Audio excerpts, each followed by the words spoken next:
like I was saying before, I got a new computer. I don't want to download a whole bunch of shit right off the bat. And number two, you don't fucking need that much shit. So I'm just gonna kind of autopilot this shit, show you guys what I do, show you how I get from point A.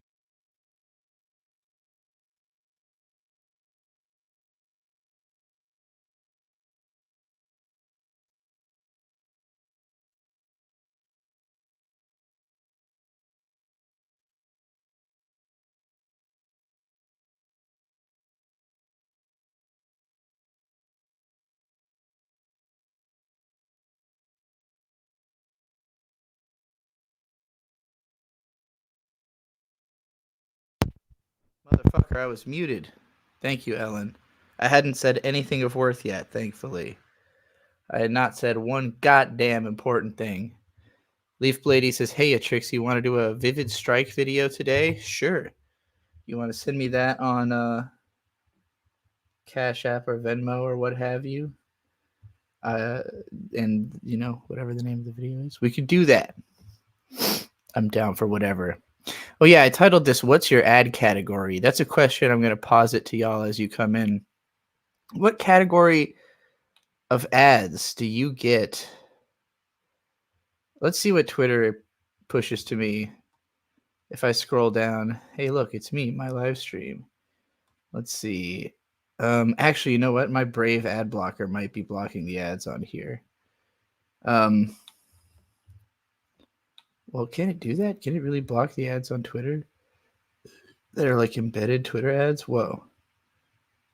Well, it's an Utana fucking posable figure.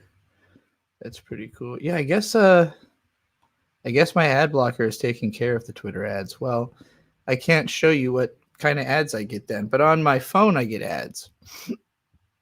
And lately, it's mostly plushies.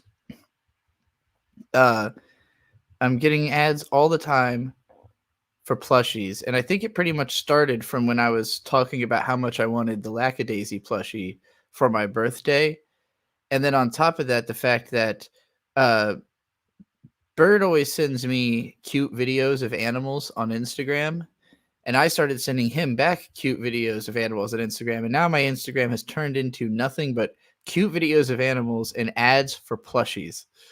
And so it feels like I've been effectively slotted into the category of this person might buy plushies, which is a pretty solid bet.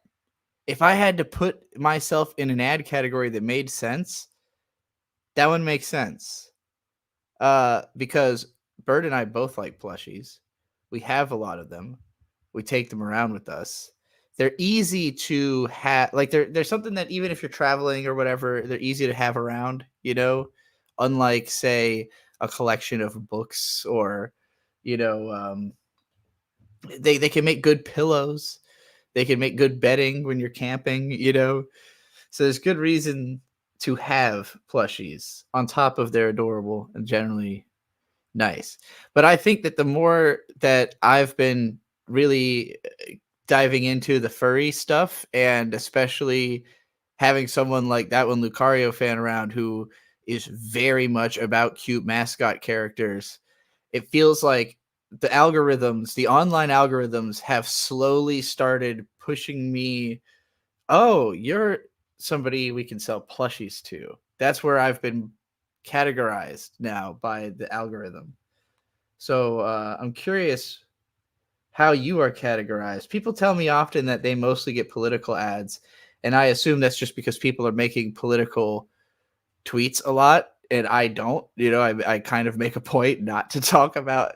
If I do, I talk about it in a very indirect way, and I usually don't try to, make my posts very visible when I'm talking about politics because I don't want to have to talk about politics or get ads about politics. I do want to talk about cute pictures of animals and plushies. So okay, I've been sent $10 for Magical Girl Got Hands Vivid Strike by the Anime Trainer. This sounds like a video I'm going to like because I like Vivid Strike, particularly for the fact that it's about little magical girls beating the shit out of each other. And that's exactly the kind of energy I could use right now. Let's see. All right. Mixed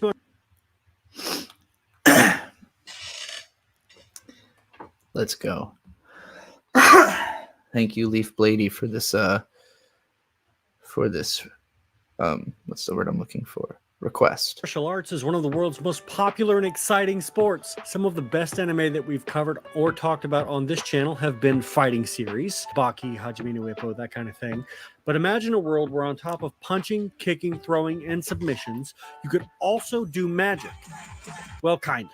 We're not talking about fairy tale level magic fighting. We're talking magical girls. And you already know how we feel about magical girls on this channel. Sailor Moon beats Coco.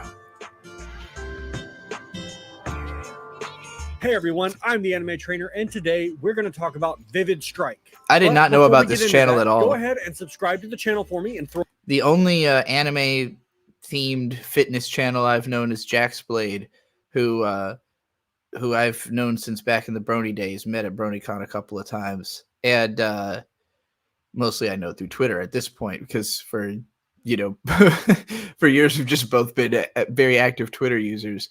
But Jack's got like actually pretty big off of doing not just anime but like nerdcore themed workout content. Pretty big both in literal size and also YouTube subscribers, and making a lot of money through doing he's Jack's Blade Senpai, really? Okay. Interesting. Yeah, I didn't know about this dude. But that's cool. Good to know. a like on the video, and I guarantee it'll be Oh, I was gonna say he also like made a book that he sold on Amazon and made like a shitload of money through that too. the best thing you do all day. Magical girls are typically busted when it comes to power, but this time we get a little bit more down to earth with their level of strength. Bit of a content warning here on this one. Some of the scenes made me just a little uncomfortable with how close they came to full-on nudity. Just be mindful of that. Kind of feel like I might have been bamboozled into watching this one. It is the Nanoha franchise. Today's video is brought to you by Leaf Blady, who was awesome enough to Wait a minute, what? Leaf Blady, how did you make this happen? What did you wait? We're so many fathoms deep. commission a video, which side Dear the Anime Trainer, make me a magical video of Vivid Strike and I shall reward you elegantly. Best Gains, Leaf Blady. Did you really write exactly this?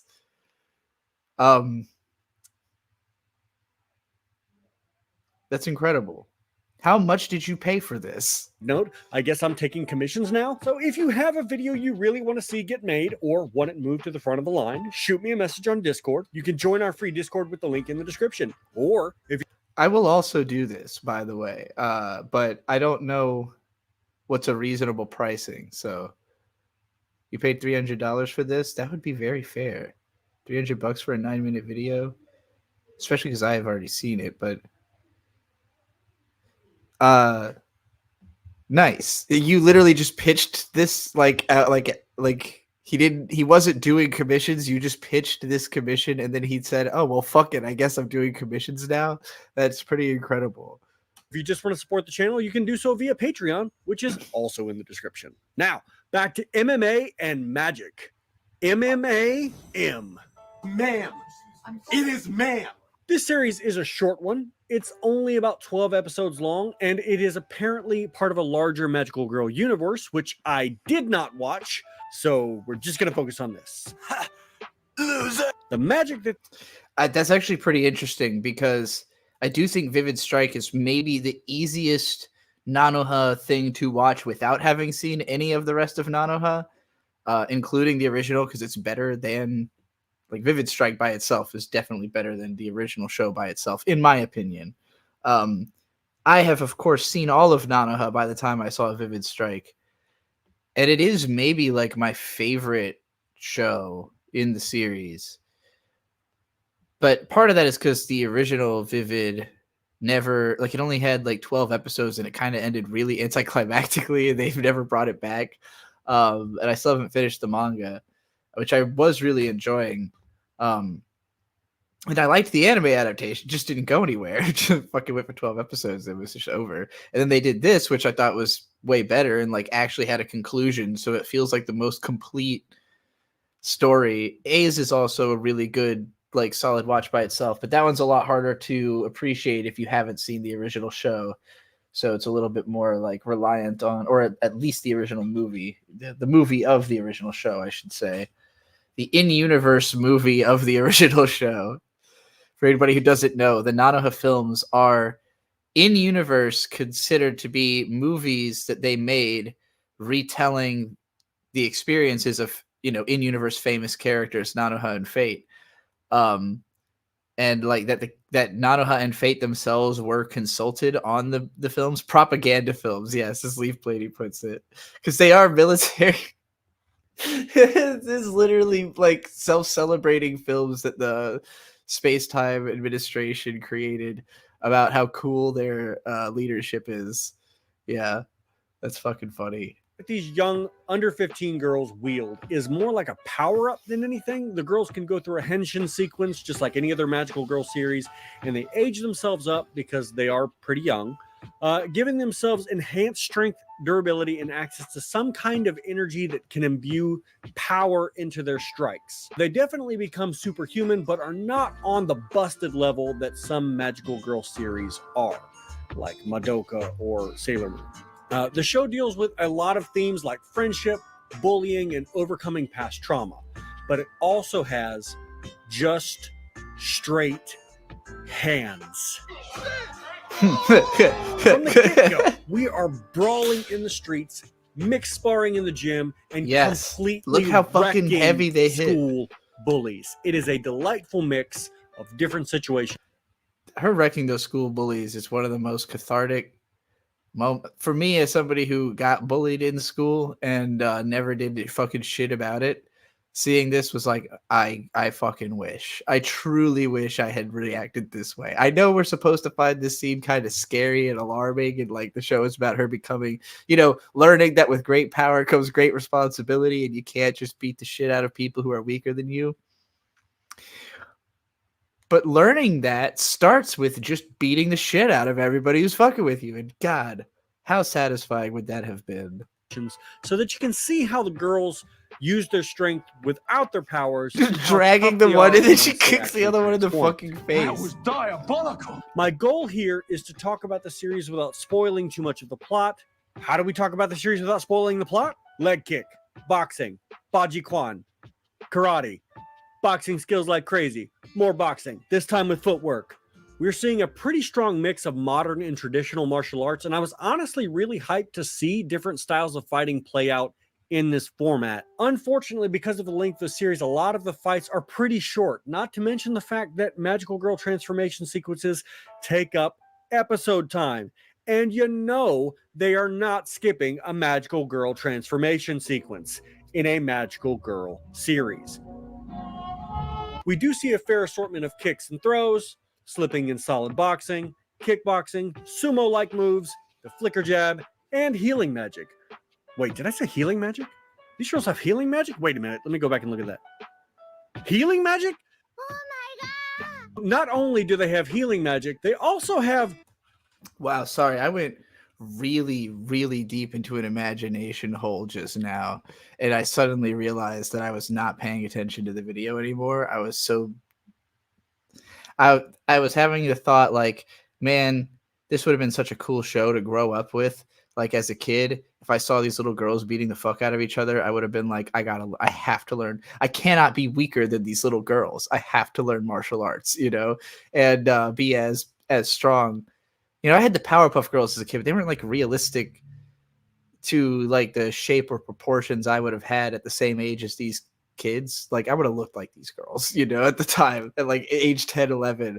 And I took Taekwondo for a short period, but I didn't really have a show about fist fighting that I liked. Like I was really into Rurouni Kenshin, which was all sword fighting girly boys, or Naruto, which was like too out there. Magical shit.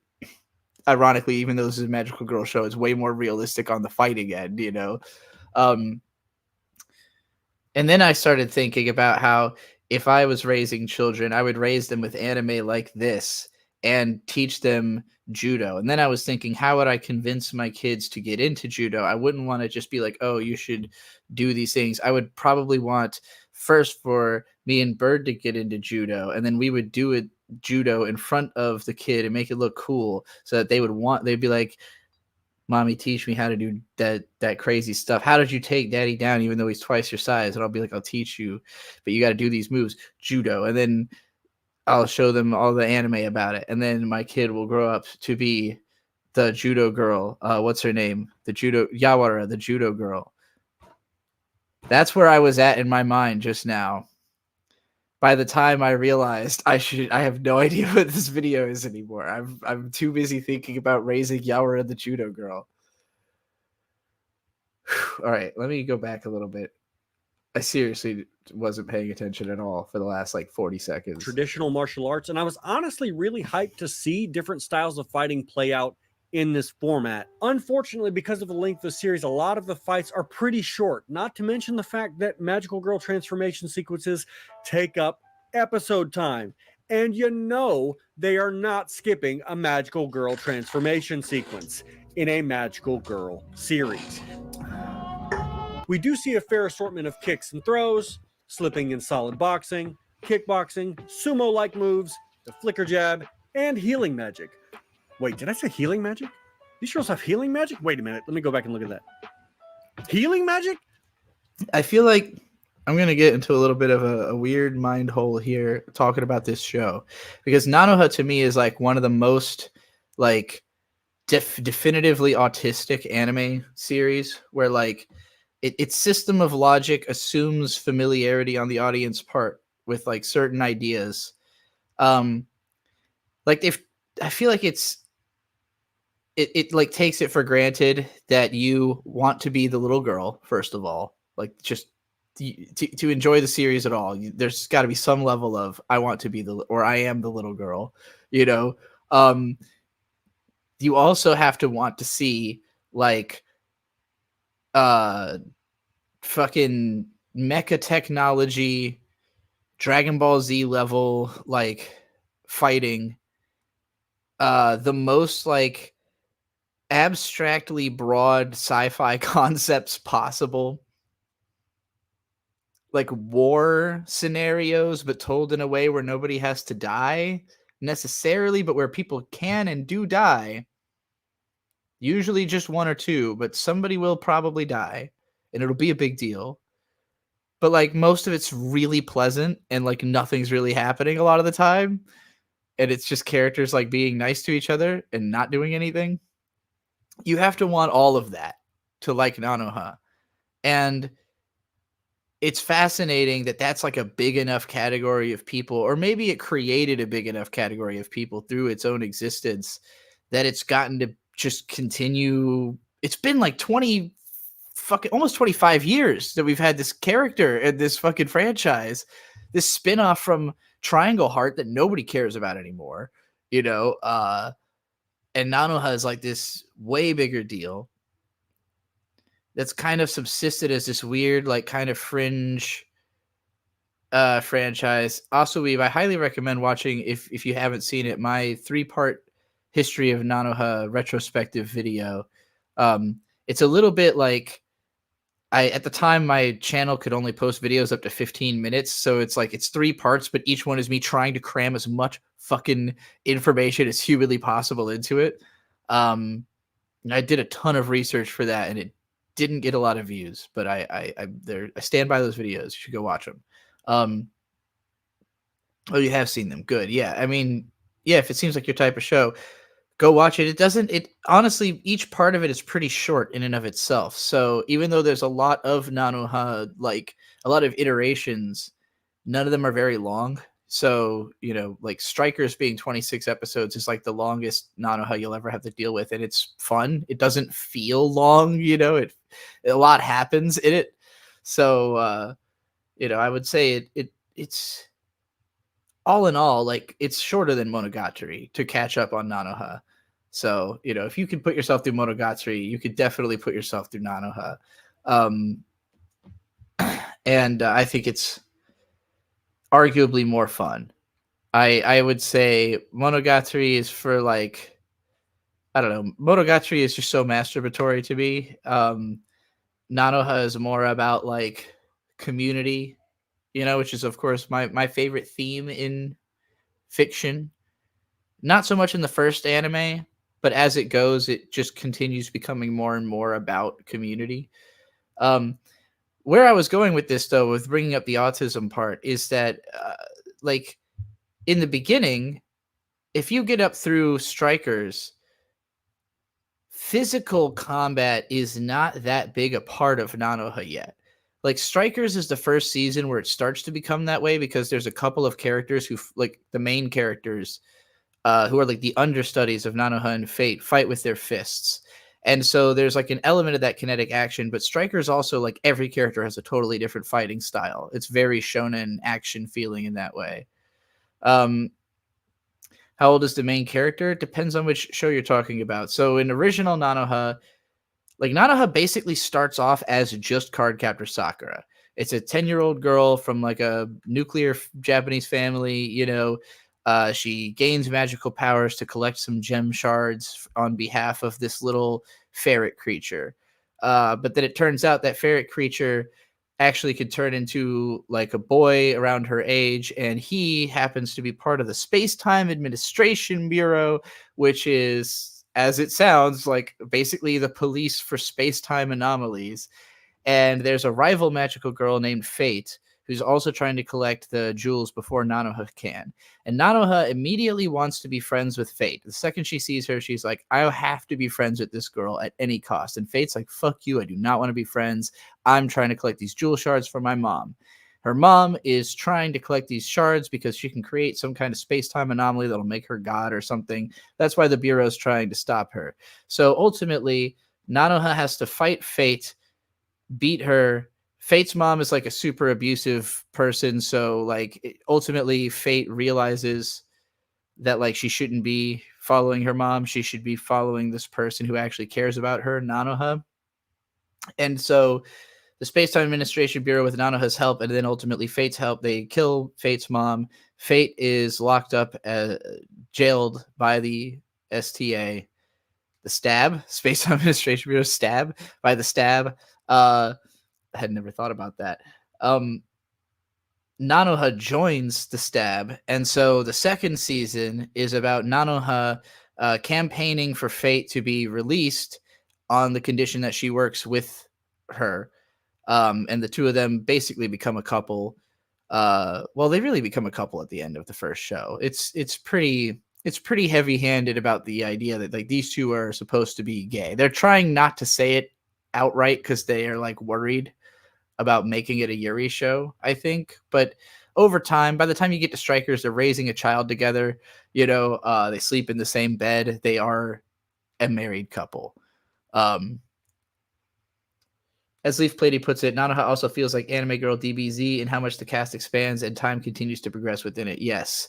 Beyond the fact that the fights are like big in scale and that it's about like overcoming your enemies and then kind of bringing them to your side. Because usually like one person gets killed by the end of an arc, but everybody else who was working for that person becomes a good guy. And so the good guy team just keeps growing stronger because they keep collecting talent from whatever the bad guys have amassed. And yeah, time passes where Nanoha and Fate start off like 10, probably, maybe 11 years old. A's, I think, takes place like a year later. And then Strikers is like a whole 10-year time jump or something like that. Maybe they were 8 at the start, and then they're 18 in Strikers. But by the time of Strikers, they're both like fucking military generals, practically. And Gary always says, can anyone boil down the last 20 minutes for me so I don't have to scrub back and watch at 2x speed? I've just been talking about Nanoha because we're watching this Vivid Strike video. They're 9. Okay, so they start off 9, and then they're like 19 probably in Strikers then, because I think it's a 10-year time gap. I still haven't seen the third movie, which is like a story about their teens that had never been, like, we never learned really anything about what they did in their teens. There's like a couple flashbacks maybe to like certain things that happened, but it's implied that they were just like doing space cop shit, like they just spent 10 years being space cops between A's and Strikers. And then Strikers is when they find their baby, Vivio. They literally find a baby who's got like basically the same god level magic that Nanoha has, or even stronger. And so they're like, okay, well, we're the only people who can raise this baby because it's kind of like finding the ultimate being, you know, when they happen to be a child. Like, we have to raise them to be good because they could destroy the world or save it, you know. So Nanoha and Fate start raising Vivio together, and then they also have understudies, and like they end up putting teams together of younger, you know, magical kids and stuff, like all these orphans they've saved from all these other bad situations that they're using to fight this new bad situation. So by the end of Strikers, you've got like this huge fucking team working for the Space-Time Administration Bureau. And then we time skip again to Vivid, and Vivid is a complete manga series, but the anime for it, again, only got through 12 episodes, so it didn't really cover that far into the manga. But it's about when Vivio, the baby, is grown up to like 10 or 11 herself, like probably 9. She's like the same age Nanoha was in the original show, you know, and she is super into MMA. And so this is where into the, like, as I was saying, the autism factor of this show is that you kind of have to have some appreciation for every single one of these aspects, because the show is going in on it so hard, and it kind of assumes your familiarity. Like, it's not trying to ease you in to magical girls. It's not trying to be your first magical girl show, your first anime, you know, like, it assumes you are an otaku, you know. So when MMA gets involved, it's like there's the language of these other anime and manga that have been about MMA or boxing. Like, you get this feeling like, oh, the guy who makes Nanoha, I can't remember his name right now. He went and watched like Hajime no Ippo, or like got really into Teppu or something, or just simply actually got really into MMA. But like the language of all those manga, of all this MMA manga, comes into Nanoha all of a sudden, into the Nanoha Strikers manga. And now it's an MMA series. And then, well, not Strikers. Yes, Strikers. Vivid. No, not Strikers. The one after that. Strikers started to have a little bit of fist fighting, but Vivid is the one where it was like, okay, now it's an MMA. It's literally a sports manga about Nanoha and Fate's daughter just getting into magic MMA. That's the story. And then Vivid Strike is like other characters who are doing something similar nearby. And it just kind of tells a complete open and shut story about, it's kind of like, what if we reimagined the story of the original Nanoha, but instead of it being about this like crazy sci-fi galactic battle thing, it's still set in that universe, but it's just about magical MMA. And like these two girls having a similar conflict to Nanoha and Fate, but on a more like local level through a sports narrative. You know, it's literally just like the author, the guy who created Nanoha just at some point went, the way I'm going to stop trying to make this a more epic action story. I've already peaked. Like, Strikers was epic. There was no need to get more epic. You're not trying to be Gurren Lagann. How do these characters continue to be able to exist in perpetuity, and I keep getting to write magical fights about little girls without having to fall into the Gundam trap where they keep telling the same story over and over and over again? Well, how did Gundam get out of that trap? They made Gundam Build Fighters, where it could be about pretend Gundam fights, and you can make that in perpetuity, and it'll always make sense. Vivid does the same thing with MMA. It's pretty fucking brilliant, because as long as you want to see magical girl MMA, they can keep doing this, you know, for as long as it's interesting to the people making it. This will always make sense. So I like it. I don't know if they are making anything Nanoha right now. I don't really know what's the state of Nanoha right now. I haven't checked in. Oh my god! Not only do they have healing magic, they also have special shields that they can put on when they're sparring that let them feel the pain feedback from the sparring, but not take the damage. Well, most of the time. Damn. Oh man, that just scratched a part of my brain. Ferb, I know what we're gonna do today. I may not have a brain, gentlemen, but I have an idea. I'll admit, the length of the series and the short nature of some of I've the never fights, I heard was that not line. entirely sure what I was going to talk about with this series, but oh man, I do now. The world that this story is set in is crazy. You have the ability to transform into a magic-wielding, stronger version of yourself, and it doesn't look like there's any limitations to this, except that, I don't know that we don't see any guys transform, so that's not fair. You sure about that? But there is also healing magic available. So you have shields, healing magic, so you're not getting hurt in sparring, and God forbid if you do get hurt in sparring, you can even get healed. So guess A what that Nanaha means? project was announced, You but could no spar info yet. Well, 100% all the I time. guess we'll Do you find know out how later. skilled you could get if you could spar at 100% speed and strength all the time without worrying about getting hurt? You'd have to learn how to deal with the pain, of course, but that's just training. It would I should add, I do think in the manga, the story of Vivid, the Vivid manga does get, like, it goes beyond sports at some point where there is like more of a serious, like, stakes plot that happens afterwards, but it's never like, again, like the level of strikers, like, the whole universe is going to die type shit. would be like accumulating the fighting experience of like 100 actual matches before you ever stepped in the ring. Normally in our world, like only 15-year-old Thai boxers have that kind of experience. Boy, ain't no way, boy. The level of fine tuning that would be possible in a world where you can spar without injury and get healed with magic in the case of an accident would be absolutely bonkers. You would get punished for your mistakes in sparring because you'd actually feel the pain, but you wouldn't actually get hurt. The pain feedback to correct you would allow you to keep trying until you get the hang of training at 100% speed. I really like the way that this dude explains what he means to anime clips without like addressing it. It keeps me wanting to look at the video because I know that he's going to be also making a point with the visuals that I cannot just hear in the audio. So it's like two different things are happening and they complement each other. This is the type of editing I try to achieve when I'm really trying. It's usually I'm just like really trying to get the video done. But I appreciate it.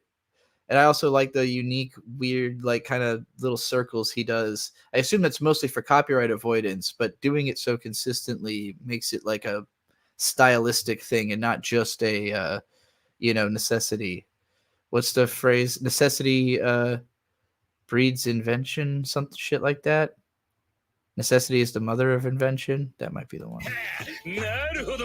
The level of combat sports performance would be off the charts in a world like this, even without magical girl transformations. At first, I thought it was a bit strange that these under 15 girls would be as skilled as they are, but it actually starts to make sense once you remove the threat of injury from sparring or live technique drilling. You could very easily have teenagers with the hardened battle experience of seasoned adult fighters.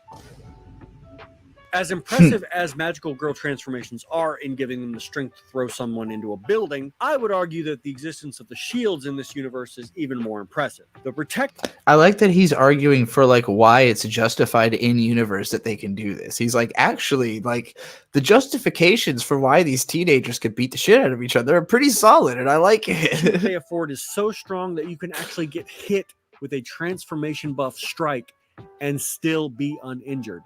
Damn. One of the biggest issues that fighters in the real world can run into is that they're unable to manage their own minds when facing the pressure of a fight. Technique degrades with the introduction of adrenaline and pain. Your cardio can just go straight out the window. And some people panic and make stupid decisions, or they just plain freeze.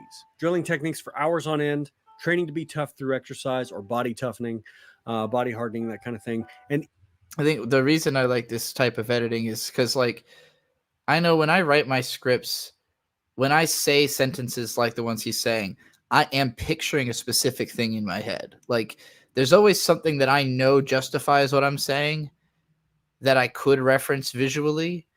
And sometimes I'll find other things, like sometimes on my way to finding the thing I'm thinking of, I'll find something else that also justifies it. That was always one of the most fun things to me about handing my videos to editors, is figuring out, like, seeing how they'll figure it out,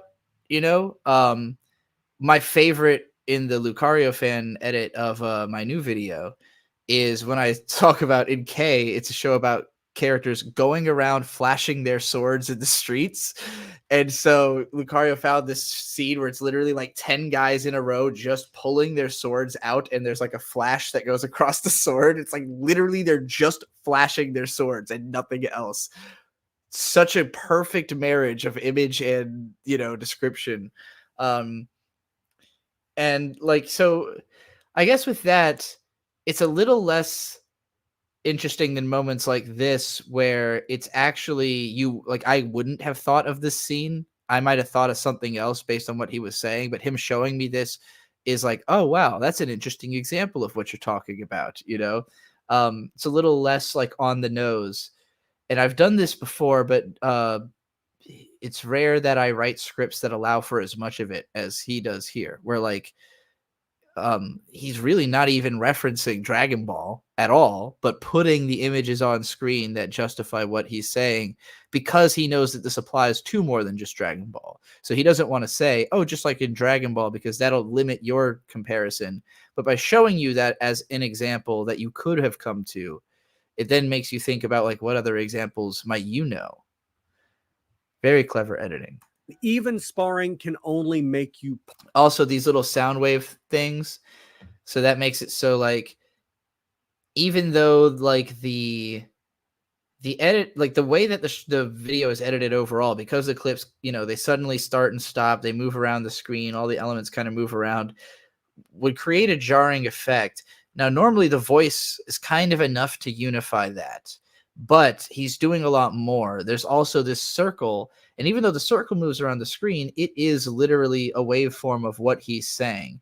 And so the fact that the waveforms match what he's saying creates a sense of consistency between the audio and visuals that just is way stronger than it would be without that, you know?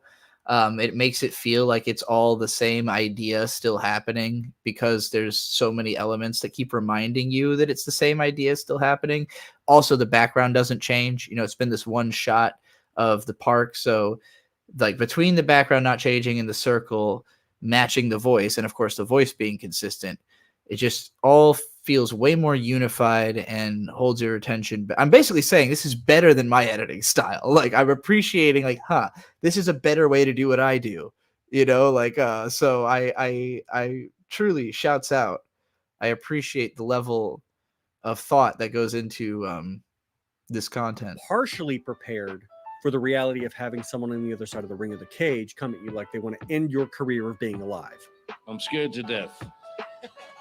I'm frightened and I don't know what to do. I'm confused and I want to go home. That's why being a veteran of the cage or the ring is so powerful in combat sports. Despite natural talent or any amount of training, if someone is newer to being pressured at that level, especially in front of a bunch of people, their mental game can absolutely collapse and lead to a loss, which that's going to just spiral out of control after that. If you have the mental breakdown in the ring and then you lose, the mental breakdown after the loss is probably going to be a whole lot worse. And I think that's one of the reasons why Fuuka, the main character of the series, is such a quick learner. She spent a fair amount of time brawling in the streets, we see that in the first episode, before she ever starts to learn martial arts. Random fun fact. A movie that was a huge influence on me that I rarely talked about. I know I did a DVD Tuesdays about it once, called Versus by Ryuhei Kitamura. The director, he was like 19 or something. He just like bombed out of film school and went and was like, I'm just going to make a fucking movie on like 17 grand, whatever I can pull together from people I know that will help me, who know I'm good, gather up whoever I can find. And he literally pulled up on some random street fight and like saw this dude who looked badass fighting, you know, for money in the streets. It was like, hey, instead of fighting in the streets, you should fight in my movie. And then that guy apparently, he told him to like meet him at this party later that week. And when he got to that party, Kitamura himself was in a fight at the party. Gary asked, what do I mean by ad category? I was talking earlier about how I'm getting pushed nothing but plushies now. Like, Instagram has figured out that I'll share that me and Bird will share back and forth videos of cute animals. So Instagram is showing me nothing but videos of cute animals and ads for plushies now, because it knows that I might actually buy plushies. And so I feel I think it's a fairly recent development, and I think it came as partly a result of me talking about how much I wanted the Lackadaisy plushies with my phone around. And part of it is all the furry associations, having that one Lucario fan around who's like literally is a plushie, I think, or something. So that's okay. Well, that's what I'm asking, Gary. What is your ad category? Because you're saying I wish I was getting ads like that. What are you getting ads for? People tell me they mostly get political ads, and I'm like, that's because you won't shut up about politics. Sorry, that's what they're. I think the words Donald Trump come out of my mouth less than any other American I've ever met, because I know that all of his power comes from his name. So the more you say the name, the more you empower it. It's literally like Voldemort. You just gotta not say the shit. If you want it to go away. Ellen says, I would believe Lucario fan is a plushie for real. I would too. It's like that meme of when it's like it's always some kind of creature saying like it'll be cat at the keyboard saying like, actually, I think mice are the problem, like somebody just tweets that and then somebody else has like a cat with a speech bubble, at the keyboard typing that or whatever. Or Luna says, I would be a plushie, but I need to remain a human because what I love most is human X furry romance or human X mascot. So you just want to be with a mascot. You don't want to be a mascot. You want to be the human in the human furry romance, but not the mascot in the mascot furry romance. Right? I guess that's what I'm getting out of what you're saying. Okama Nakama says, I looked up and purchased one pair of Nice Men's underwear, and now that's all I ever see on Facebook, that and D&D dice. Yeah, Tomboy X had a sale that got advertised to me through Facebook once, and I bought, 3 pairs of underwear through it, and I appreciate getting ads for Tomboy X, but I've also been getting like fake sale ads where like the ad says they're having this massive sale. I click through, but it's not a link to their website. It's a link to like a page that looks like their website, but the URL is something else. And if you try to send that URL to someone else, it won't take you to the same thing the ad took you to. I don't know how these scams work, how they get onto Instagram and get in front of me, but it's annoying because I would love if all this stuff on Tomboy X was on sale as often as the ads want me to believe, but I'm not going to buy something from a suspicious link that disintegrates the second I try to share it. And then meanwhile, you go to the website and nothing's on sale. Like you go to the actual site and it's like, okay, well, what was that then? What did I just experience? What strange pocket universe was I just lost in? You get a ton of Temu ads and D&D dice. Huh. Do you play D&D? Like, is dice something you've bought online? I would hate to be advertised dice all the time because like dice are such an easy thing to make a custom of that there's an endless number of custom dice and you don't need tons of dice. No matter how much D&D you play, you need a certain number of dice. And like maybe you want to have a couple sets in case you lose some, but like you don't need an endless amount of dice. And so like when everyone's making their own dice, it's like, bro, I don't need fucking 50 sets of I don't need a set of dice for everything I'm a fan of. It's just not chill on the dice, It's unnecessary. It's gone too far with the fucking dice. Anyway. As a matter of fact, she says that she hates martial arts at the beginning of the series. She knows what it's like to mix it up in a situation where people are trying to hurt you for real. Once she's in a situation where she's able to train without getting injured, she's able to pick up experience at a much accelerated rate. So much so that she's able to reach world-class level in just 4 months of training and even have like a Kenichi copying his master's moment. That punch right there even looks like the Muboshi. There's a lot more I could say about the series, and I'll probably do a few shorts about some of the themes and quotes because I think that there was some pretty powerful stuff to talk about. But for an introduction, I wanted to geek out about the training. And all I'm saying is we need some dang force field technology for combat sports. Because I said so. Thanks to all of the Anime Trainer patrons. You guys are awesome. If you want to support the channel, you can do so in the description to the Patreon link. Go check it out. There's lots of little stuff you can get, including one-on-one video coaching and one-on-one online personal training. Check it out. Support the channel. It really helps us out. You're breathtaking. So we got kind of a short one today, but I want to thank you guys for watching and continuing. That was good. I liked that video. Thanks for suggesting something good, Leaf Blady. I appreciate it. A golden D20 with the one-winged eagle replacing the 20 would be badass. Maybe so. I was thinking about how, when I brought up to my mom that I wanted to create some kind of product tie-in, she suggested I make a collar because I was trying to target furries. And I like the idea because I like wearing a choker or a collar, and I rarely do it. But if I had one that I was like trying to sell, I would wear it all the time because I'm trying to sell it. It would go, hopefully right over this Adam's apple I keep cutting with my razor. Maybe something that hides that, comfortably. And I'm thinking I want it to be like deep purple with like a gold, some sort of buckle or something, maybe with a pad behind it to sit on the Adam's apple. And then it'll just somewhere on it say like witch. I think that would be cool.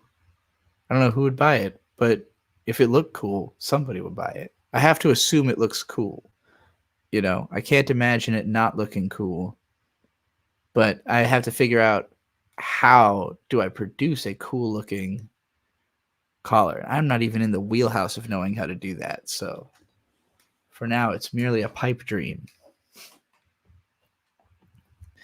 Leaf Blady says, you sent me a question on Twitter and a DM for something else if I'd be willing to look at those. Sure. Let's see what you're talking about.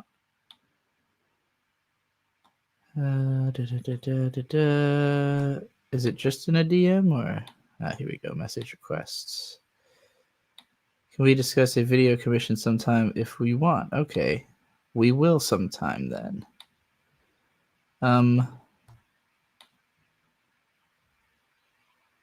And here we go. The rest of this loaded in.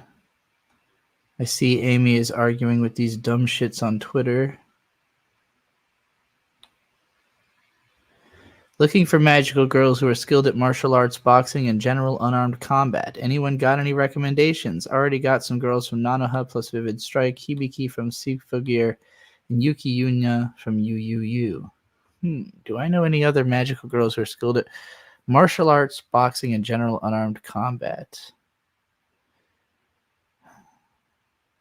I don't think the main...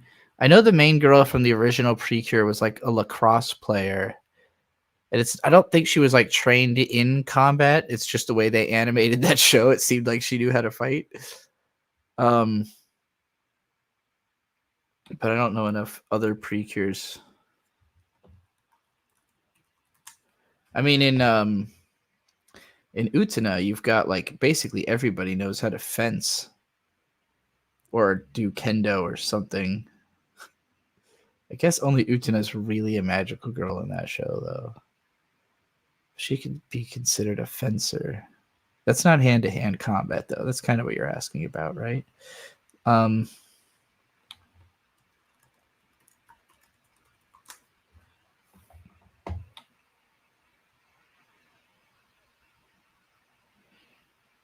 Symphogear, Yuki Yuna, Precure, Magical Girl Sight, Magical Girl Spec Ops Asuka, Magical Girl Raising Project, Flip Flappers.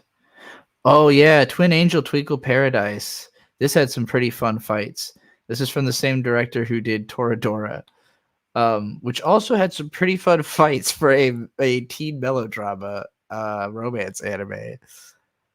Nanoha, of course, Vivid Strike, Precure, Magical Witch Punie-chan, and Powerpuff Girls Z. That's actually a great example too. So there's some answers that somebody had on game FAQs.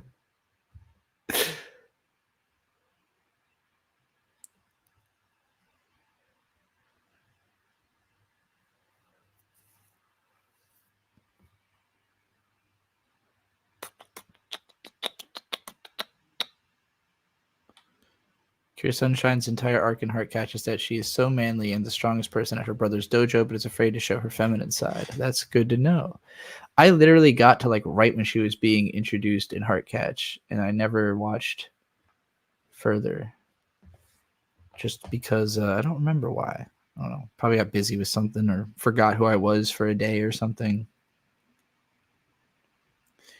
This guy is ball washing billionaires more than anyone I've ever seen, and I don't understand it. I literally cannot comprehend people who ball wash billionaires.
Okay, enough arguing with people about billionaires. Why do people ball wash billionaires? I don't understand. What could you possibly stand to gain?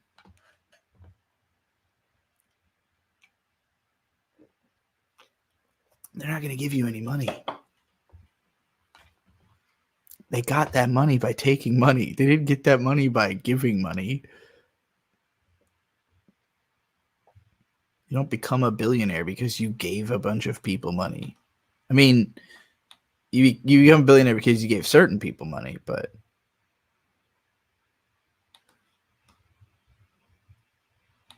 they're not good people. They're not people who needed it. The people who wanted it had something to offer you in return that would ensure you would gain more of it by giving it to them.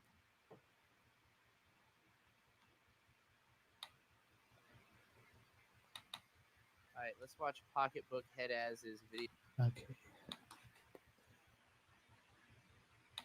So don't need. I have it elsewhere.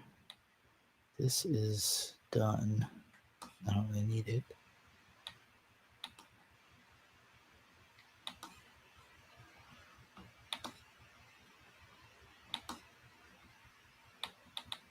July is almost over, y'all.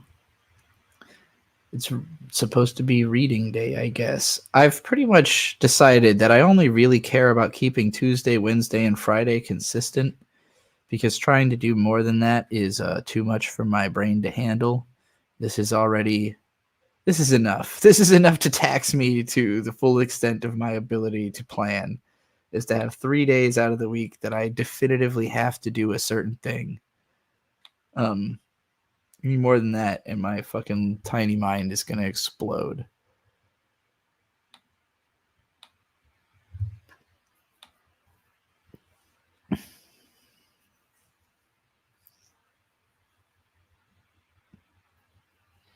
If the customer and seller are satisfied, then what's wrong with making a profit? There's nothing wrong with making a profit.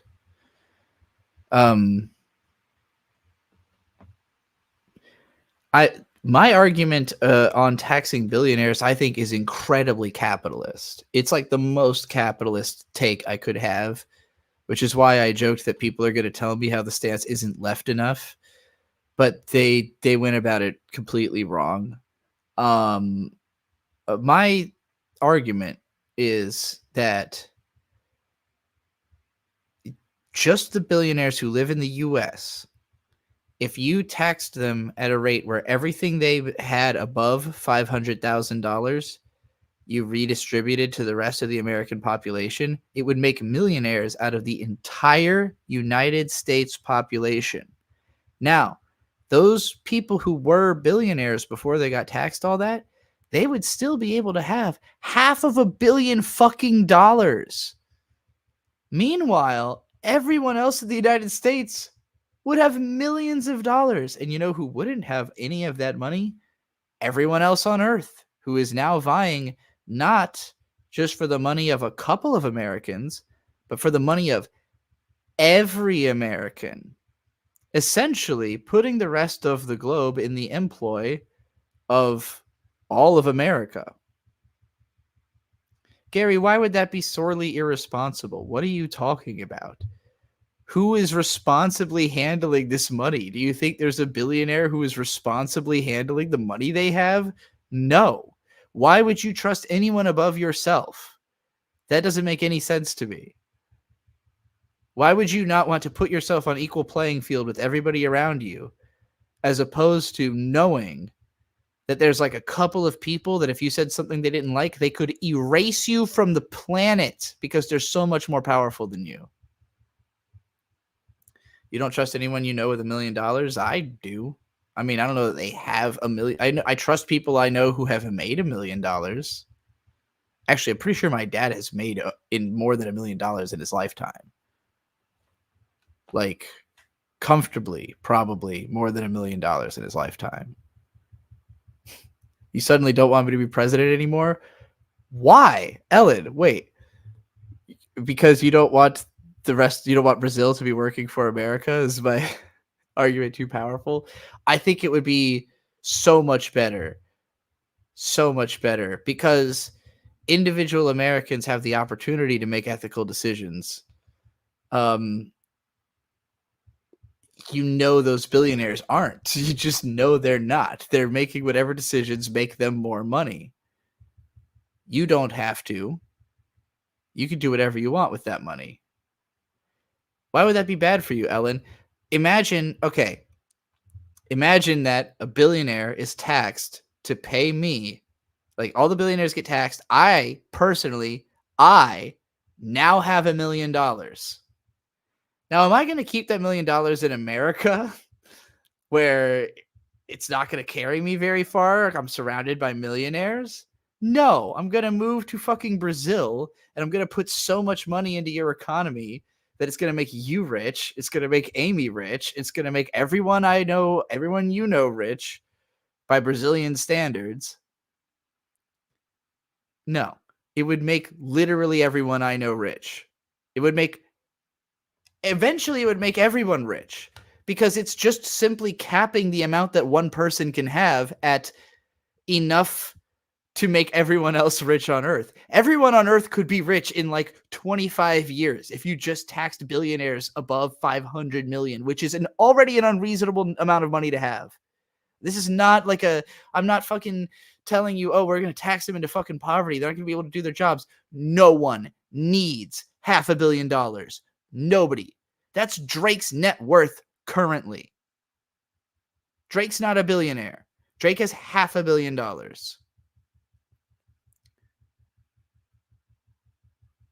You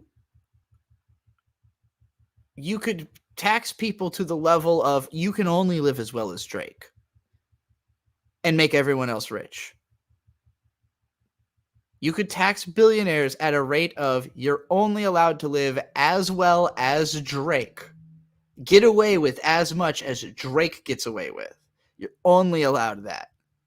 And you can still make everybody else on earth rich. That's what the government's job should be. That's the only reason the government should exist, is to make everybody rich instead of a few people. The whole point of a government is to make it so nobody has enough power to kill people without repercussion, which you can do if you're a billionaire. We all see it happen all the time. Think about all the Boeing deaths. Think about everything involving Jeffrey Epstein.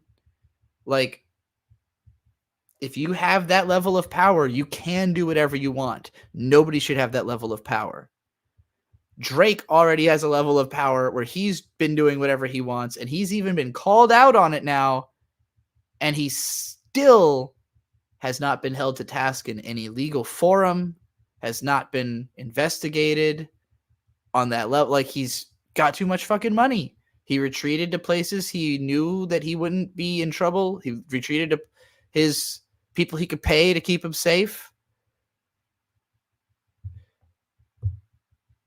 My tax wouldn't even affect Drake. Why would anyone work? Stores would close is the problem, I imagine. You would work because you got nothing else to fucking do. I mean, when you say work, how much work is necessary? Like, if I have $1 million, I can immediately buy a fucking foreign farm and pay them all better than they're currently being paid to make stuff for just my neighborhood. I don't know. Like, you can do whatever the fuck you want.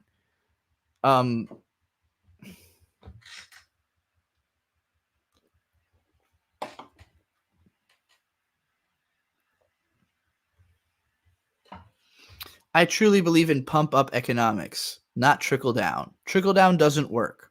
Letting the money collect at the top and slowly go down, it means that the people at the top get to do whatever they want and you get to do whatever they want you to do. If all the power is coming from the bottom, it's a competition of ideas. Who do you want to succeed? Not who gets to succeed. Who do you want to succeed? Who do you think deserves your money more than you do? Imagine if you could give all your money to everyone you think deserves it more than you. Lackadaisy deserves my money more than I do. If I was a millionaire, I'd make them rich. You know? You can do your show in perpetuity. I'll fund it personally for the rest of your existence. Why not? I know it makes money. You know, like, I wouldn't even want any money for it. I would be like, I just want it to exist. I can afford to just make things exist. I'm not worried about bottom lines. I will always have money. Why do all Americans deserve to be rich? Why does someone who refuses to work deserve to be rich? Everyone deserves everything. Everyone deserves everything. You were forced into this world. You didn't choose this. The government exists to protect your existence. That's why there is a government. You can either argue for there's no government, or you can argue for the government exists to give everybody an equal shot at life, liberty, pursuit of happiness.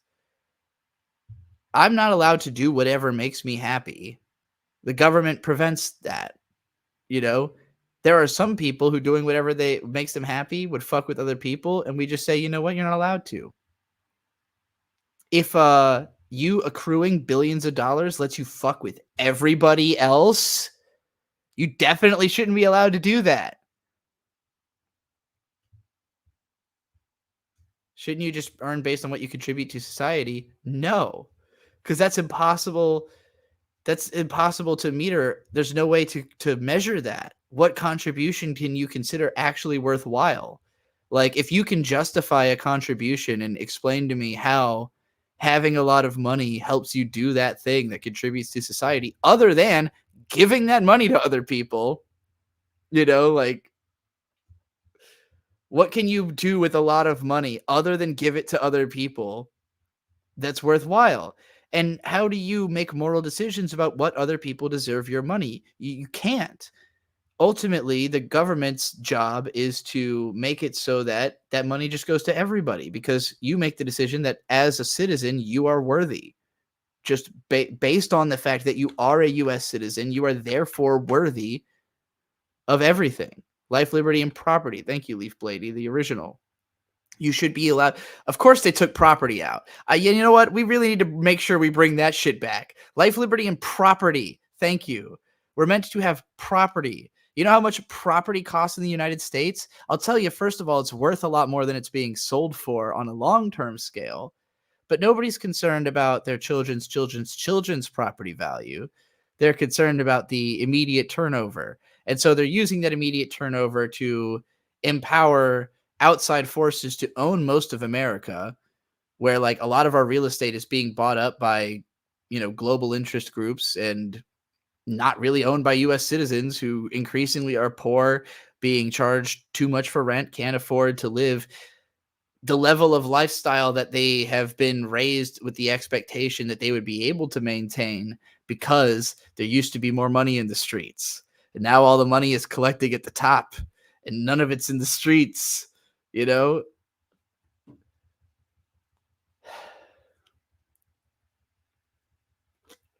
Life, dignity, and property. That's an interesting one down in Brazil. I appreciate that. Life, dignity, and property. Also good rules. Yes, BlackRock. Thank you, Swag Jackson. That's the guys who own a lot of it. There's a few of them, but it's because there's literally no cap right now. Like America just has no cap on what you can amass. But like there's also never been, until the last 100 years, an ability to amass this amount or any way to judge, like, can you do that without? So, okay, how does somebody accrue money? It's through trust. Trust is the word at the heart of how money is traded, right? Because if you trust me enough to give me $10,000 because you think that I'm going to turn that into $15,000 and I'm going to give you back the $10K and I'm going to have $5K afterwards that I could then potentially spend some of on you, it's a worthwhile trade, right? That's good trust. The biggest reason I think I have no money is I don't have a lot of good trust. I have good credit, but through internet, I don't have good trust. I've broken too many promises. I've said too many times I was going to do something. I've made money and not delivered on too many specific things. And the only reason that people forgive that stuff is that I just keep making shit. Like at some point, you just go, all right, well, maybe she fucked up there, but this was cool. That's kind of been the way very Kanye in that regard, but Ye is also somebody who will be a billionaire and literally poor in the same year. So, that's, again, it's trust. It's about, are people trusting Ye right now? Are people not trusting Ye right now? Are people trusting me? Are people not trusting me? Y'all are trusting me right now who are watching this. I know because you keep watching. So I've built a little bit of trust, but only with a small number of people. I'm trying to figure out how to grow it, But I talk about this because at some point, trust becomes associated with your name and your brand, right?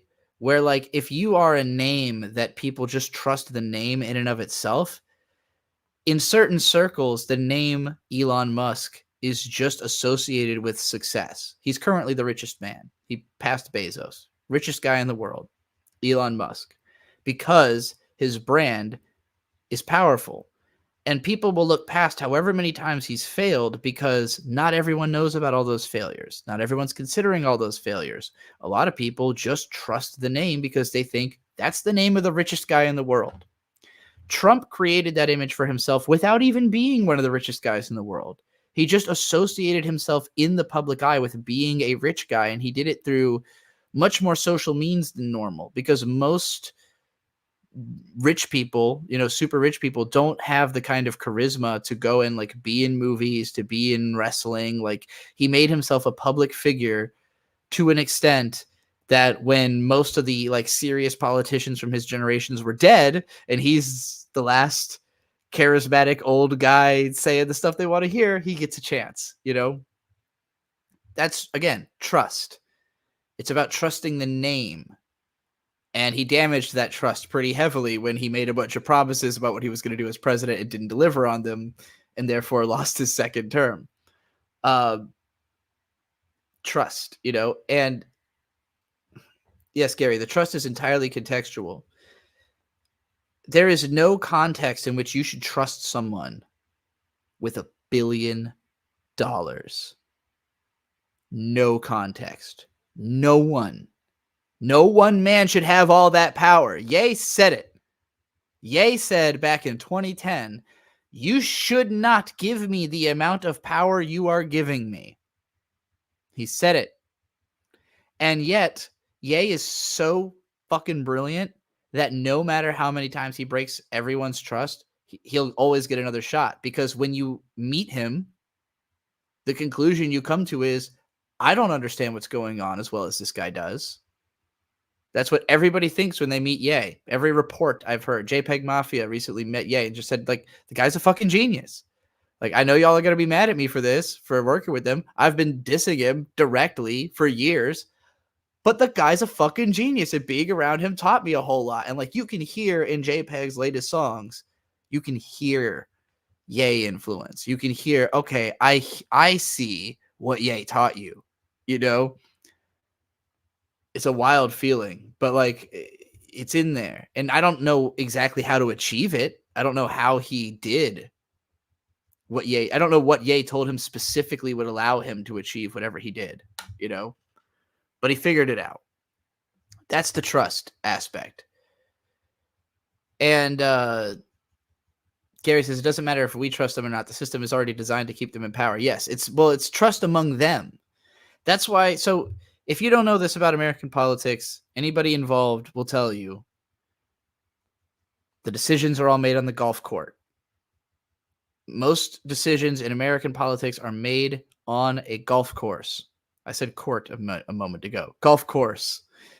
I hate golf. Golf is the most expensive, pretentious, yuppie, fucking space wasting, time wasting, piece of shit game ever invented. Golf exists for one reason and one reason only: to give rich people a place they can safely go outside and talk to each other outdoors. That's it. Golf is mostly for country clubs, same with corporations. Yeah, Gary. Well, I would consider that a part of, in America, there's not much distinction between corporation and politic. But yeah, like all the highest level business decisions, because it's a place that nobody's recording, nobody's listening through the walls. You're out in the open, you can see for a dozen miles, everybody in the corporate, everybody in this club is somebody, everybody in this golf club that you're a part of is somebody who also is on your status level, who probably is on your team in general, because you're all part of the same, live in the same area, part of the same club, you're making the same deals. You're trying to enhance all of your richness to the next level, And so this is where all the lawyers and judges have their discussions. This is where all the corporate heads have their discussions.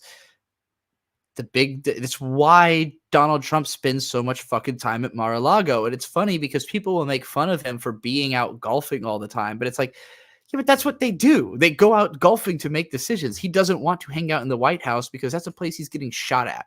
He wants to hang out in South Florida surrounded by people who love him, doing golf and talking about what they're up to, So yeah, the golfing arena is the place where American decisions are made.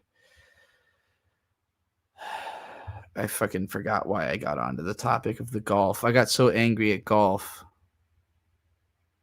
I have to pee.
I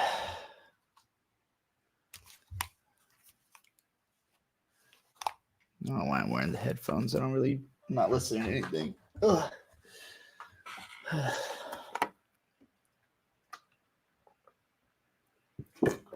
And with the Leaf Lady, Happy Gilmore and Birdie Wing are great because they completely disrespect the sport of golf.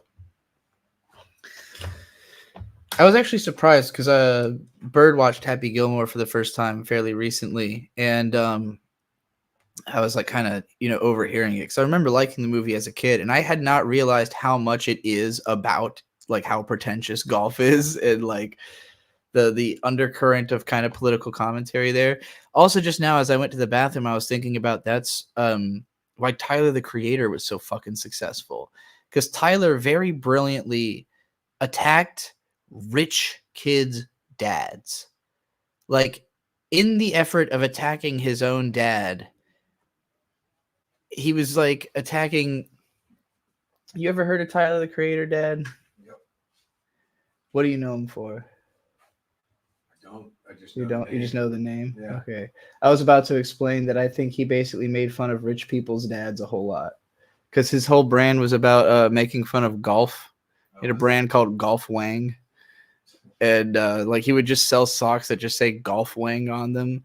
But like everything he sold was like too expensive for me to afford. So I'm like, okay, this is all for like rich kids who are using their dad's credit card to buy like fuck you dad socks, We don't have a Very smart branding. plug that goes into the wall with the. That one I think has a USB-C port on it. This right here. Yeah, but I have to take that. You can take that. I don't need it. Actually, just leave me the red cord. Rest.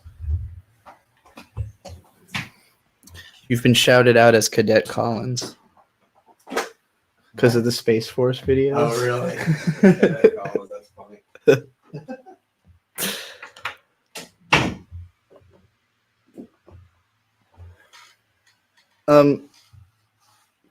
It was pretty funny. My dad walking in while I'm talking about Tyler the Creator making fun of rich dads. There was a period where my dad was trying to be a golf guy, where he was first involved in the car business. It's an expensive hobby, and it's not that fun, but he still watches the golf.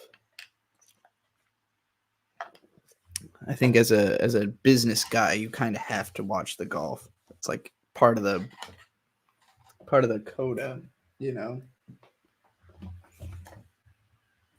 I always think of that bit in actually most of y'all probably won't get this reference. There's a YouTuber called Yotam Perel, aka Lazy Pillow, who's very, very good. He does animation and music. His music is always very kind of melancholy. But he has a gimmick of every year doing a birthday song. I can't remember. We're probably close. Oh, wow. Okay, literally Birthday 33 just came out a month ago. I always remember because he's like a month or two older than me. So his birthday song will always come out shortly before my birthday. So this will be fun. I'll listen to Birthday 33. But the line I was thinking of is from like probably 23, where there's like a specific line I had in mind based on what I was just talking about. Good God, I've been watching this dude since Birthday 23, and now I'm feeling old as I scroll through so much shit to get back to it. Like, ooh, I remember watching this on my 23rd birthday. Ooh.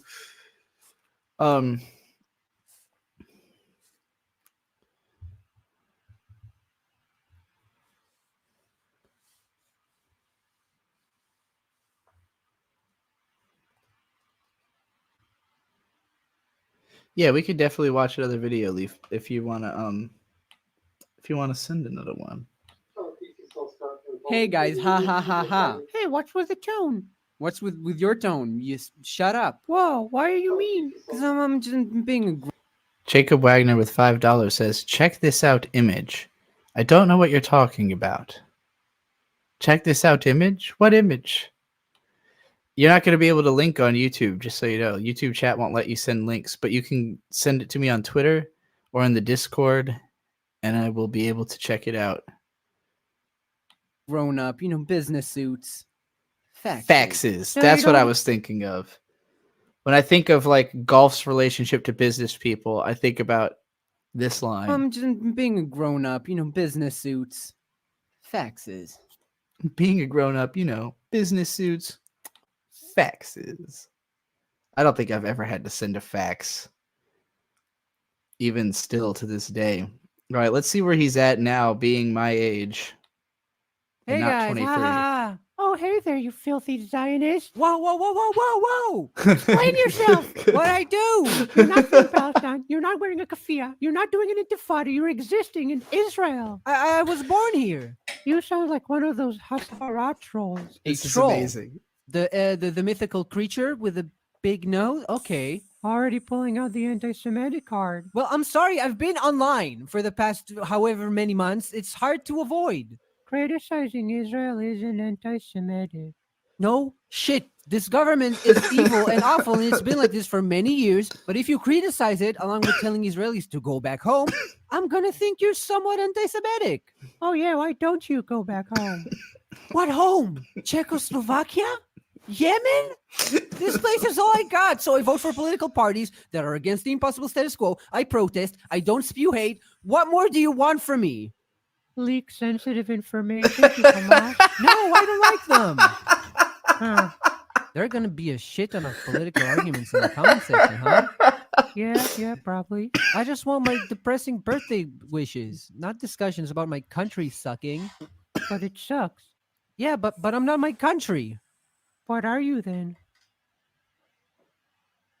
33 and I've gone bad. Scrolling hell, so I got sad. Spent time grieving and kissing. Wistful, sad, reminiscing through the smoke and haze. I'll wish for days where I don't feel the need to prove my own existence with art and love's assistance. What if this business closes? 33 just like Jesus, living in Oh no, I'm about to be biblical Jesus this age. I think it's hell end of days, but I'll miss this.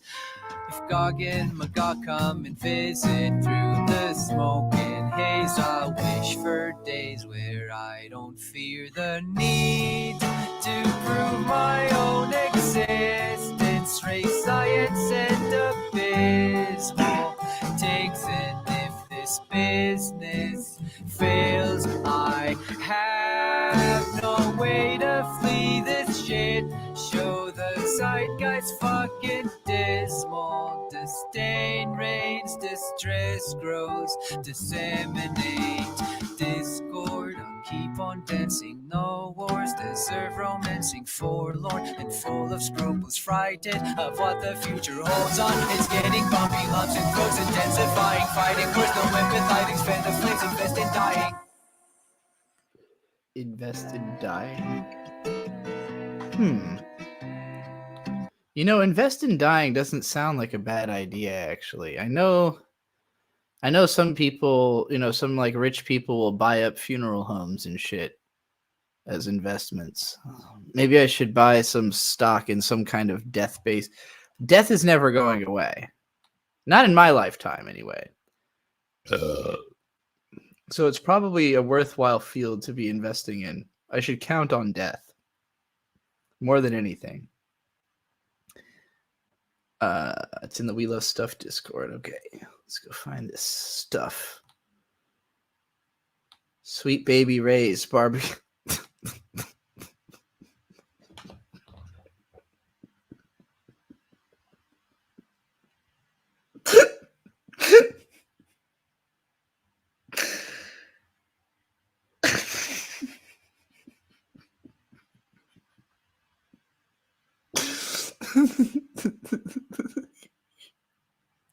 I really appreciate that the only change to the label is the letter I. And it's just this fucked up, stretched out fucking picture of her face. Her head goes all the way up. Oh boy, that's a good one. Good job, Jacob. That was a good one. Your friend made that. Tell your friend. Good job. Also, whoever drew this, Good job. Also, whoever drew this, good job. Enough. Not App with $10 says, when you're ready, please watch YouTube Wonder Momo Ep 1 sub. Okay. Is this something that I'm allowed to watch on YouTube? Namkai Bando Games. That makes me think this might be dicey. Well, we'll see what happens. Wonder Momo.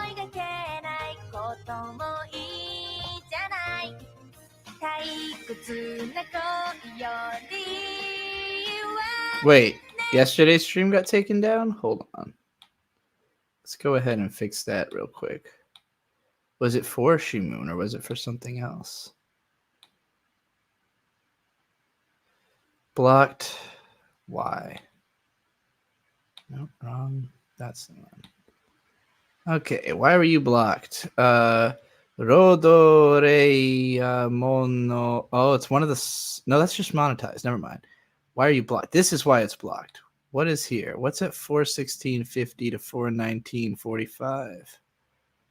It doesn't even say what the fuck the content is. Bandai Namco. Well, that's deeply concerning considering we are about to watch a Namkai Bando thing. Bandai Namco. Emotion. What was this? What did I watch at 416 to 419? The title looks like it's in Chinese. It's all kanji. Whatever. We're trimming that out. Whenever that is done, it should make the video visible again. So otherwise, it's just a couple of bits from the soundtrack that usually get them demonetized. But I've never had one of the Shimoon episodes get blocked before. So I figured it can't be that. It's got to be something else owned by Namkai Bando.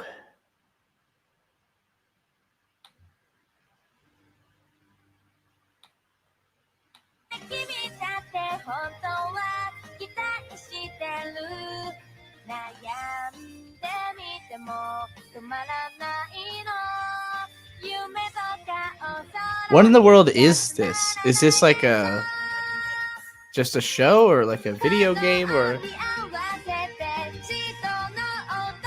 what is the context of the existence of this thing? Check my Venmo. I'll do that too. Dragon Ball's Greatest Friendship by Mysteria Fusion. Okay, we'll watch that after this one.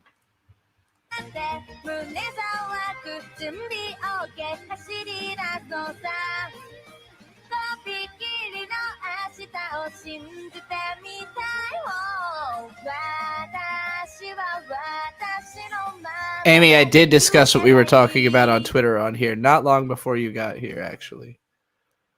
It's an anime based on an 80s video game. That's why the name's familiar to me. やっぱアキコはすげえよ。そうだ、ニューアイドルチェック見とかないと。いっただき。 I gotta say, I really don't like this style of character design where everything looks kind of like almost greasy. Like there's just weird sheen on everybody. あれ？こいつ隣のクラスのやつじゃねえの？おい、お前のこと先生が呼んでたぞ。この前の掃除当番の時、花瓶落として割ったじゃん。そのことだよ。そうだったっけ？ It feels like everybody's got a thin film of grease on them. そうだよ。っていうかお前ってやめてよ。ちゃんと桃子ってやめて呼んでよね。 Read your explanation. Shifty look. Okay, hold on. You know a ton about Wonder Momo. This show is by Shifty Look. Shifty Look was Namco attempting to make cartoons with American showrunners. They made a Mappy show as well, and it was really fucking good. Shifty Look also made this Wonder Momo anime in collaboration with the Japanese studio. Shifty Look also collaborated with Andrew Hussey to make a visual novel where you can date all the Namco characters called Namco High. So if you want to know how this Wonder Momo show is made, that's how. Huh. I can't believe I didn't know about this Namco High thing. That sounds hilarious. I love Hussy. The Huss of the lips. 桃子、アイドルになりたいって本気なんだね。もちろん。アキホみたいなトップアイドルになるんだから。あ、これからオーディションがあるんだった。じゃあ行くね。また明日。やれやれ。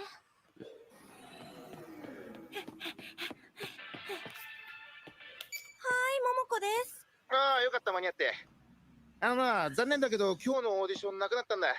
他の子に決まったみたいだな。Nice shoes. そんな。とにかく今日はもう帰っていいぞ。また声かけるから、お疲れ。はーい。ああ、全然仕事決まんないや。チャンスってなかなか来ないよね。会えてよかった、ワンダーモモ。もしかしてファンの方ですか？いつも桃子の応援あ Oh りがとう。shit. なになに？ She's getting 消えちゃ dead. ったよ。きっと役に立つだろう。どういうこと？ Here, take this. It'll come in handy. Launches a fucking weird magic orb into you. She's just like, yeah, sure, whatever. 学校に戻ろうっと。今の何？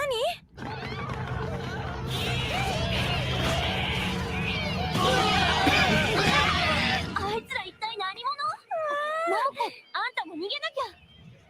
これって映画の撮影なんでしょ？あんたバカじゃないの？みんな逃げろ。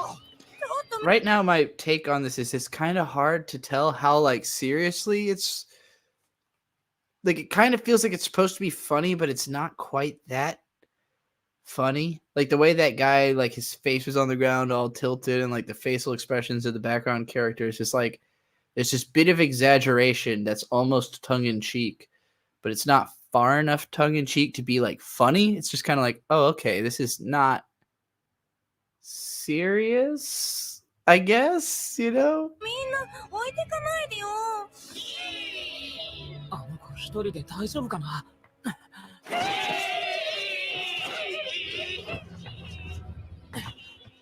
もう何なのこれ。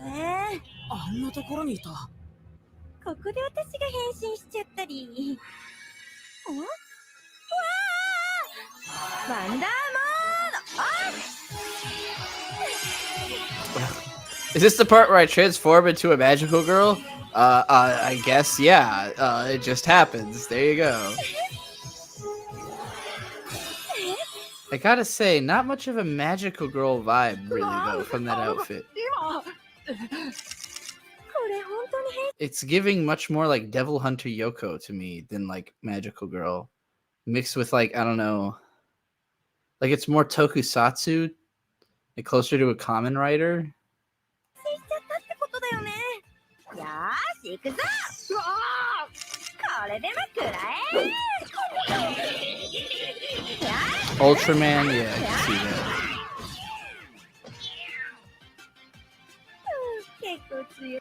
I don't really like her design. I don't like the color choices. The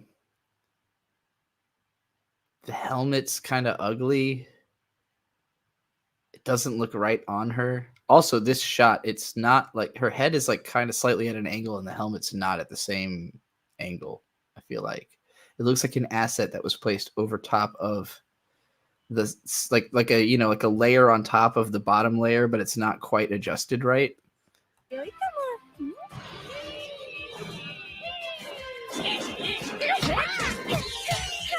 That looked a lot better. That didn't though. すごい。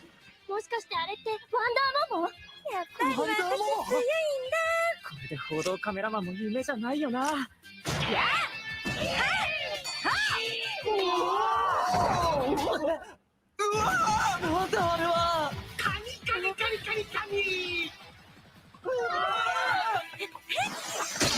What is it with fucking Japan and making crab characters that just say like kani kani kani kani kani?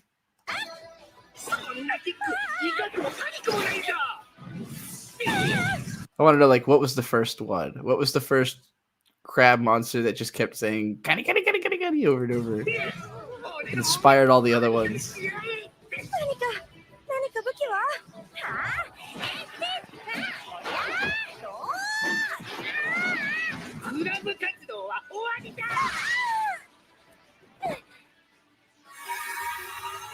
Oh shit, she's the Christ. ワンダーケ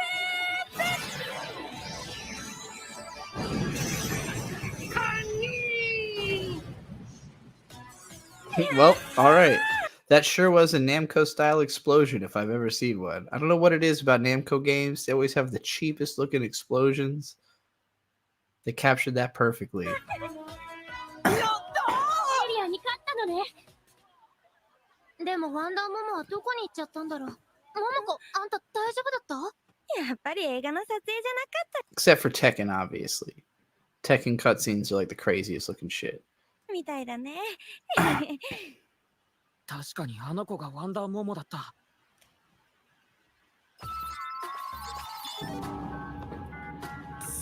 邪魔する者を潰す。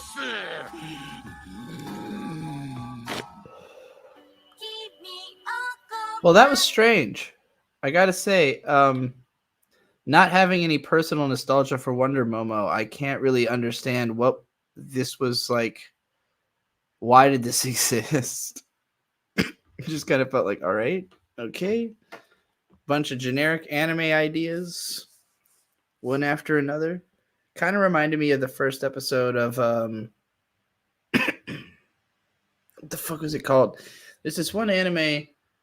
It was like an OVA where it was like the Romance of the Three Kingdoms characters got turned into lollies and sent to modern Japan. And the plot was almost exactly like this, where it's just like the standard tropes of a like high school gymnasium fight thing happen. And it's just kind of like, okay, I guess the point of this is to see your favorite Romance of the Three Kingdoms characters if they were in a very generic anime as lollies. Cool. This is kind of like that for the Wonder Momo character, about whom I really don't know anything. I see you have super chatted for episode 2 of this, but before we do that, we're going to go watch and the thing that Leaf Lady requested, which is Dragon Ball's Greatest Friendship.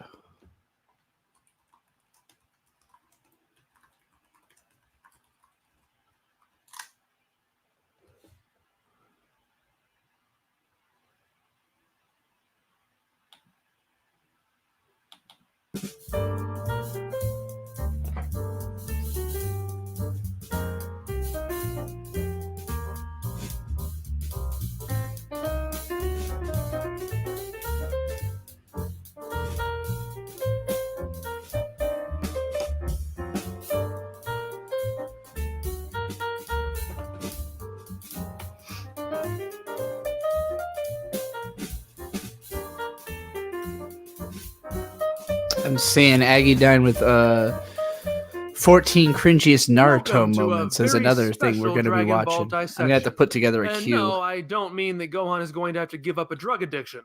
We have reached part 19 of the Majin Buu arc, which sets the record for the longest Dragon Ball dissection arc. Again, it started out with just 3 videos per storyline. The Red Ribbon Army arc smashed through that in 2013 with 8 videos. That wasn't surpassed until the Frieza arc went all the way to 13 parts.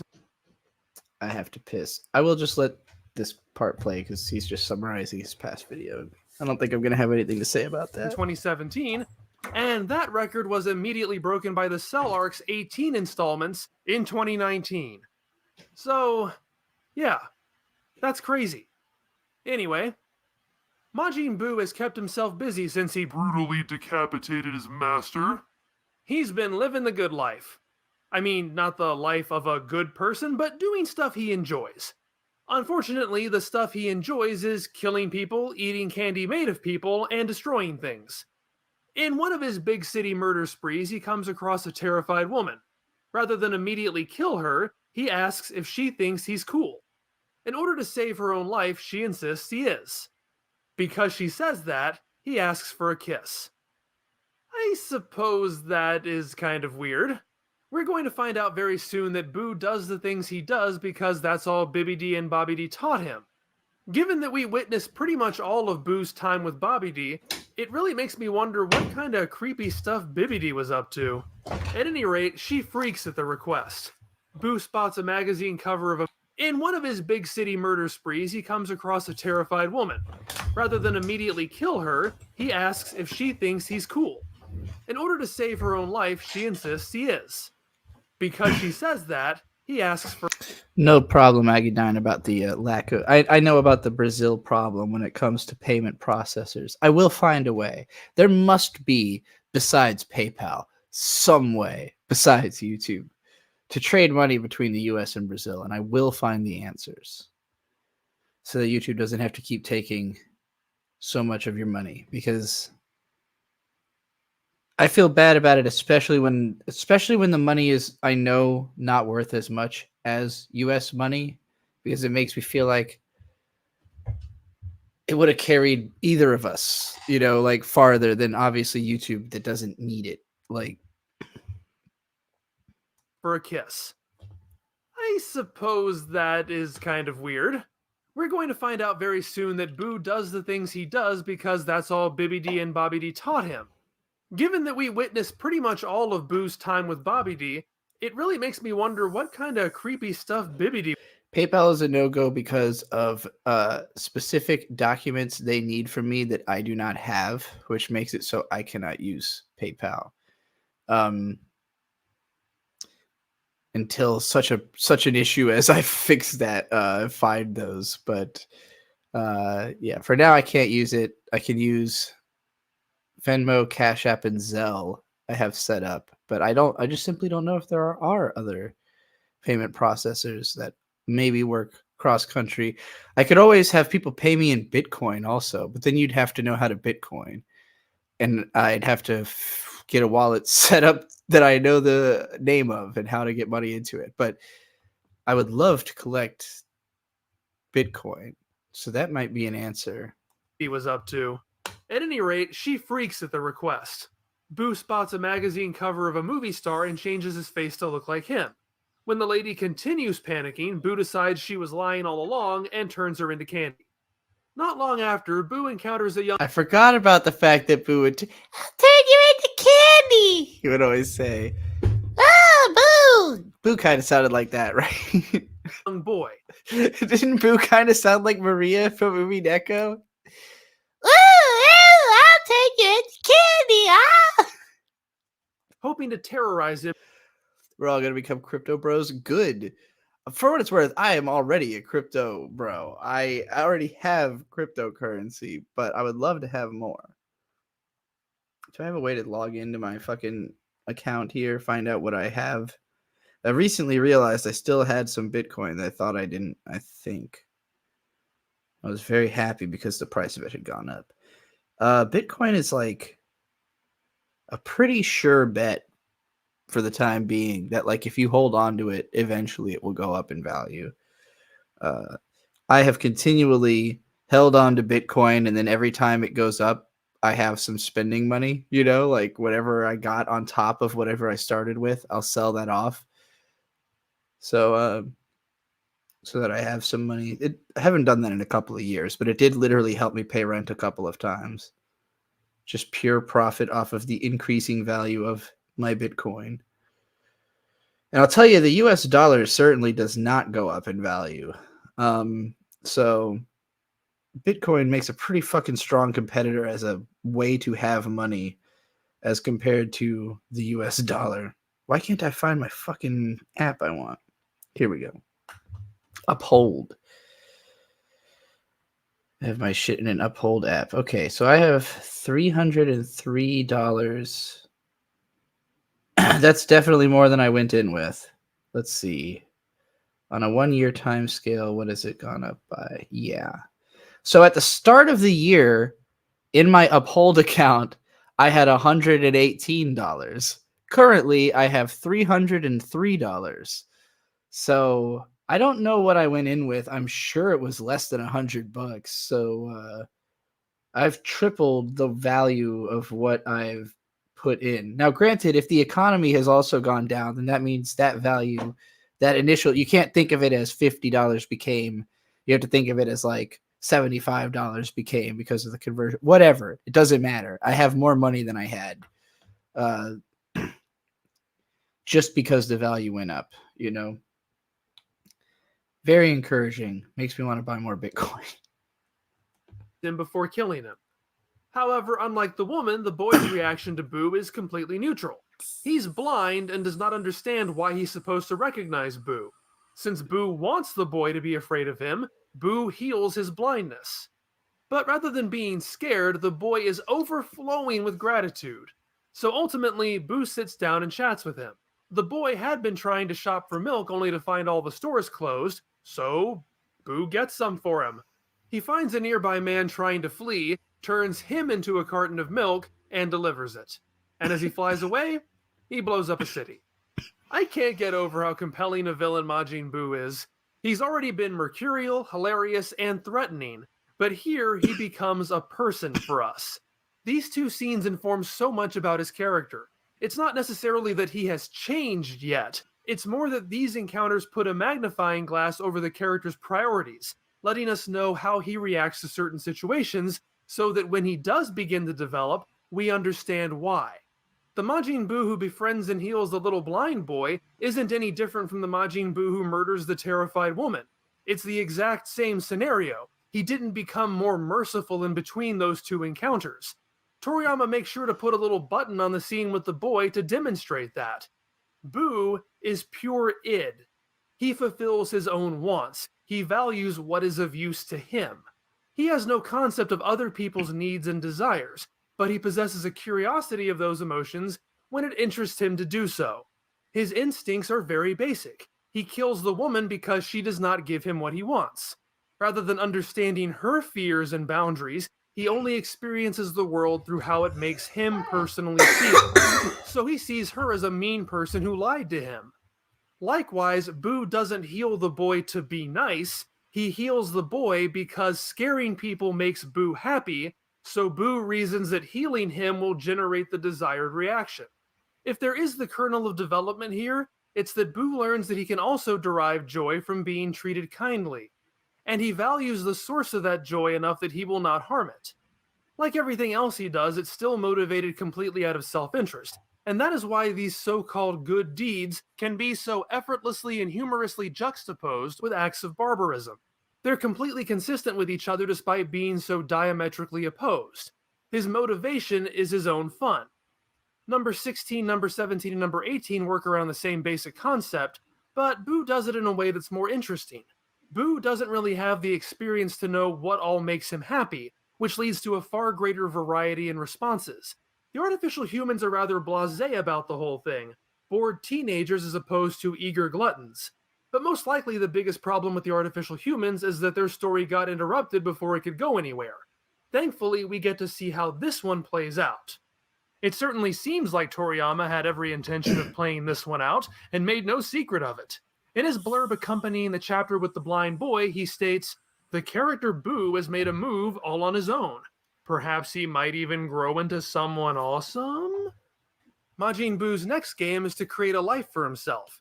He wants to own his own home. That's a pretty relatable goal. Of course, he goes about it in his own self-serving way. He acquires the land by wiping out a city, and he creates the house by turning the inhabitants into clay. It's an interesting sort of Buu larva shape. I don't know, but it's pretty cool. We then witness a montage of... Yeah, I forgot about this. Like, I remember him having built like a house for himself, but I forgot what it looked like. It kind of looks like a larva of a fucking alien. The God damn it, what the fuck are they called? Xenomorph. Like, it looks like a baby xenomorph with the big long head that goes back, you know, like a maggot form of a xenomorph or something. Of what could be described as Buu playing house. In very quick succession, he goes through his basic hygiene chores.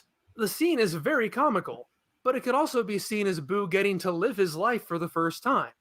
They might be performative gestures, actions he is imitating, but... By the way, I've been pretty quiet through this so far just because I agree with everything he's saying. This is a good analysis of... I'm surprised how much he likes this arc, because we hear a lot of this guy not liking stuff. But this was, for me as a kid, like the point where I finally started really liking Dragon Ball. Like, I kind of went over how Videl, like the arc with Videl was what first kind of got me interested. Like Gohan and Videl's like little romance, introducing like a badass chick character to the story, but then she kind of gets her ass beat and gets sidelined. So that sucked. But then Boo kind of drew me back in because of all the reasons he's saying. Like, this is what got me intrigued by the show again, is this like sociopathic villain that's simultaneously funny and scary, where like it's almost like challenging in the fact that you want to like him. Like, he's cute, he's funny, he's entertaining, but he's just so evil. And it's like because of the fact that he creates this likability with the character, and it then teams him up with Hercule, which is also funny. Almost like the way that like The Boys does tension comedy with Homelander is actually pretty similar to Boo. Like, particularly when Boo and Hercule are around each other, because Hercule is pretending to be the strongest man in the world. But Boo is actually the strongest thing like in the universe, and so he has to hang out. And in actuality, Hercule's like incredibly weak, just like stronger than a normal human, but that's it compared to all the aliens and shit. So like it creates this almost The Boys-esque tension comedy where it's like Boo could just murder anyone he's around at any time for the same reasons Homelander would, you know. But he's slowly learning about empathy and about relating to people and about not just being a monster all the time. And you want him to be better because you think he's cool, even though he's also done so many heinous things. You can never truly like forgive Boo or see him as not a villain. It's just like maybe they can defeat this horrible monster, this creature that kind of looks and acts like Kirby if Kirby grew up to be horrible, you know. But they are actions he is choosing to partake in that bring him happiness. So that catches us up with the Majin Buu content scattered across the previous few chapters I've already covered. Primarily in this video, I am looking at chapters 481, 482, 483, and 484. The fascinating thing about this collection of chapters is that, aside from a very brief Piccolo and Dende cameo in 484, the Dragon Team only appears in 482. Yeah, out of these 4 chapters, only one of them is about the Dragon Team. The rest are about Boo. 485 is largely the same as well. I don't think we've ever seen Dragon Ball shift completely away from the main cast for an entire chapter, and certainly not 4 chapters. It's a very bold move on Toriyama's part, and I'd argue those chapters are among the best in the arc. Yeah, I definitely think this is where I got brought. Other than the Videl arc, this was what brought me in. And it is kind of because, like he's saying, they didn't focus on the main characters. And it's definitely brave considering how much those main characters are like the fucking, you know, the driving force of the popularity of the series. But it's also at a point where it's like, okay, well, nobody's going to think like they're never going to see Goku again because he didn't show up for a few chapters, you know. Let's really zero in on these characters and getting to know them. And like, I think for me, who didn't really understand a lot of the broader lore of DBZ or why some of the characters mattered or were connected, having a moment where you just go aside and you go like, let's explain this story. And I'm like, okay, now I am caught up on this story and I'm ready to see this story progress regardless of what else is going on. I had missed somehow, I think probably because of the fact that I was so put off by Videl getting her ass beat, I totally missed how like Majin Vegeta happened.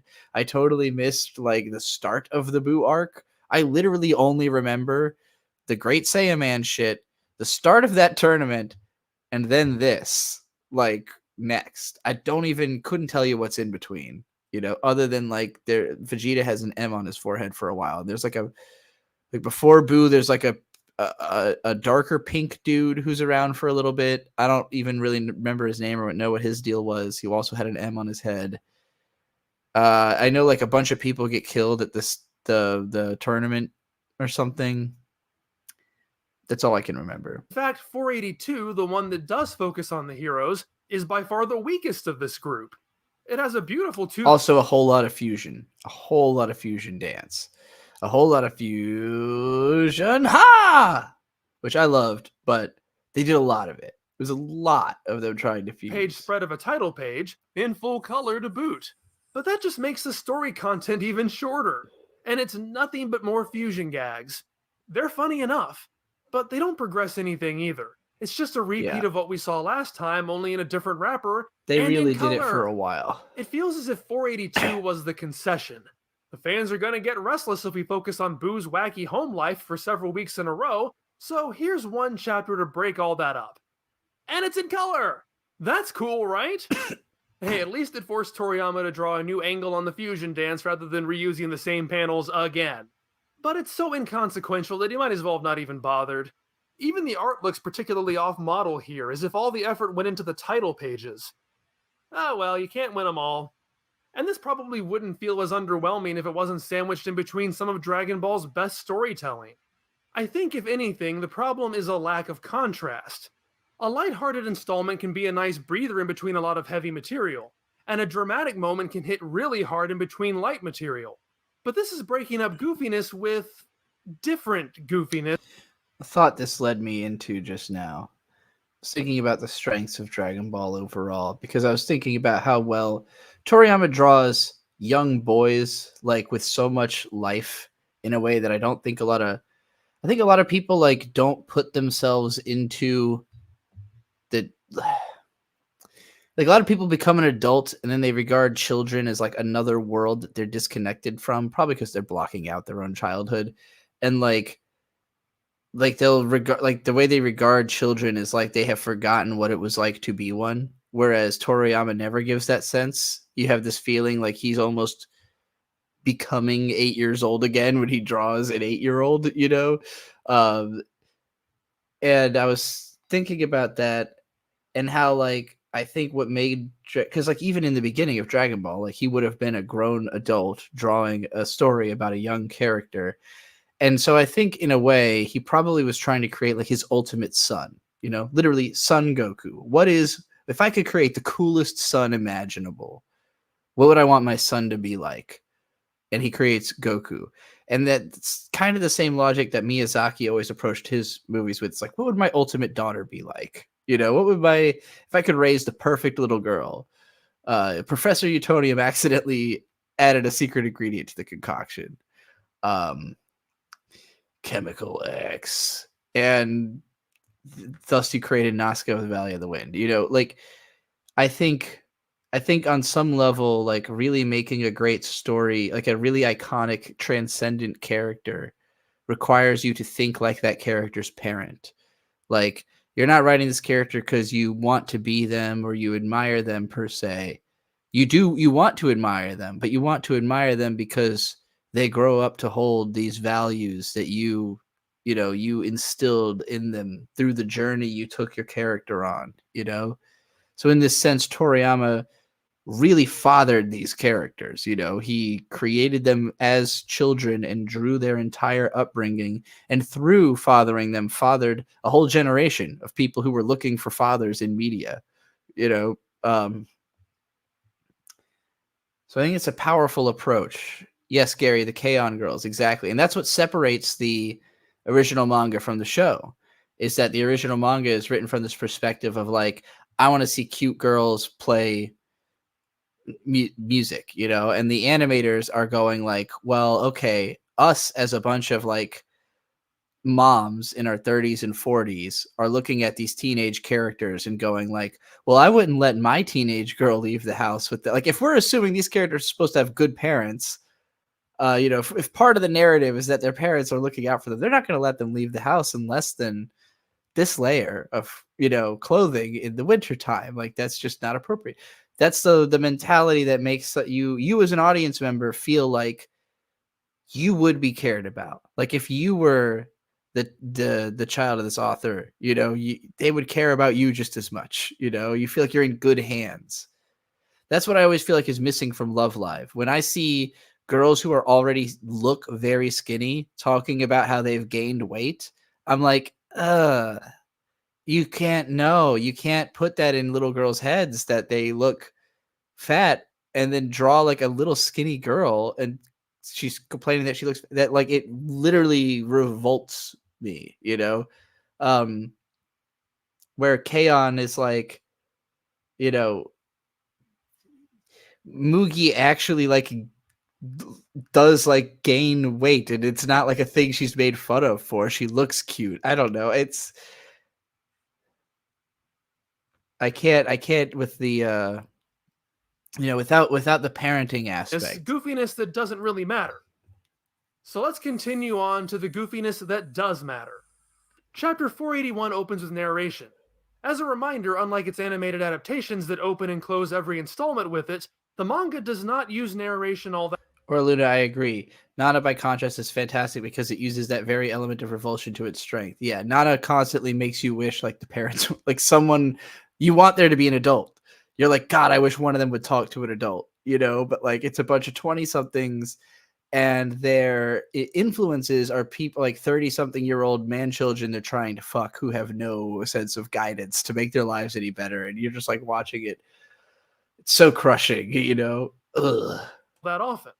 Its use here situates it as the comedic inverse of Chapter 389, where Cell makes his broadcast announcing the Cell games. Amid the terror and panic, that chapter ends with a lengthy narration of hope. It reminds the audience that the world is unaware of Son Goku, who at that very moment is training to defeat Cell. Here we open with a similar situation. In one day, Majin Buu has already killed most of the inhabitants of Earth.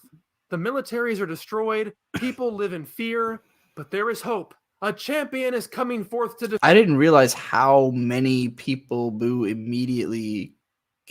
I know like everyone on Earth dies by the end of this arc, right? Like, because they're all in like the heaven realm, and then they have to literally like wish the whole planet back to life.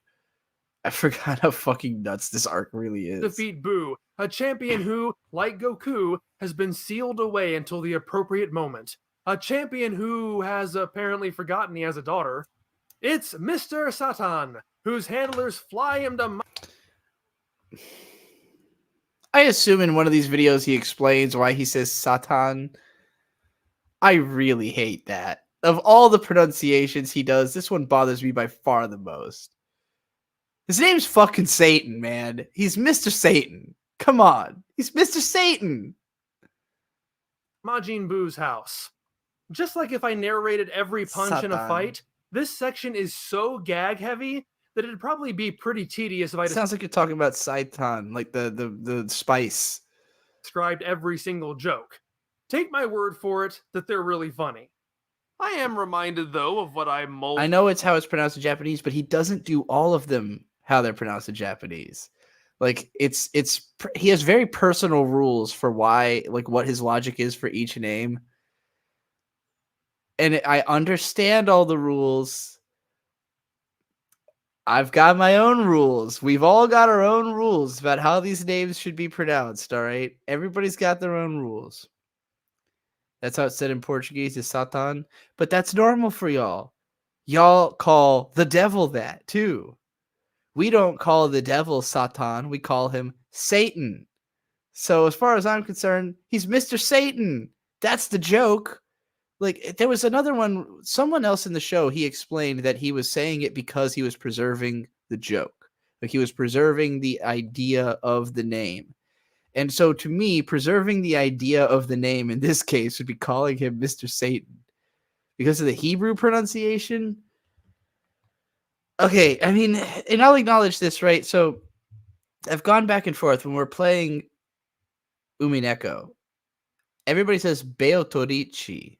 That's how they say it in Japanese. Beotorichi. And so I usually will say Beotorichi or Beotorichi. Beatorichi. Beatorichi. That's the 5 Japanese syllables. Beatorichi, I believe. And so sometimes I'll say Beatorici, sometimes I'll say Beatrice, because, in English, that's the name is Beatrice. So to me, it's the same thing. But the reason apparently that they're saying Beatorici is that is closer to the Italian pronunciation and name. In Italian, it's Beatorici. So there is a reason to say it that way, beyond that that's how the Japanese pronounce it, because they could have written it Beatorisu if they were trying to say Beatrice, but they didn't. They wrote Beatorici, which is probably the Italian Beatorici, So I don't know if that's exactly how they say it in Italian, but that's the Japanese version of how they say it in Italian. So there is good reason to say Beatrice, especially because it's literally what they're saying in Japanese and it sounds funny. But at the same time, in casual conversation, most of us call her Beatrice the Golden Witch because that's the English name Beatrice and it sounds normal. And saying Beatrice sounds weird as fuck outside the context of Beatrice as like a meme, you know? I mean, even Beato, right? Like I had always read it as Beto. Like before I knew Japanese that well, I thought people were just calling her Beto for short, and I thought that was hilarious. But it's Beato, Beato. You know, that's the nickname that he ends up giving her because it's short for Beatrice, Beato. But like that sounds weird in English. Like I don't really want to call her Beato. I might call her Beto because it's funny, but like to me, she's gonna be Beatrice the Golden Witch. That's the fucking character, you know. This guy's Mr. fucking Satan. Over last year. Is Beato a legit nickname for me, Beato? It could be, I guess, if you wanted to, but I really go by Trixie. Like Trixie is already a nickname for Beatrice. It's just the second half. And one of the other countries' spellings, Beatrice, of course, is spelled and pronounced differently in different languages. One of the original spellings is Beatrix. Trixie is just short for Beatrix. I spell my name Beatrice because I prefer that spelling. But Trixie still is just a nickname for Beatrice in the first place. So, as far as the internet's concerned, my name is Trixie Stork, and we're sticking with it. Whether or not Mr. Satan believes his own hype. He has certainly agreed to do this, despite his experience with Cell proving to him that all of this superpowered destruction isn't a trick. He likewise began panicking the second he realized people like those who fought in the Cell games were at the tournament. He clearly knows his limits. This is sheer bravado. While he talks a good game, he can't say it louder than a whisper, because he doesn't actually want Boo to hear him. That's really funny. That's another gag that works better visually than it ever could with audio and animation. Mr. Satan shoos the other... That's not true, because he can... I'm sure in the voice acting, he literally does, like, yell shouting, right? Like, hey, you over there! You can't do nothing about me! Way! I'm too powerful! You know, like... There's a way as quickly as possible, because they're only going to ruin his plans by bringing Boo into them.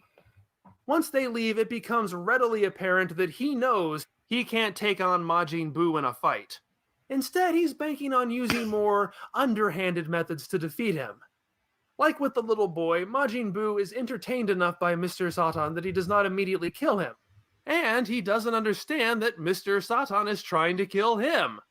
So Boo eats the poison chocolate. Not at. You said, I think... I'm going to attempt to pronounce this. Tell me if this is how you pronounce it. Is it Bice?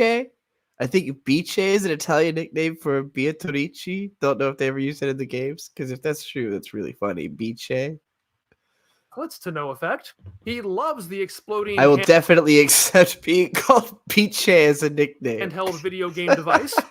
And he believes the posing of this friendship photo has nothing to do with appearing as though Mr. Satan has killed him. Boo is so amused by these antics, he makes Mr. Satan his servant, and Mr. Satan has no choice but to agree. Mr. Satan finally comes into his... Bice or Bici? Because it would be Beatrice. So is it Bici?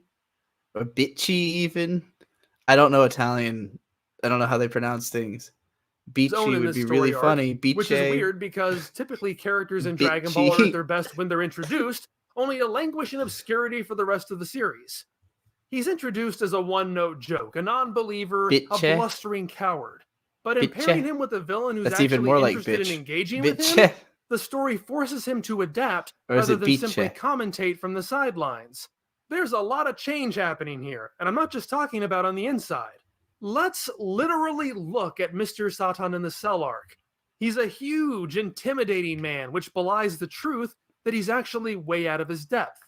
In the Boo arc, he's portrayed as openly pathetic, forced into servitude, and the art very suddenly shifts to reflect that. I mean, just look at the contrast when you put them side by side. He's become a skinny little stick figure.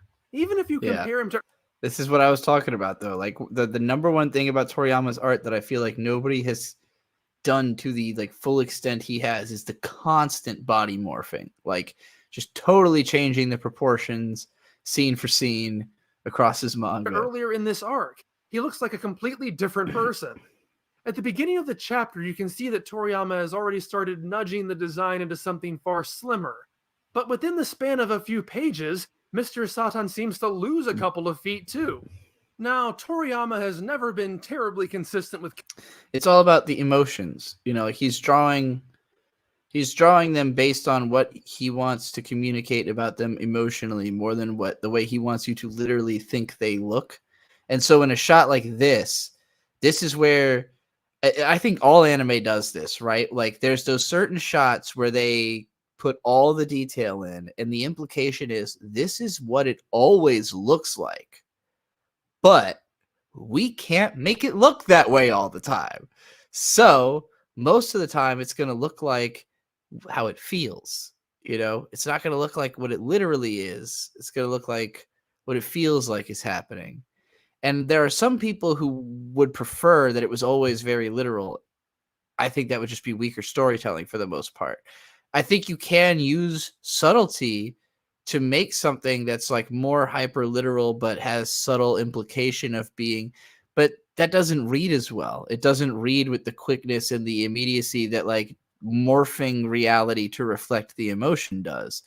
So I think I think this is the best style, like the way he does it, of constantly shifting gears, constantly reflecting the emotions of the scene instead of trying to create reality, but sometimes making it really obvious what reality would look like contextually is fucking brilliant. And this is like the cornerstone of what makes manga and anime so good, is bringing this style to the forefront. And I'm sure you could probably more so credit Tezuka with creating this expectation, but Tezuka's designs never got as close to looking real as, you know, this shot of Trunks looks like a real dude, you know, aside from the face and the hair, but like the body is real proportions. It's a strong guy, you know. Rarely did Tezuka draw like a dude like this. And I think that's what made Toriyama that next level of taking everything that made Tezuka a great manga author and then combining that with, but also I'm going to draw like real looking tough guys that real people want to be like, you know? Character sizes. Even ignoring normal fluctuations in art, he will often draw characters differently based on tone. Just compare this badass Gohan about to throw down versus this tiny confused Gohan from later that same day. It's all about what fits the scene, and this goes back to Dr. Slump. Senbei would change dramatically depending on the mood. Many cartoons use hyper-stylization to make a point. However, I don't know if there's any default physical change in Dragon Ball that is as sudden and permanent as this. This is not a squashing of proportions to emphasize a joke. It's not a narratively explained transformation. It is a complete 180 in the design that never reverts. I really think that's just because of the place that he's been put in narratively, though. It's just that, like, up until this point, Hercule really did think he could convince everyone around him he was hot shit, you know? And now he's around a, like, literal existential threat all the time. Like, he spends all of his time in this arc around a guy that if he doesn't appease him, will just murder him. So I think he's trying to look weak. He's trying, like, actively to not seem like a guy. Yeah, as Gary said, his ego shrunk forever. It's just like his balls went back up inside of him and he just became a different guy. We'll see some tonal variation when the scene calls for it, but he never exits this basic framework. To be clear, this is more of an observation than anything. It makes no literal sense that a man's physiology would change so radically, and it makes little narrative sense for him to look like this in his role of world champion. This design would not have carried the material were it used during the tournament or the Cell games, but it does work here. It reflects his character, his station. It also allows for much more dynamic comedic posing. He's gone from a stiff muscle man into a rubbery cartoon character. And since so much of his role from here on out fits in that box, it's actually far less noticeable than it has any right to be. At any rate, for a few weeks, Dragon Ball becomes this weird anti-buddy comedy where Mr. That's a good Satan dotes description on of it. Majin Buu's every whim while secretly plotting to kill him. It's a wonderful change of pace, and like I said, it runs circles around the one chapter we get that does force things back into slightly more normal territory. Check While it this out. is Bird going got on, his tie-dye another shirt. plot is brewing. There he is, Some soy rich facing moron about it. decides he wants to play the most dangerous game, dragging his servant along. Except that it's not the most dangerous game. He's simply picking people off with his guns because he figures he can get away with it. There's very little authority left in the world, and even if someone were to notice, it would probably be pinned on Buu. Toriyama has tried the whole let evil run free idea way back in the Piccolo arc, but it doesn't really go anywhere. This is far more effective and a far more cynical take. It ties back to the opening narration of the arc about how unscrupulous people. Sayaka Miki saying, funny you bring Tezuka up. He once said Toriyama was too good, way too good. I bring him up specifically because he was the biggest influence that I know of on Toriyama. Like, Toriyama was a fan of Tezuka, and Tezuka essentially popularized manga, so it's hard to like think of him as not just the guy, like to look up to. So it's like if Tezuka wasn't the god of manga, Toriyama is, or was. Sadly also dead now, but like if you're not, what I mean to say is if you don't consider it to be Tezuka, Toriyama is the only other person it could be. One of them is the god of manga, either the guy who started it or the guy who brought it to the height it's reached. But like Dragon Ball is still the most popular, like there's not a franchise that's, I guess One Piece could be considered like competitive with it as like a overall. Let's see which franchise has actually performed better as a full franchises that have made the most money. Let's get a concrete answer to this. Okay. Why is everything so fucking zoomed in on Wikipedia right now? All right. So, Pokemon's at the top now? Really? Holy shit. Pokemon pulled out way ahead. Way ahead. Wow. Okay. So Pokemon is now the highest grossing media franchise of all time. Almost $100 billion. It's so much fucking money. And then Mickey Mouse and Friends is number 2. Almost half of that. Pokemon's almost made double Mickey Mouse and Friends money. That's fucking nuts. No, Pokemon hasn't always been number 1. It came into existence in 1997. It hasn't been number 1 for very long at all. It's literally not even a 30-year-old franchise yet.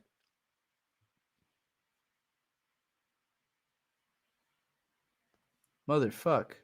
Or 40-year-old, I mean. It is about 30, right? Something like that? I don't know. I can't remember. It's almost as old as me, is what I'm trying to say. It certainly hasn't been the highest selling franchise for that much of my life. Yeah, Mickey Mouse had a 70-plus year head start, as Not App said. Look at that. 1996 versus 1928. Now, I don't know if this is adjusted for inflation, but does it say? Might say it later down on the page. Let's see. Winnie the Pooh is next. Star Wars, Disney Princess, Anpanman, which is crazy because that's just based on Japan, right? Like, or I guess East Asia. Like, Anpanman is not known in the United States or the Western world really much at all. Certainly not something you're going to find in a store here. So Anpanman is ridiculously popular in any place that they eat anpan. Anywhere else, almost totally unknown. Harry Potter, which I hope dies. I hope it dies. Barbie, Marvel, the MCU specifically. God, Harry Potter makes more fucking Marvel than the entire MCU. Ugh.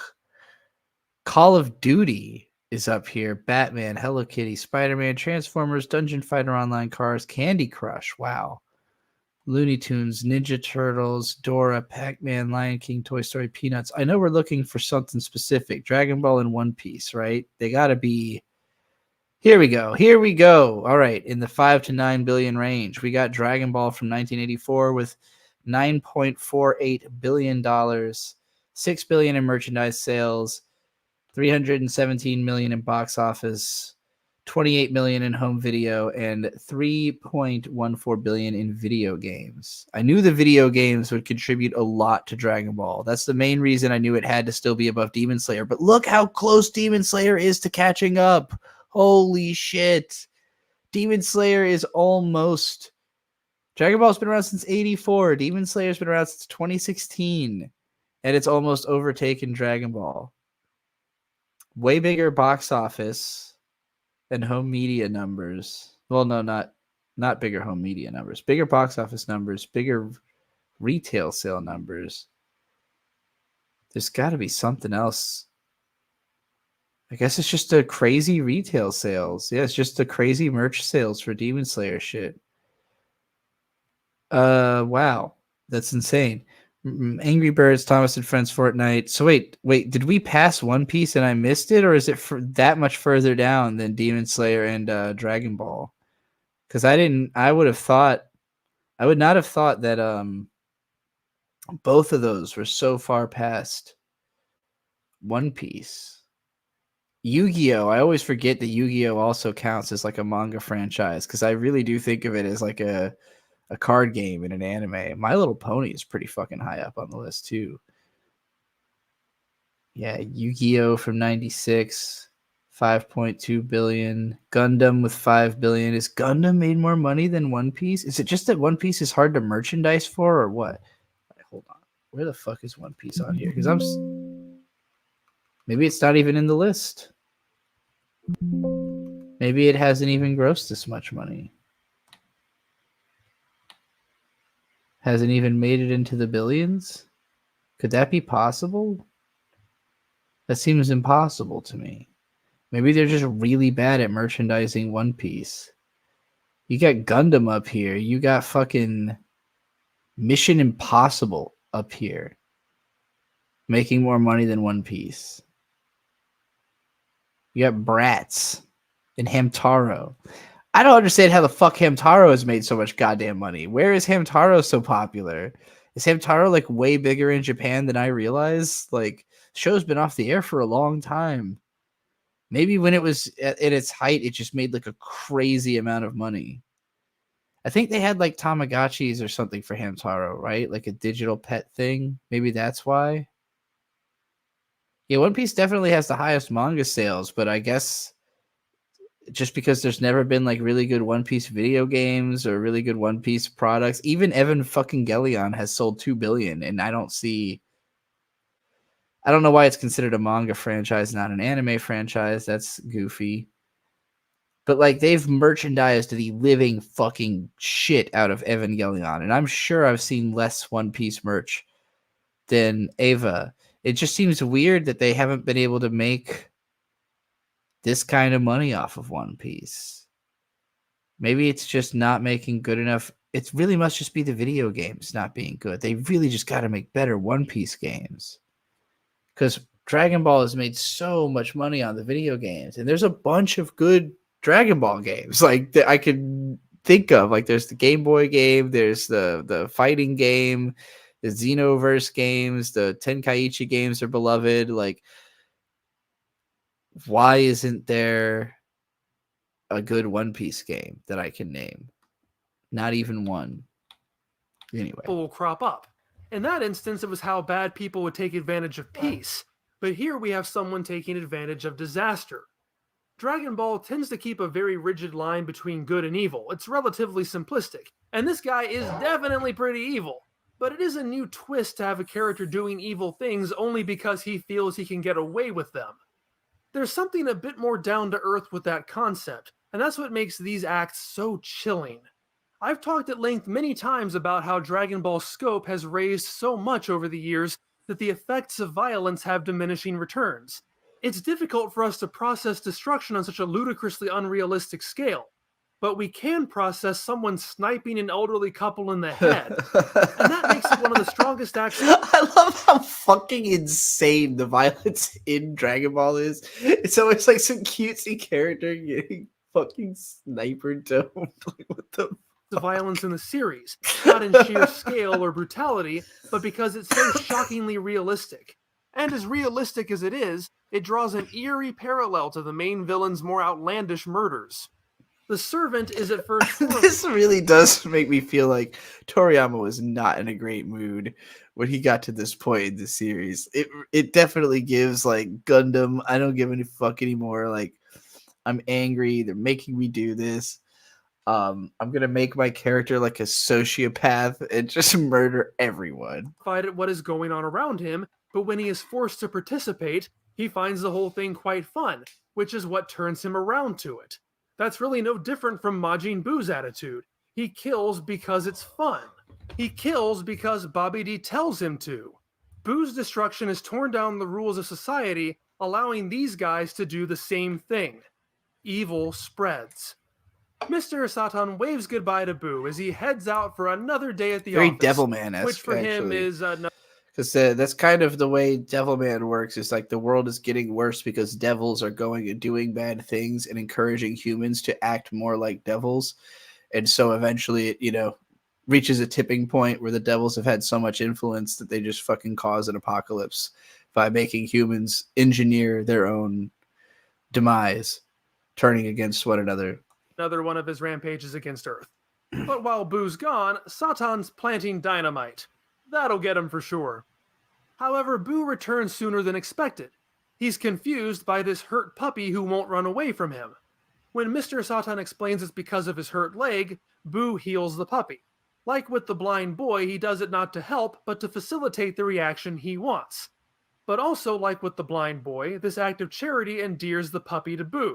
It reinforces to Buu that he enjoys being liked. He's not the only one softening. When Mr. Satan uses buying dog food as an excuse to get away.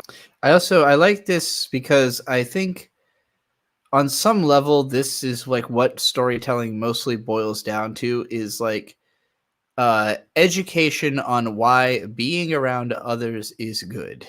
Why communication can be helpful. Even if in the story it doesn't help the characters, the existence of the story itself can be helpful. So I think stories usually on some level thematically are about communication and how it can be used to make everyone feel better, whereas violence can leave you with nobody to communicate with, is like the slow road to having no one to communicate with, So like, I think it's interesting that in a way, this story was always telling stories like this, like Vegeta is also just kind of a sociopathic murderer, but Vegeta has like a specific set of reasons, and a specific set of reasons he's supposed to parallel the main characters. And Buu is just raw sociopathy. Like, he's not related to any of the characters. He's totally alien. He's not a Saiyan. He's not from some culture. He's just Buu. He's just an evil kid with ultimate power, That's why I kind of compared him to Homelander, because they're both really good at just being an analogy. Like, Homelander is just like the concept of ultimate power corrupts absolutely made into a character. That is what he is there to explore. It's just the idea of it. And Buu is, okay, so you have ultimate power. How do we keep that from being corrupted? What would you have to teach the ultimate weapon to make it disarm itself? And that's what the arc is sort of about. Although there's also like this division of like, Buu is not other Buu. There still had to be a thing to kill at the end. So there's the little Buu that they have to fight, whatever, It's a convoluted ass fucking arc. And yes, Agidine, everything is indeed Devilman. Activate his bomb. He can't bring himself. If you're going to make an apocalyptic story, you're almost inevitably going to reference Devilman. They just did it so... I mean, Devilman itself is just referencing the biblical fucking book of Revelations. So it's basically, if you're not referencing the Bible, because you maybe haven't read the Bible, but you have read Devilman, then you're inevitably going to make your biblical references are all going to be Devilman tinged. To do it. Finally, Mr. Satan simply asks the question of Boo, why does he kill and destroy? And the answer is as simple as it is horrifying. He does it because those who made him told him it was fun. That's all. Because the answer is so simple, the solution is equally simple. Mr. Satan tells him it's wrong and asks him to stop. And that's all it takes. Boo agrees he won't do it anymore. This is just so incredibly wonderful. For one thing, it's funny. It's the kind of ludicrously disarming Toriyama joke you'd see in early Dragon Ball, like Namu going to all that trouble to win water, only to be told that water is free. But also like with Namu, there is heart in it, a reward for those who do the right thing. There's a perfect balance here between optimism and cynicism, treacly emotionalism and subversive humor, and it's why pairing Majin Buu and Mr. Satan is such a stroke of genius. Truly. While everyone else is training and powering up, getting ready to fight, Mr. Satan legitimately saves the day. Buu wouldn't have listened to just anybody who asked him to stop killing. He didn't listen to Goku. He listens to Satan because Satan is his friend. That would be sweet. But the twist is that Mr. Satan has not been his friend. He's been lying the whole time. He's like the woman who told Boo he was cool in order to save her own life. He's just better at faking than she was. Mr. Satan's not a great person by any stretch. He's vain and self-absorbed. He takes credit for the good deeds of others. He is a charlatan. He is a classic Toriyama-written buffoon, and Boo is a classic Toriyama-written hedonist. But putting them together brings out the best in both of them. It makes them better people, and it does so in ways that are perfectly organic to both characters. This story arc opens with... It's true. Sometimes you just got to find somebody who's worse than you. It makes you think, wow, I better not be like that. Oh, shit. Maybe I am like that. Oh, no. I got to be less like that. Gohan becoming a superhero. The idea of a superhero is one person using their abilities to make a difference in the world. And while I feel a lot of ideas in this story amount to very little, this one follows through. One man here makes a difference, and that's so much more satisfying than any of the regurgitated fighting tropes we're about to be inundated with. Part of me wishes the story could have ended here. Leave all the main characters with egg on their faces and let this win the day. Obviously, we have to have a big, stupid action climax because that's what makes Dragon Ball popular, so this resolution is not going to hold. Thankfully, it's not entirely undone.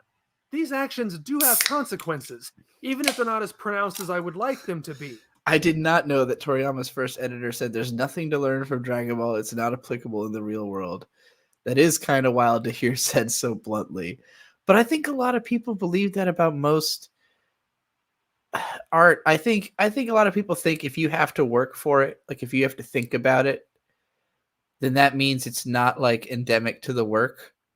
And there's something to be said about like poor communication from art, right? Like I think I've always been fascinated by this Hideaki Anno quote in the back of his wife's manga about him, about being married to him, where he says that he thinks that her manga communicates better than Evangelion.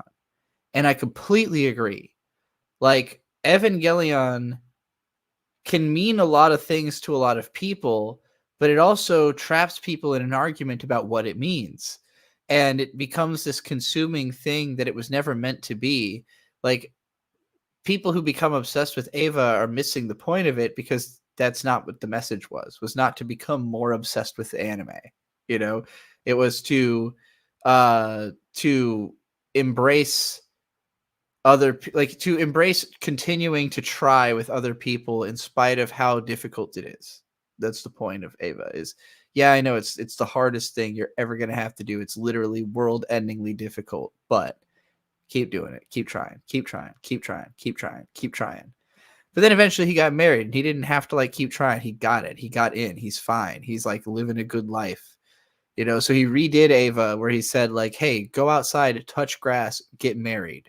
You know, like that worked for me. If you're still stuck on Evangelion, fucking go outside. That's the message of Rebuild. Which is pretty fun. And then Anno's wife has written a manga? No, Anno's wife has written many manga. Moyoko Anno is a phenomenal manga author. Sugar Sugar Rune is her Magical Girl series. In Clothes Called Fat is my favorite manga I've read from her. It's 1 volume. It's about the fat that is in some people's soul. How even losing weight doesn't necessarily mean that you're not a terrible person. Basically. And she's done a lot of those like short, like 1 volume manga, and one of them is Insufficient Direction, which is about being married to the ultimate otaku, Hideaki Anno. And the way she portrays him is very literal, and but like it communicates everything about him in a way that, like, I understand what he means when he says it's a better at communicating than Evangelion, because it's not that it's more masterful, that it's like, I don't know, gonna live in your consciousness better. That's not necessarily what he was ever really trying to do with Eva. It's more like he communicated so poorly that people became obsessed with trying to figure out why they relate to it when it's not really explaining itself well. His wife is just like, here's what this guy's like. You know, like she just wrote a manga that's like, here's exactly what this guy is like. So if you relate to it, cool, you are just like him. And if anything, that manga will convince you you are not like Hideaki Anno. You are not obsessed with Space Battleship Yamato. Unless you are. But like if you're obsessed with Evangelion, you're not like Anno. He doesn't like Evangelion. He likes Yamato. He likes Gundam. You know, like if you read this manga, your impression of Anno will be, this is a guy who just likes Space Battleship Yamato and Gundam. That's it. That's all he fucking cares about. He literally doesn't care about anything else. He just cares about anime that he grew up with from the 70s and 80s. Like, he's not watching new shows. He's literally sitting there rewatching Yamato all day. If that's not you, you're not Anno. You know, that's why it's a better, like, the only thing that changed his life is like he found a woman who will just listen to him prattle on about Yamato and go, that's nice, dear. Oh, you made money? Cool. I'm going to go back to drawing my manga now. Do you want to go to the park later? You know, like somebody who could put up with the endless ranting. He watches Sentai every week. That sounds right. Yeah. Well, he loves tokusatsu more than anything. You know, like he's not even really an anime fan first and foremost. He's just really good at drawing, really good at technical animation, you know, like, and he's really good at tokusatsu also. Obviously now that's what he's doing and what he wanted to do from the beginning, you know? So it's just funny how much he got detoured into this whole anime thing, right? Like fucking Miyazaki's fault. Building him up, telling him he's a good boy because he drew some fucking shit for his movie. Miyazaki, you bastard, you prevented this man from having a career as the greatest. He could have saved tokusatsu instead of anime. He did, actually. He saved both. Whatever. What am I saying? He literally has saved multiple mediums. What a fucking genius. And a real G. Endless respect for Hideaki Anno forever. And Moyoko Anno. Also incredible. Also a genius. Fucking match made in heaven. Mr. Satan continues to develop wonderfully throughout the rest of the story, and at the very least, the way this is undone also ties very well into that idea of one person making a difference, but inverting it. Because we can choose to make a difference for good, but we can also choose to make our world much worse. Let me jump back a little bit. This chapter actually opens with Mr. Satan finishing reading A Dog of Flanders to Majin Buu. I have gotten used to him saying Mr. Satan. The joke is, well, actually there are a few jokes here. The title page features a fantasy of Mr. Satan I gotta read or watch A Dog of Flanders sometimes. I feel like every Japanese person of a certain age has like extensive knowledge of A Dog of Flanders. Particularly anime fans, because there was an adaptation of it from like the 70s, I think. It's 50 episodes long. And it has been referenced so fucking much. And like Westerners don't talk about it a lot because most of us aren't that familiar, which is funny because it's like I assume like a English book, but it's part of the World Masterpiece Theater series, which is, a bunch of adaptations of Western literature into anime. Usually that expands on them massively because they turned them into these big 50 episode shows that would run every year.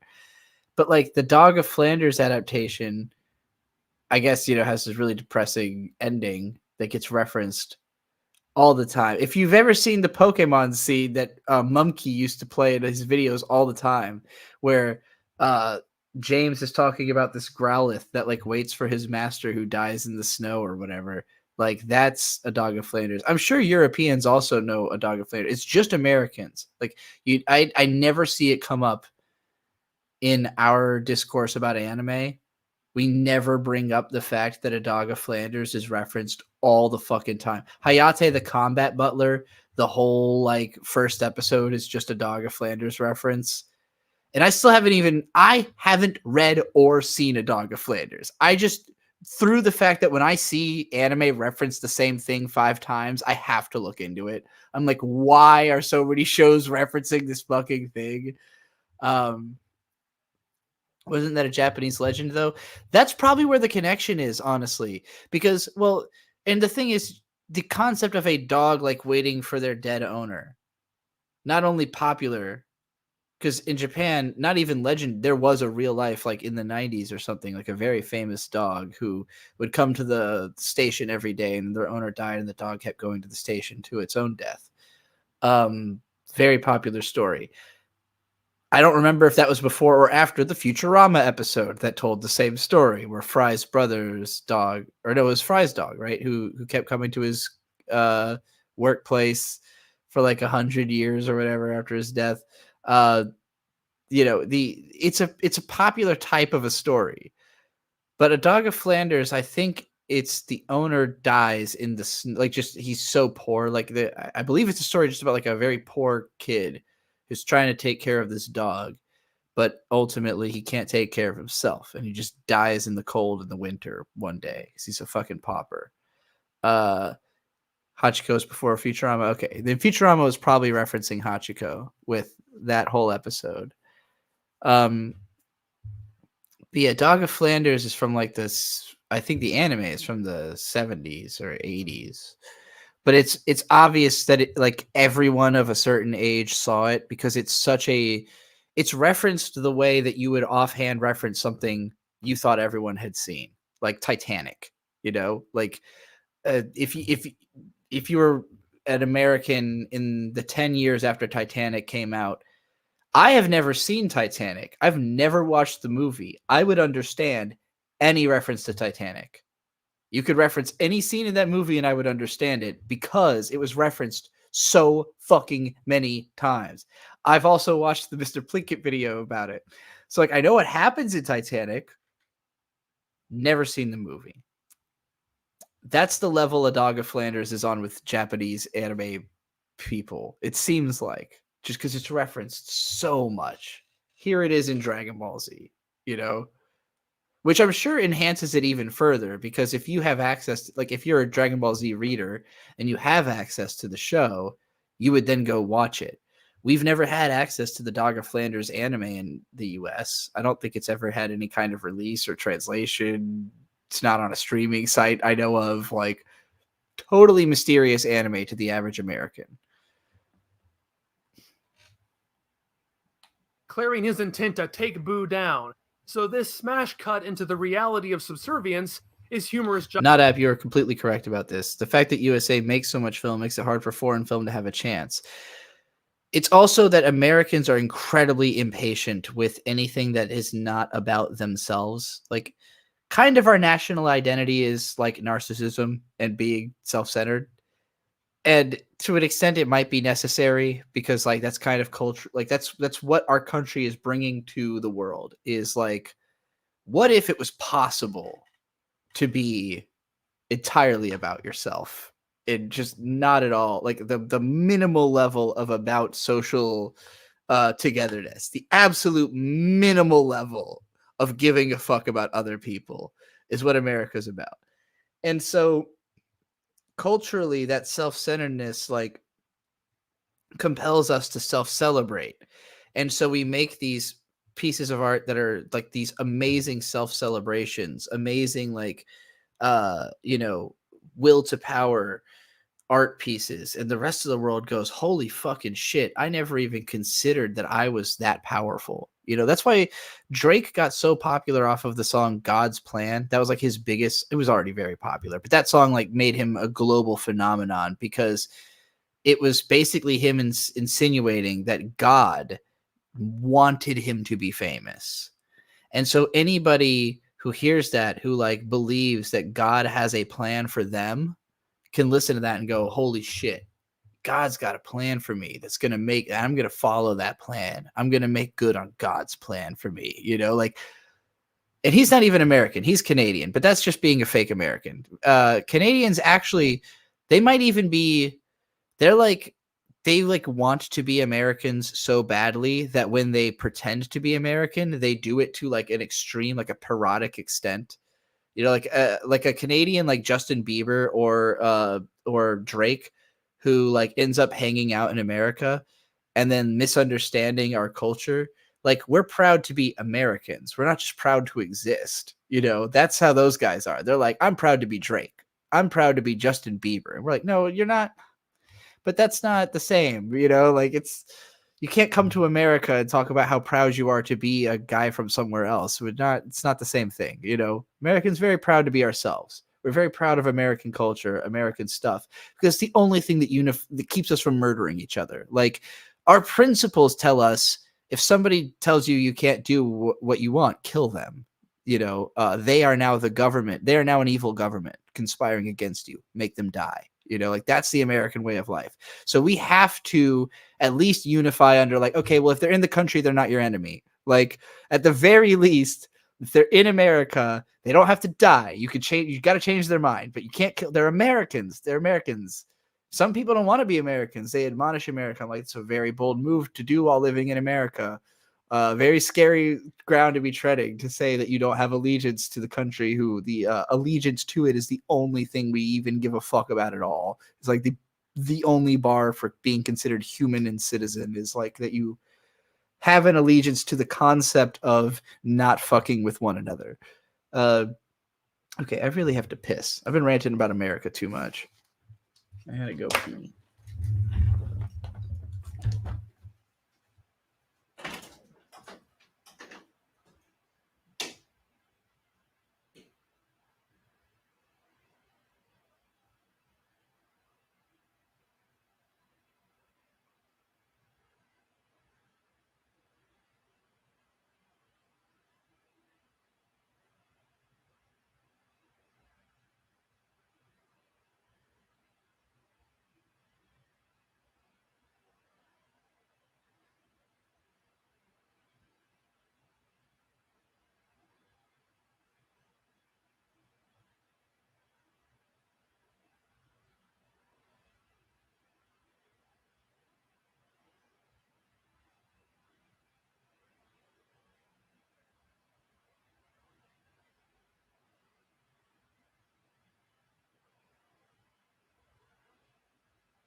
Apologies, my crippling freedom addiction started flaring up, and I had to go on a rant about how American I am.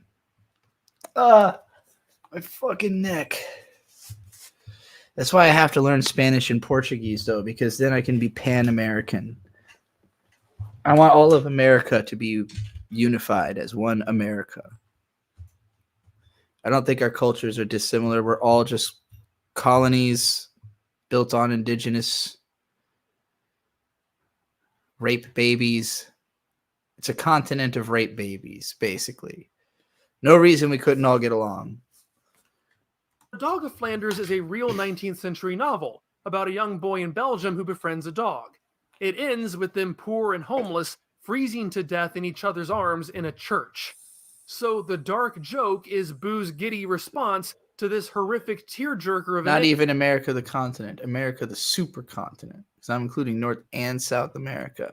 I'm pretty sure between English, Spanish, and Portuguese, maybe a little French, you could go almost anywhere in the Americas. ending. The novel is very, very popular in Japan, so the audience would have gotten this immediately. I guess I'll be pedantic for a minute. It's easier to rationalize things like the American flag appearing in the Dragon Ball world. Without any context, you can Ellen says, if I could be president of all America and distribute all the money across us, you got my vote again. I have to be president of the USA first. We're too far away from having a United States Americans, by and large, their feeling right now is we don't have enough and we don't want other people having what we've got. We can't afford to give it away. We can, because we have more than everybody else has, but we don't have as much as we want. We want what those guys got. And what those guys got, they got so fucking much of it. They could definitely give it to us. They could give us so much of it, we could start giving it away, you know? They just got so fucking, we can't give it away if they've got all of it. That's why I think if we taxed everybody who makes over $500 million, everything they make over $500 million, and redistributed that to everyone in America, and then everybody in America became kind of like a, you know, individual baron to go out into the world and try their luck at maintaining society in third world countries. Eventually, smart people like me who learn Spanish and Portuguese and are really careful not to get involved with gangs might be able to create creative industries, Pan-American, just by literally being able to translate what smart people are saying to one another who like don't have time to learn multiple languages. Like being intelligent and knowing multiple languages is basically just being able to make it so intelligent people can communicate with one another without having to learn those languages. I don't think I'm smart enough to do my own intelligence. You know, I'm not like a college educated person, but if I knew 4 languages, college educated people would want to talk through me to one another, and then I'd learn all their information by translating it. This is how I backroad my way in. I almost said this is how I win, referencing the way that guy dies in that movie. Assume an identical flag exists in their reality without it necessarily tying to a real world analog. A specific novel, though? Is it exactly the same? I mean, does Belgium exist in Dragon Ball? Or would it be considered a fantasy novel where an author came up with the idea of Belgium and the inhabitants are like, how creative this Belgium you speak of? Obviously, using this well-known story works as a good shorthand. I have always been very confused whether Dragon Ball is set on like Earth, or like what is... Initially, I believe the idea was that it was like Earth as per Journey to the West, if there was this capsule technology. Like it's pretty early into Dragon Ball that you start seeing like towns and like little cities and stuff, but they're usually pretty like there's like a bunch of huts in the middle of like a field, you know, like there's not like a culture that's ever described or like, is this Earth? Where are we? Hand to play off of Boo's sociopathic nature. I think it would have played as well if Toriyama had simply made up his own depressing book ending, but I'm willing to look the other way here at the lack of consistency in the fictional world, because the use of a dog of Flanders is more important than simply this joke. The 2 murderers happen to come across Majin Buu's house, and just like Mr. Satan himself, they get it in their heads that they can kill Buu and become heroes. But apparently being evil for the sake of evil is more important to them than not giving up their tactical advantage to Buu, because instead of shooting him, they shoot the puppy. This chapter opened with Majin Buu laughing at the idea of a dog dying. Now, as it closes, he has to face that reality himself, and he's no longer laughing. Remember that Majin Buu has never understood. I love that a dog of Flanders was just literally used to warn you that they were going to kill a dog in the chapter. Like it was just foreshadowing. Hey, just so you know, dead dog coming up. The suffering of other people. He has only done nice things when it has benefited him, not because he wants to stop their pain. Even when he agrees not to kill, it's because the person requesting it makes him happy, not because he truly understands it's wrong. By flipping this exact scenario and making him the victim of those who cause suffering for their own pleasure, he now understands. Majin Buu is furious, angrier than we've ever seen him. But before he can do anything, Mr. Satan has already entered the fray. You know what? People talk about Vegito this or Super Saiyan 3 that. No. Nuh-uh. This right here is the best fight in the story arc. It's less than 3 pages of Mr. Satan beating the ever-loving crap out of these terrible people. But it hits so much harder than any crazy powers Goku, Gohan, or Gotenks are going to pull out. Why? I'm going to keep hammering this in until the day I die. Action is only interesting if we have a reason to care about it. In just a few short chapters that break away entirely from the core cast, Toriyama has set up, developed, and paid off this relationship. Not only do we understand Majin Buu's pain and confusion, we get to see Mr. Satan fight for someone besides himself. Buu has grown, but now Mr. Satan is changing too, and it's so satisfying to see. Earlier, he lied when he agreed that he likes Buu. Now we can see Mr. Satan actually does care about him. Buu likewise sees that that's true, and it's that act that calms him. Buu is able to save the puppy, and he and Mr. Satan share a genuine moment of happiness and friendship together. The choreography, the coolness of the fight, is less important than what it represents, how it moves the story and characters, how it makes us feel. Selfish characters using each other for their own comedic benefit who end up forming real bonds and growing as people? Battles predicated on emotional stakes? Where have I seen that before? Oh, right, in Dragon Ball. The best parts of Dragon Ball manage to hit these types of moments perfectly. Toriyama delivers his best work when he can create characters who are just ridiculously terrible enough to love. No, not you. He has a knack for effortlessly weaving between stark humanity and irreverent silliness. For so long, though, that felt buried beneath the need to create bigger and bigger fights. And while it might be the tiniest bit forced that the guy shoots the puppy just 'cause, Toriyama never threads that needle better than he does here. I can't think of a more extreme tonal dissonance than a guy gunning down the elderly for sport, mixed with this crazy Bugs and Daffy dynamic. This has no business working at all, but it somehow does, because it's rooted in believable character dynamics. That it's able to fulfill all these roles makes it the pinnacle of the story arc, if not the pinnacle of Dragon Ball as a whole. Unfortunately, the trio's happiness is short-lived. The man pulls out a pistol and gets off one last shot on Mr. Satan himself. And while Buu is likewise able to save him, this time the resulting anger is too much for Buu to deal with. We were so close, but one person really can make all the difference. Thank you so much for watching. It might not surprise you, but this is another one of those topics I've been dying to get to for years, so I hope you enjoyed it as much as I did. I guess we gotta buckle in for a bunch of non-stop fighting now, don't we? Oh well. There'll be fun to be had in those scenarios as well. I have lots more to say, to be sure. Let me know what you think, and I'll see you next time. That was a good one. I'm really surprised to realize just like how much that little arc kind of like captures the appeal of the boys. Like I kind of described it earlier, but the idea of like this ultimate power that's basically got the mentality of a child, and it's like you can kind of gaslight them because they don't understand that they are themselves emotional and that their own emotions will need to be confronted. But like you're walking this constant tightrope because it's like, am I convincing enough to, make this person keep deciding over and over again to be moral and be on my side? Most people on some level, the fear of consequences is part of why they decide to be moral.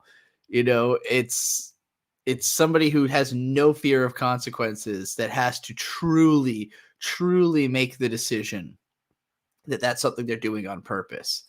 And so it puts incredible weight on you to like convince that person not to just do whatever the fuck they want, you know? And like The Boys is almost entirely about those manipulations, about people at different stratas of power trying to convince one another to do what's in their best interest instead of murder everyone, you know? Which Homelander could just do and is often tempted to, but he has felt the emotional benefit of being loved and praised, even if it's fake, you know, just the feeling that he had from it is enough to keep him thinking, well, I need somebody around. Like, somebody's got to suck my fucking dick, you know, like, or else I'm all by myself. So, you know, Boo slowly learning that in a very comical way that, you know, I think communicates the message perfectly. Obviously, The Boys leans way further into the depths of the whole show is this. It's like that relationship, but every single step of the way between the most powerful guy and like the most average domestic level power imbalance, every single step of power imbalance on that gradient is explored by The Boys. And it's just never a comfortable experience. You know, in this case, because it's Hercule who's kind of a piece of shit. So like, even if something bad did happen to him, even in the situation, he was originally planning to betray Boo. So it's not like he's being altruistic good guy. But after the dog dies, and both of them kind of really feel something, and he really does do, like him jumping into the fray is not just that he was even more emotional, it's that he wanted to beat these guys up, but he didn't want Boo to just annihilate them. You know, he didn't want Boo to get that immediate emotional catharsis. He gave the emotional catharsis by doing it before him, you know, or kind of undercut it, really. It made it feel like, oh, well, I guess I didn't have to do that. I didn't have to murder anybody because Hercule already beat their asses, you know? So it's like a happy ending to this type of scenario. In The Boys, a happy ending to that type of scenario would then be followed by something much worse happening, because that show is always just anything nice happening is to create more tension towards something negative happening. In Dragon Ball, you don't have this concern. This is an open and shut arc. The tension was, you know, can Hercule convince Boo to have a heart? Can Boo convince Hercule to, you know, fake it all the way to making it, you know? And the answer is yes. So it's kind of a happy ending. And of course, even though everyone on Earth dies in this arc, they all get brought back to life. So at the end of the day, Dragon Ball Z is a happy story. I don't think people are getting brought back to life in The Boys. I'm pretty sure the ones who have died are dead, and they're not. Nothing's ever making that undo. Speaking of ad categories, I should turn on monetization on this video. There you go. Can't do it on the last one. But that's okay. All right, I think I have a cue here. Wonder Momo episode 2.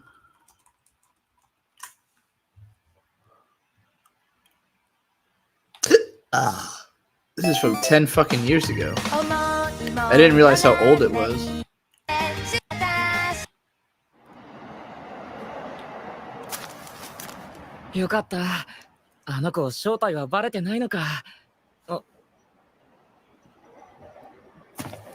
Knowing it's as old as it is explains the aesthetic. I thought this was like something fairly recent, and I was like, damn. I thought anime had kind of moved past this look. This like greasy look. But it has. This is just old. Also, this shot looks fucking terrible. In a very vague way, but just this, it's not aesthetically pleasing. Awkward place to pause. 握手会はこちらです。ブース前に一列に並んでお待ちください。太陽も私のファンだったのね。 Looks like the sun is one of my fans too. 握手してもらっていいですか？応援ありがと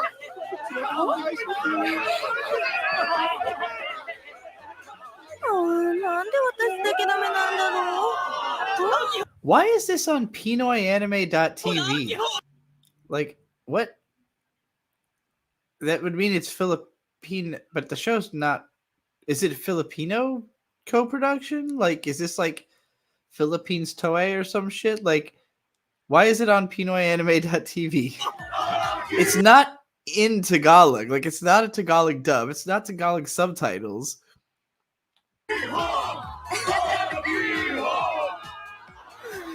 アキはやっぱりすごいな。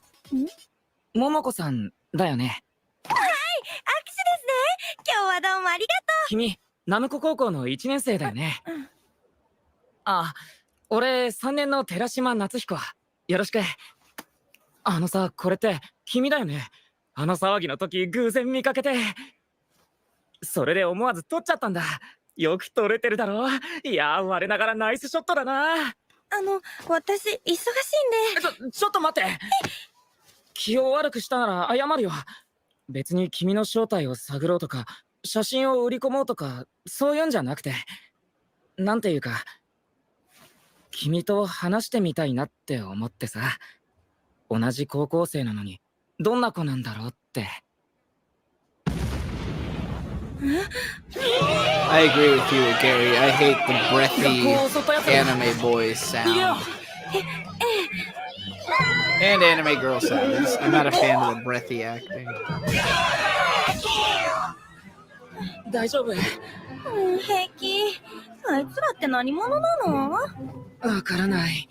でも人間の敵だっていうことは確かだな。こんな時また君が。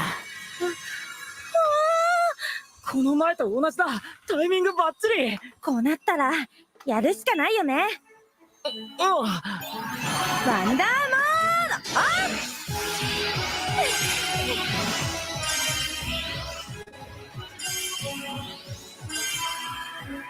Yeah, let's suck dick in London, Florida, and France. アイドルが集まる秋葉の聖域をめちゃくちゃにするなんて許せないんだから。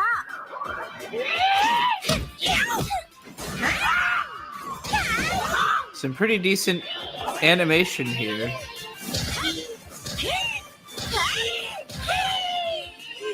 I like that little repeated sequence. Again, it's like the weirdest thing about this. Yeah, Orluna said they feel like being a Western parody of anime, even though they're actually animated in Japan. There's like definitely a vibe of like it's supposed to be funny and not taking itself seriously, but again, it just isn't quite exaggerated enough. Like, I think it is trying to be ironic, but it's not winking hard enough. It's like a half wink. You know, you're like, oh, okay. Like, you kind of almost remember that it's not. The intent is to be generic, but in a funny way. But it's so close to just being generic that it's only like every once in a while you go, oh, right, this is funny. This isn't just generic. もういくらでもかかってきなさいよ。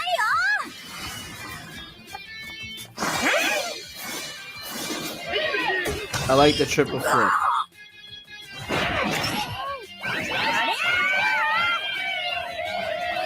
This also very much, it gives anime for toku geeks, which is always like kind of a little bit of a mistake to me because it's like, why not just make a tokusatsu? Like, think about how much more like mind-blowing it would be if this like old game that had tokusatsu aesthetics had a tokusatsu adaptation, which I assume would be cheaper to make than an anime, honestly. Like, I know this doesn't seem like a high-budget anime, but at the very least, it's a whole production, you know? Like, I don't know. How hard would any of these scenes have been to make with actors? And it would be actual tokusatsu instead of just an anime that's aping tokusatsu aesthetics, which is always a kind of a weird zone for me.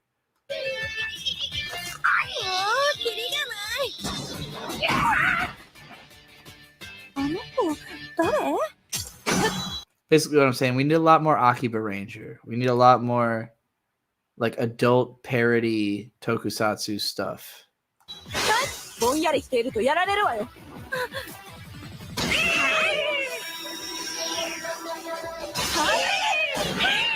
I like the sword girl's design. The purple goes with the gauntlets a lot better, and her sword looks sick.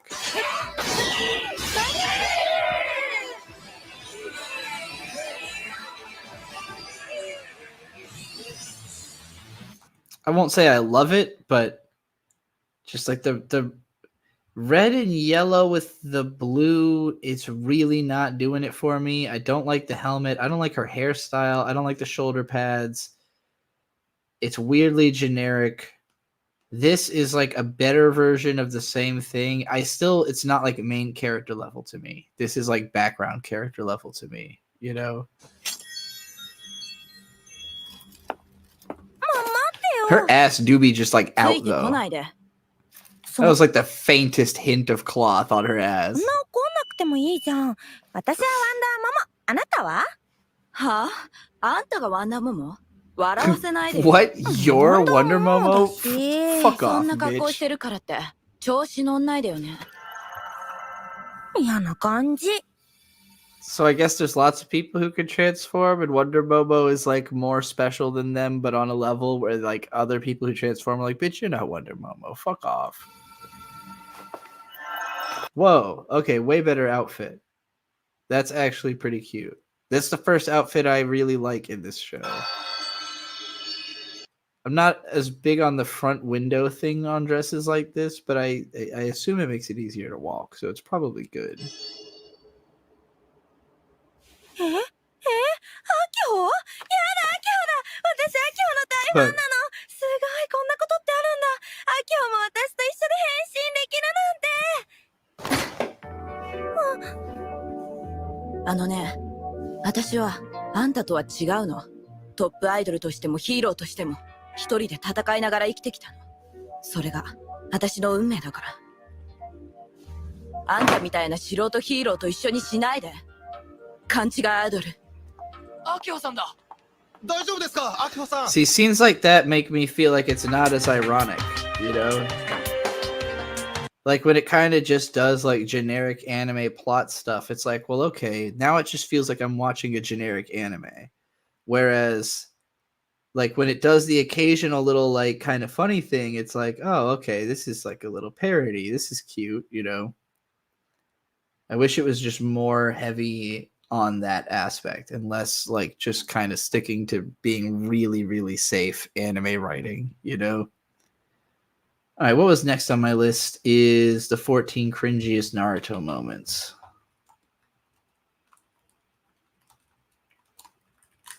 All right. I'm going to use the bathroom before I watch this series. And probably get myself a snack. So I'm going to put on something else for y'all to watch for a moment. Just in case I end up being up for like 5 minutes or something, I'll play something that's like... I'll just throw on this 3.5 hour Wheeled World of Saturn RPGs video that just came out, and you'll see how far you get into that while I'm gone. Jesus Christ, Majular. Fascinating.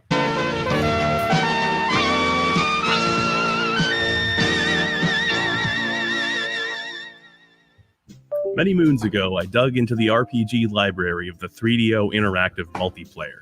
I think most people could probably go their entire lives without even knowing that the 3DO exists, much less that it has a library of RPGs. But hey, they'd be missing out big time.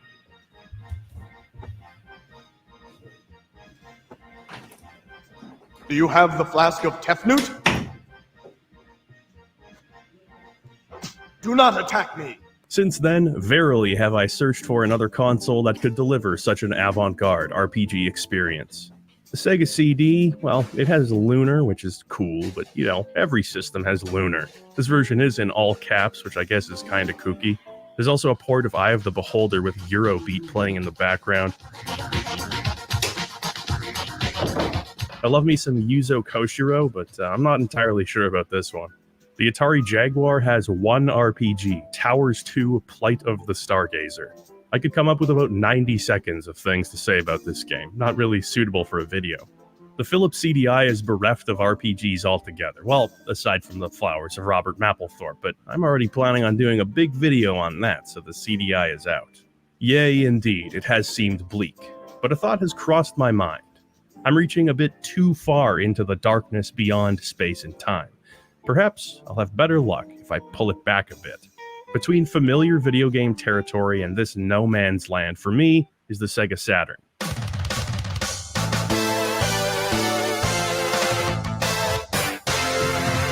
I grew up in a small town in the middle of nowhere, and I'd be surprised if anyone in a 100-mile radius owned one of these, including myself or my older brothers. And it makes sense, given that the console sold, very well. And besides, sales aren't important. The Sega Saturn was mired in the chaos of the industry's ongoing transition from primarily 2D development to 3D. Sega seemed to underestimate what the need for 3D-capable console architecture was going to be in a few short years. As a result, many of the Saturn's most impressive games show off its 2D capabilities. While it was still perfectly capable of polygonal 3D, pound for pound, it couldn't measure up to the PS1, and certainly not to the N64, which released almost 2 years later. As it stood, the Saturn sales were in a bit of an awkward middle ground. The console was popular enough to have resulted in a surprisingly great catalog of original software. Yet many of those games, still trapped on the Saturn alone, remain beloved to a relatively small group of Saturn enthusiasts. I was actually shocked by how many RPGs are on this system, the vast majority of which were never released outside of Japan. Some of these games are often recommended to me, some of them aren't. I can't play every RPG on the system because that would take 7,000 hours, but I've handpicked a selection that I think will absolutely thrill you. So without further ado, this is the weird world of Saturn RPGs. Like the Saturn, the Sega Genesis wasn't known far and wide for its RPGs. It had a respectable number of them, or RPG-adjacent games at least, but bear in mind, it was directly competing with the Super Nintendo. The SNES had Final Fantasy VI, Earthbound, and Chrono Trigger all released within 1 year of each other, so the competition was pretty stiff.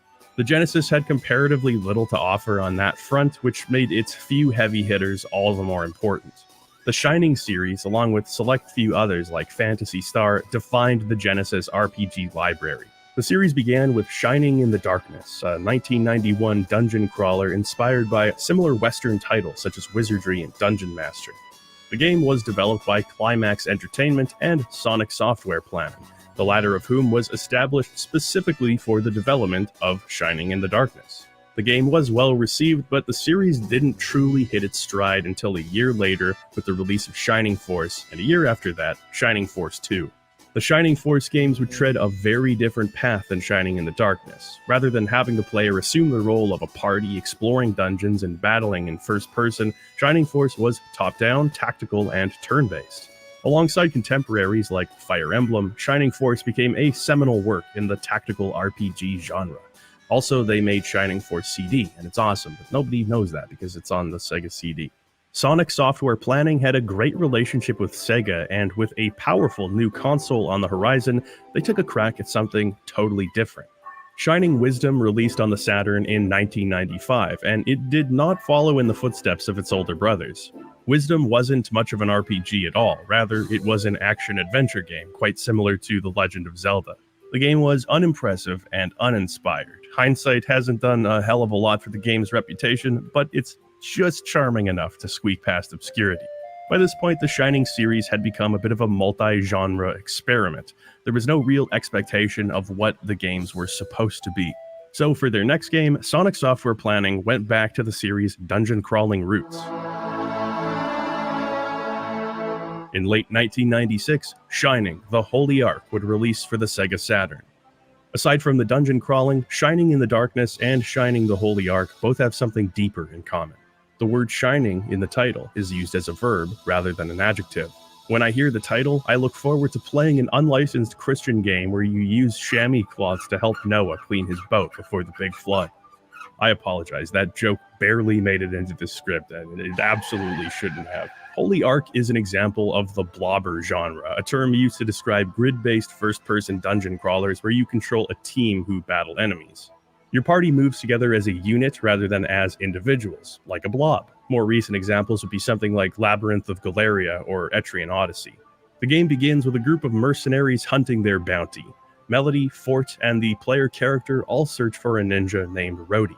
They track him to a mine and corner him when an accident occurs, causing grave injuries to our heroes as well as to Rhodey. A group of benevolent spirits manage to rescue everyone from the brink, with the exception of one dark spirit who possesses Fort and absconds. What seemed like a simple job quickly becomes complicated as our heroes join forces with Rhodey, who isn't quite the villain that he was made out to be. This is where the quest truly begins. You'll travel to dungeons, exploring and mapping them while facing off against enemies. Following that, you'll find new settlements or return to existing ones, advancing the plot and unlocking new dungeons to complete. Exploration, as mentioned, is grid-based. You snap to a new location or turn in one of 4 directions using the D-pad. If you have a Saturn 3D pad, you can hold down the A button and use the analog stick to look around. There's not really any reason to do this. It's just nice to feel like it was worth spending money on that 3D pad. While moving around dungeons, you'll be accosted by many enemies, some who single-handedly justify the name Blobber. The combat here is a standard turn-based style. On your turn, you issue commands to all of your characters, some of whom will be more melee-centric, others will be more attuned to support magic, etc. Then, with all commands selected, they will play out in the order of your allies' and enemies' speed stats. One of the more interesting stylistic choices here is how battles are presented. They're standard turn-based fights, and in effect, they are random battles, but that's not entirely the case. Enemies can actually be seen as they initiate combat with you. They'll pop out from behind walls, shimmy out from holes in the ground, and sneak up behind you. While you can't control whether or not combat will occur, it is cool that they've managed to make random battles feel more diegetic, more a part of the game's world. Because you never shift to a separate battle screen, the pacing of the game is less negatively affected by the constant swapping from exploration to battle and back again. The game also uses this style of battle switching to implement an interesting feature. Throughout the game, you'll find pixies. There are 5 different types of pixie, and each one can be swapped between using the shoulder buttons. The moment an enemy engages you, you'll have a split second to deploy these pixies to attack an enemy for bonus damage.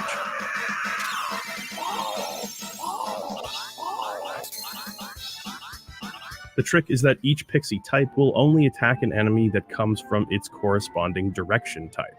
For example, fairies will only attack enemies coming from above. Leprechauns will only attack enemies coming from below. Incubi will attack enemies coming from the right side of the screen. They also have boners, but that's neither here nor there. You collect pixies by searching everything.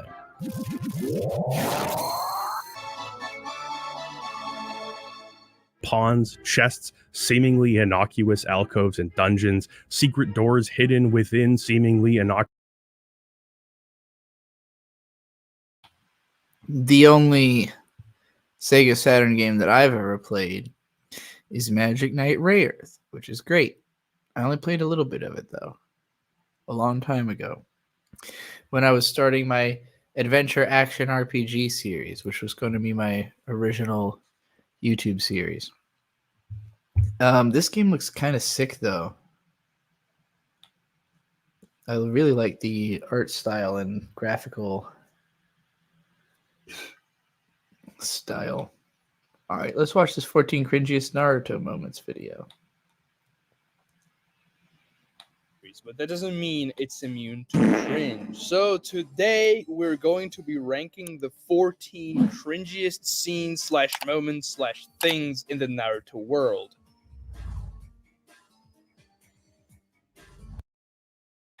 Let me precursor this by just saying, compared to how much Naruto there is, I haven't really consumed that much Naruto. I read the first 12 volumes of the manga when they were first being published in English. When the anime started coming out, I really hated the dub, and that kind of just honestly killed my interest in the franchise, like feeling like I wasn't going to enjoy the anime. And at the time, I couldn't afford, like, I knew the DVDs would come out eventually, but I could not afford them. So I was like, I'm never going to hear this in Japanese. I absolved myself of Naruto, you know? And then, like, it became the biggest fucking anime of all time, which really bothered me in high school because I was like, well, I was into this, and then I got out of this, and then it got popular. I really wish that it had gotten popular when I was into it, or that maybe I had stayed into it, but now I just feel like I'm behind, and, like, I'm into all this other shit. I was into, like, Shimoon and shit, you know, when I was 17 and Naruto was really hitting its stride. So, I kind of looked down on people who, when I was in high school, who would be like, I love anime. Yeah, Bleach, Naruto, and like that's all they knew. And I'd be like, well, that's not, I mean, I've seen hundreds of anime, you know, like I wish I'd stuck with Naruto. I'm sure I would have had lots to connect with people about over the last 20 years. I blame Full Metal Alchemist.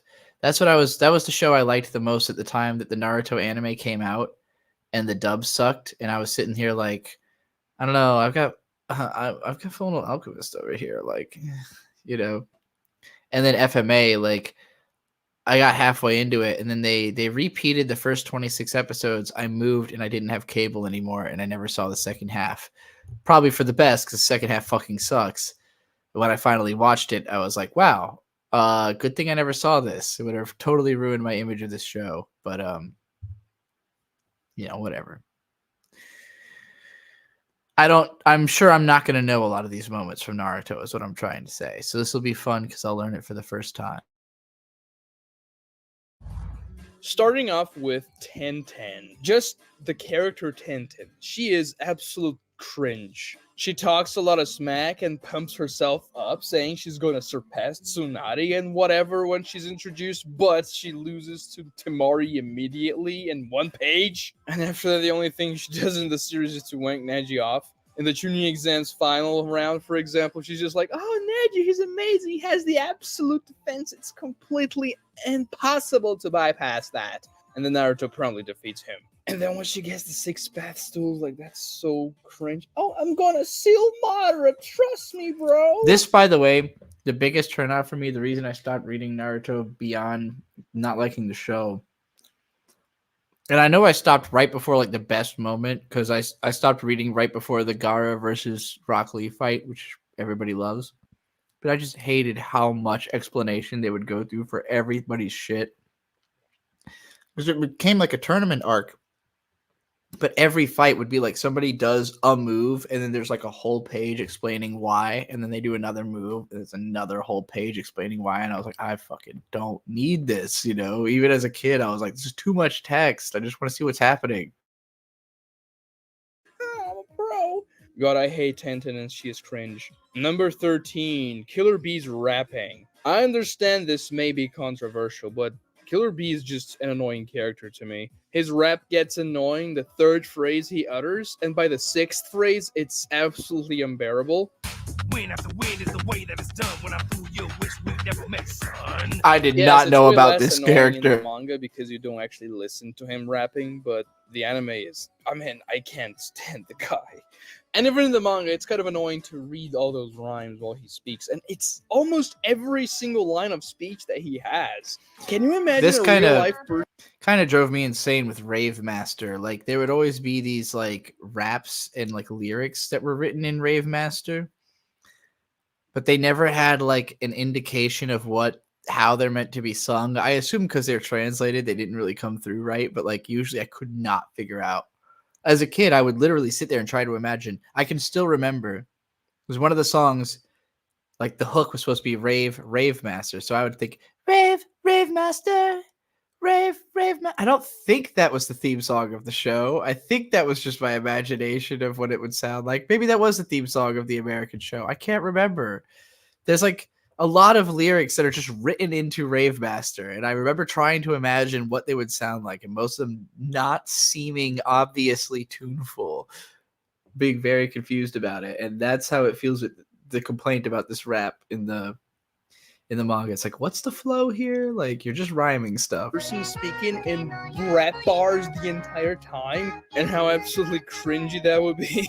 Kishimoto should have used Rock Lee's rapping more sparingly, which I think would make the character more interesting, even though he is strategic in many times, especially with the help of the A-Tails. And I understand that the rapping is kind of a cope mechanism for Killer Bee because of his childhood and everything, but I just find it cringe. What can I say? Number 12, Naruto and Sasuke's kiss is just cringe. I hate that type of gag in anything, like, oh, he bumps into Naruto, then Naruto fell into Sasuke's mouth.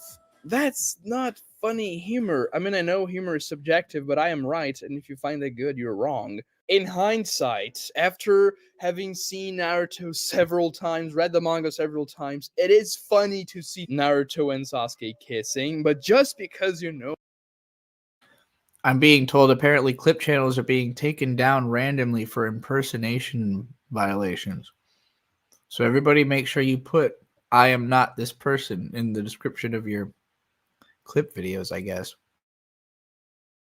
Oh, all the baggage that those two characters carry in the story and everything they're gonna go through. When you see them kissing again, when you start a rewatch or reread, you're like, oh yeah, that scene happened. It's kind of funny, but it's really stupid.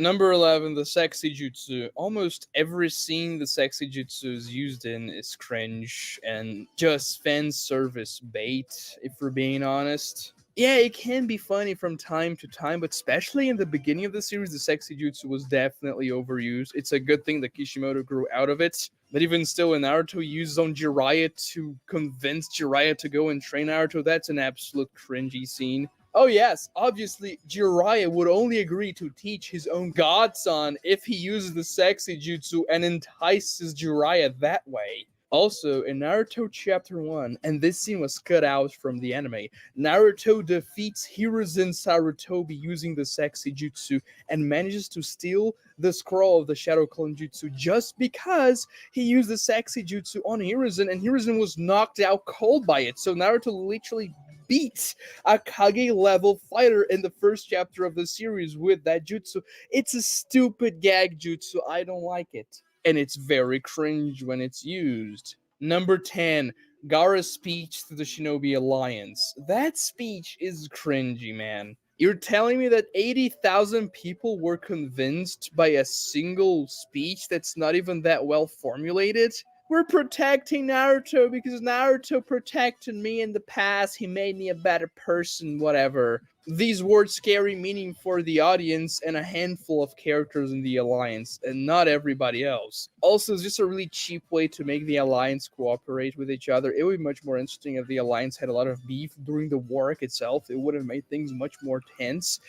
This does seem incredibly cringe. And the cringy speech doesn't help that aspect. Also, why is the art just so, like, not good? Of the story. Number 9, Konohamaru versus Pain. It's just a cringe fight. There's no world where Konohamaru would have beaten a Path of Pain. Oh, but he learned the Rasengan with Naruto. No, that fight's cringe. It should have been given to literally any other character from the Konoha 12. They were desperately in need of some development in the series, but no, Konohamaru, the borderline filler character, gets it instead. And he beats the Path of Pain. Konohamaru is a cringe. Naruto, on the art level, I'm thinking about, like, why does the art in Naruto change the way it does? And it's sad to say, I understand why this would happen, but, like, it really is sustainability. Like, in the first couple chapters of Naruto, he was wearing goggles on his head.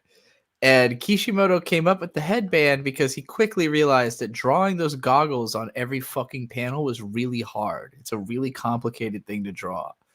And I really think as he went, it became more and more about, like, how do we draw it quicker? Like, how do we simplify these designs? How do we create, like, standards for the facial expressions? Like, how do we just cut out the creative development time, you know?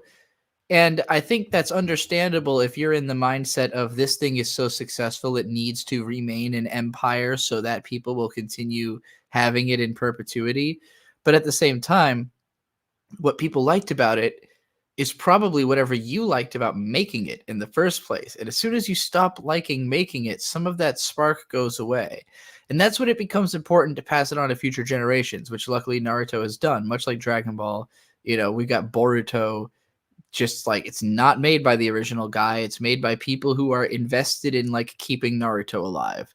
Whether that really leads to a great product or not, it has certainly led to an acceptable enough one that Boruto's been going for nearly a fucking decade now. So, like, you know, Naruto is being protected by the fact that there are people who care enough about Naruto to want to be a part of Naruto's sustained existence, I think. But Kishimoto isn't one of them. You know, like, Kishimoto quickly started going, I'm going to figure out how to make this easier for myself to do because it makes too much money for me to stop doing it. But it's not about the passion after a certain point. It's not about I'm trying to draw the story because I want it to be the best story it could be. It becomes, how do I keep this fucking thing going that I have to do now? You know, that's just how it feels to me looking at the art personally. character to just the character itself. Far cringier than 1010. Number 8, Naruto saves Might Guy from the 8th gate. This isn't cringy because of anything that happens in the story itself per se, but it's just cringy from a writing perspective because Kishimoto, he chickened out so bad here. You establish from Naruto Part 1, ever since the gates were introduced in the series, that the 8th gate is going to kill the user. It's the exchange you make for that amount of power. You are going to die because the gates are very damaging to the body and the 8th gate just kills you. This was amazing setup. So when Guy used the 8th gate against Madara, we're like, okay, he's done. He's going to die, but this is going to be a nice fight. It wasn't nice in the anime. It was really good in the manga, though. But then they come up with a Deus Ex Machina for Naruto to just, oh, I can literally save Might Guy from it with my new godlike powers. That's Come pretty on, annoying. Kishimoto. Imagine how much more impactful that fight could have been if Guy had died in that moment. It's not even that Guy is going to do anything else in the story. He's going to be in a wheelchair. He's going to appear in a few extra panels in the series until it ends. And then in Boruto, he also does nothing. He doesn't even appear in the Boruto manga. So just kill him there. Imagine how much more impactful it would have been. That's a cringy writing decision if I know one. Number 7. When Sakura says or thinks that she's caught up to Naruto and Sasuke. Oof. That happens in the war arc when they're fighting against the clones of the Ten Tails, and Naruto and Sasuke are fighting against them. Then Sakura awakens her 100 healing stick. God, she looks fucking terrible in that outfit. I don't understand how this became Sakura's design at all. Technique, and then she punches the battlefield really hard, which certainly gives Sakura some extra power, but no, Sakura, unfortunately you haven't caught up to Naruto and Sasuke, and every time she says or thinks that, it's very cringe, because everybody makes fun of her as a character, and just from a writing perspective as well, obviously she is not on their level. All it took for Sasuke to beat quote-unquote prime Sakura before the Naruto versus Sasuke fight was a genjutsu, which Sakura is supposed to be a prodigy, and so no, she hasn't caught up to Naruto and Sasuke whatsoever.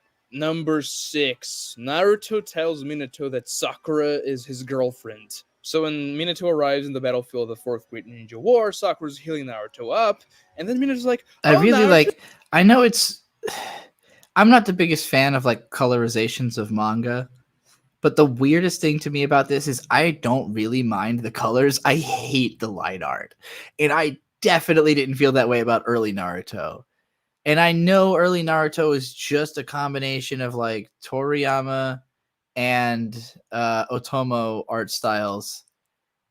That's what he said were his influences, and it reads very clearly. And it literally feels like a de-evolution of trying to keep that same thing going. But like Toriyama's method of sustainability is draw the characters differently all the time. Naruto doesn't do that. It's like trying to find a way to draw the characters consistently, but with fewer lines. But it just feels like there's so little life in like, what is this panel? Like, I don't know. I don't enjoy it. The art it lacks fun. Toriyama feels like he had to make it fun for himself. He could not draw it if it wasn't going to be fun for himself. He would go to any lengths to make it fun for himself, no matter what it meant he had to turn Dragon Ball into. Naruto just feels so like, gotta keep making Naruto, man. Just gotta keep making Naruto. Makes too much money not to keep doing it. Just that over there, your girlfriend Naruto, he literally looks around, thinks a little bit, and says, yes, she certainly is that. And then Sakura's I kind of hate the headbutts art. Naruto, he gets hurt and all that stuff. Like, Naruto, this is such a cringy scene because Hinata literally confessed her love for Naruto when she sacrificed herself against pain for Naruto's sake. Then there was the entire thing about Neji dying and Hinata giving Naruto further motivation a few chapters before that scene happened, with Naruto telling Minato that, yeah, Sakura's his girlfriend. So Naruto knows Sakura doesn't like him. He even stated it to her when Sakura faked her love confession to Naruto. And Naruto said, I hate people that lie to themselves. And now Naruto's acting all goofy. Oh yeah, she's my girlfriend, Datebayo. That is such a stupid, cringeworthy scene that I don't like. Number 5, and this kind of feels like a repeat, but I swear it's not. This is going to be Konohamaru's sexy jutsu. Now, Konohamaru is already a very cringe character. We've already explained that. And the sexy jutsu is an already cringy jutsu. What happens when you combine both? I'm not talking about when Konohamaru learns the jutsu from Naruto and whatnot. I'm talking about when Konohamaru uses the jutsu on Sakura. And he transforms himself and a clone into Sai and Sasuke.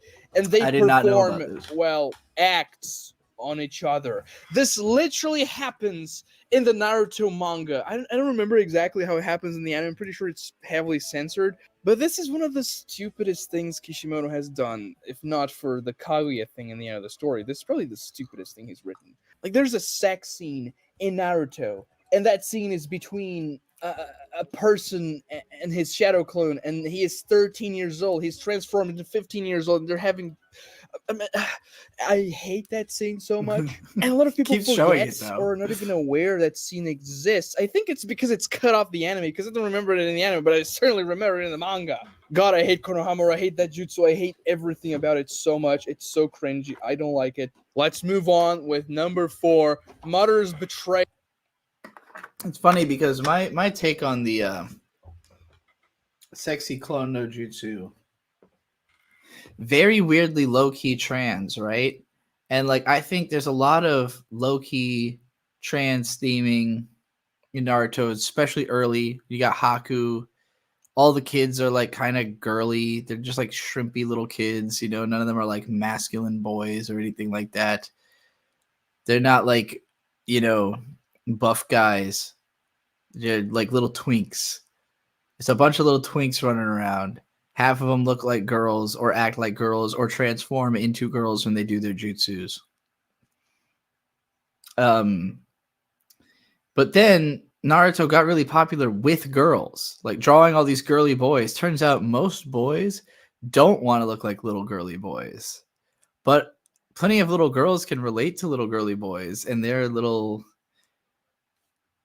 homoerotic tensions. And so I think as Naruto became popular as like a, you know, I mean, Naruto and Sasuke kiss in like chapter 2 by accident.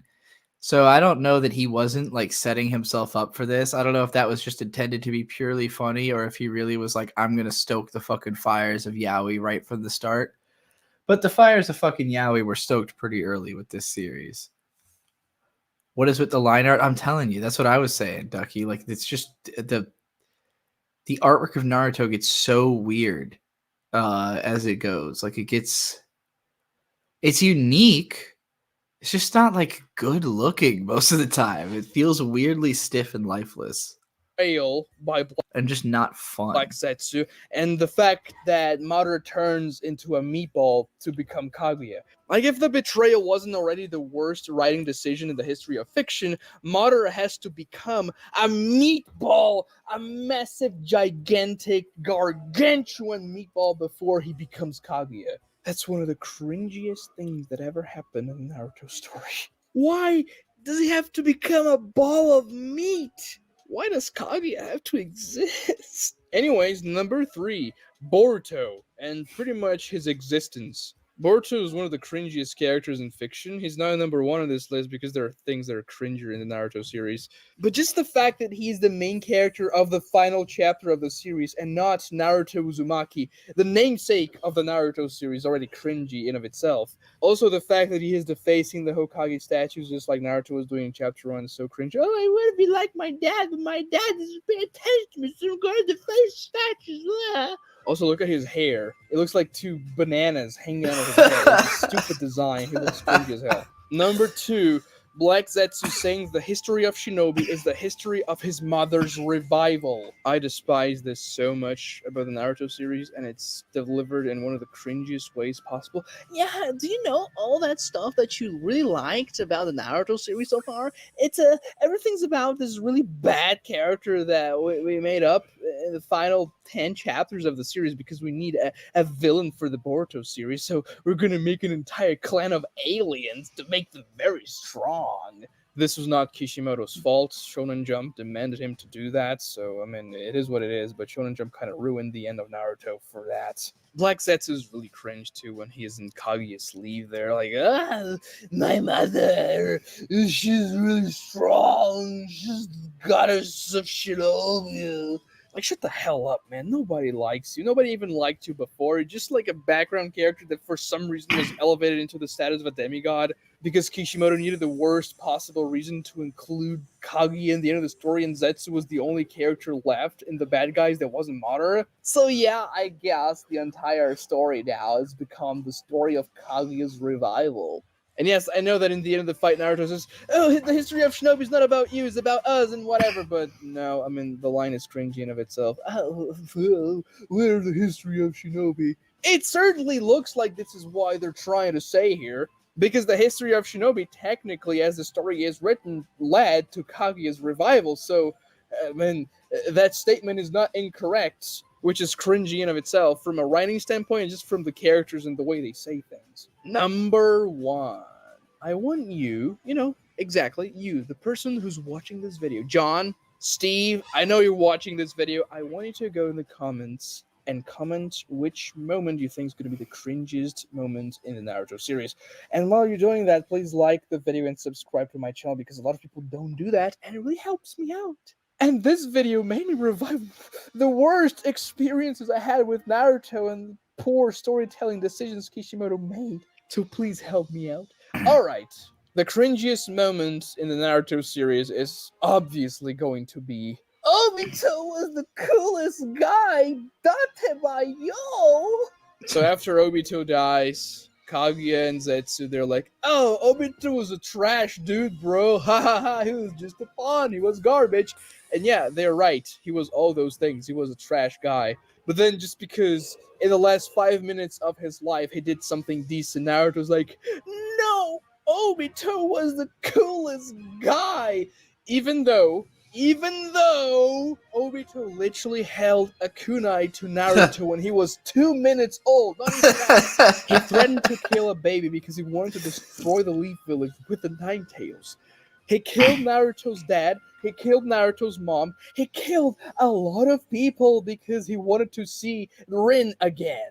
A 13-year-old girl he had a crush on. But no, trust me, bro, he was the coolest guy. I know some people say that Naruto was referring to the person who Obito was before he became the masked man, the guy that helped old ladies to cross the streets and sacrificed himself for his friends, but the way the phrase reads is like, Obito, the person who just died right here, was the coolest guy. And he definitely wasn't the coolest guy. I mean, he did have some very cool jutsus, like Kamui was very sweet when he used that to stomp people around, phase through stuff. But Obito, as a person, absolutely horrendous human being. And just the way the dialogue is phrased, Obito is the coolest guy, is so cringy. My skin crawls every time I watch that scene or read that in the manga. Let's just say the Kaguya fight was not the high point of the series. Subscribe to this channel if you haven't already. Like the video to help me with YouTube.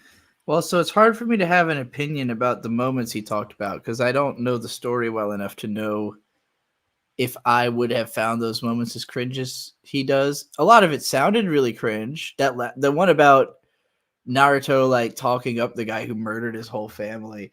Naruto's like as a series, the whole take on forgiveness it has feels very odd because like sure in Dragon Ball Z villains become part of the good guy team, but they don't like try to convince us that they are suddenly now like good people. And I feel like with Naruto, there's like this tendency to be like, oh, this guy committed like heinous war crimes. But you know what? It's just because he was having a bad day. It's all good. He's just going to be like hanging out doing slice of life shit now. And it's like, okay, well, what about like in Nanoha, like Fate went to jail.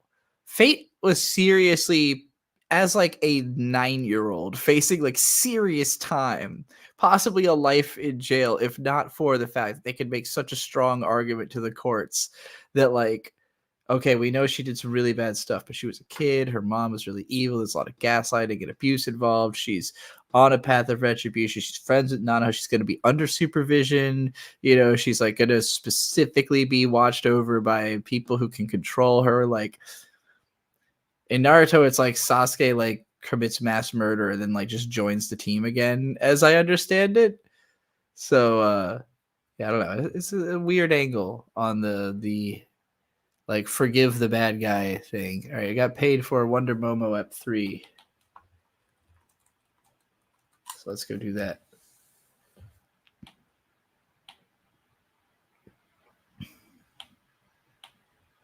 Didn't mean to mute it.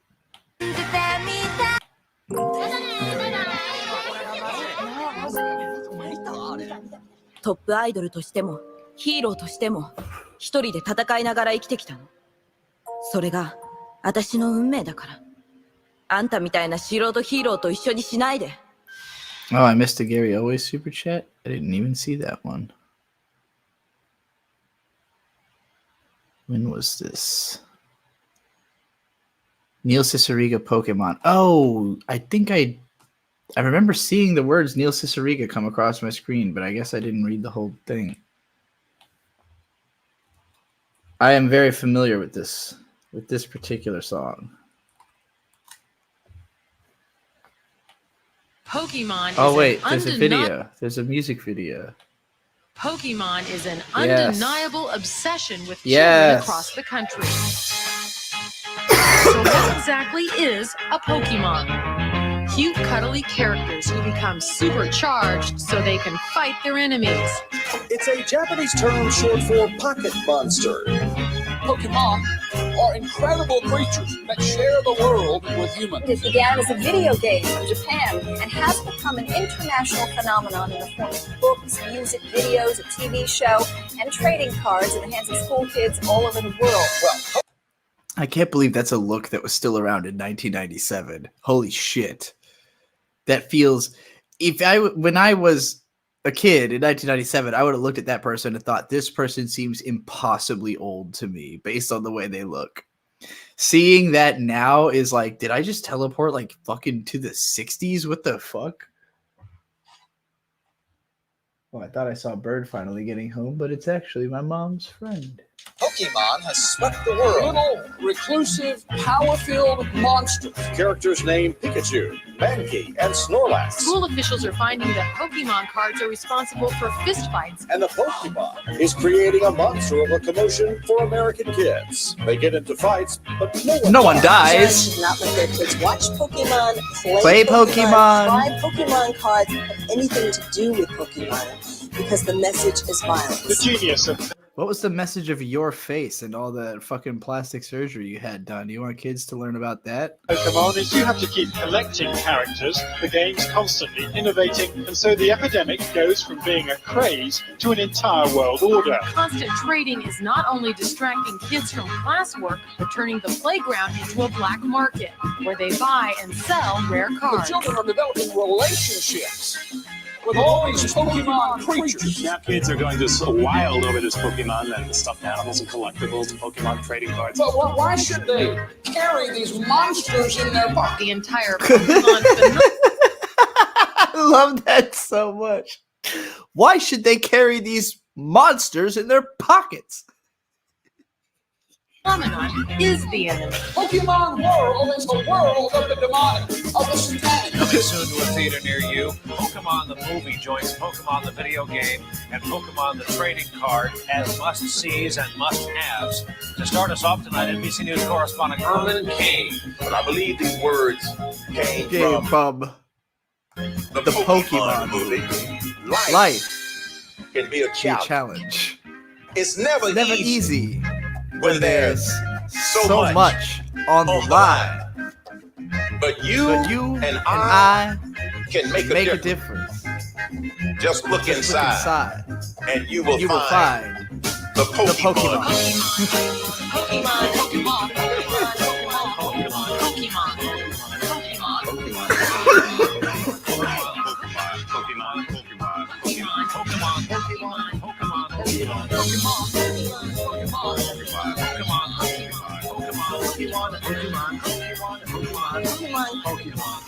Pokemon. Just Pokemon. Look inside. And you will find the Pokemon.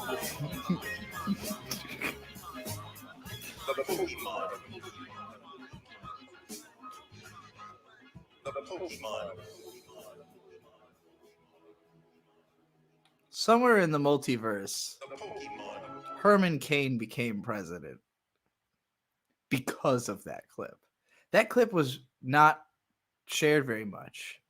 Like at the time, I remember actually seeing that happen and being like, what in the flying fuck? Herman Cain just quoted the fucking Pokemon movie.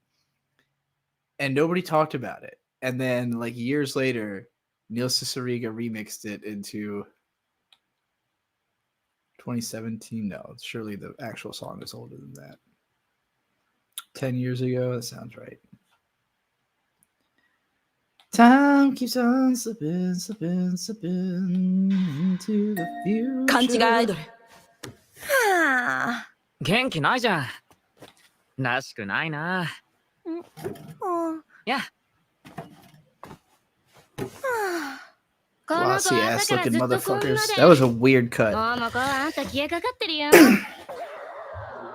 She turned into like a glob. Like a candle, like a melted candle. 今行くって言ってんじゃん。じゃあママか、また明日ね。なんかあったの？ああ、そう。用がないなら行くね。I really hate her voice performance. ちょっと待って。 Actually, I think I hate all the voice performances in this show. ねえ、クレープ食べに行く？俺おごるよ。クレープ？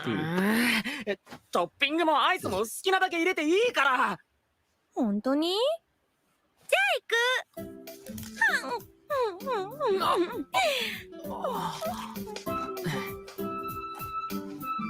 ねえ、なんでいつも大きいカメラ持ってんの？ What the fuck is this OST? Let me go back a little bit. Please listen to the melody and the sharp ass note this flute sounding fucking thing hits. あ、ちょっと待って。 Listen to the fucking music in this scene real quick. Very クレープ carefully. 食べに行く？俺 Maybe it already struck you the first time, but I need to. トッピングもアイスも好きなだけ入れていいから。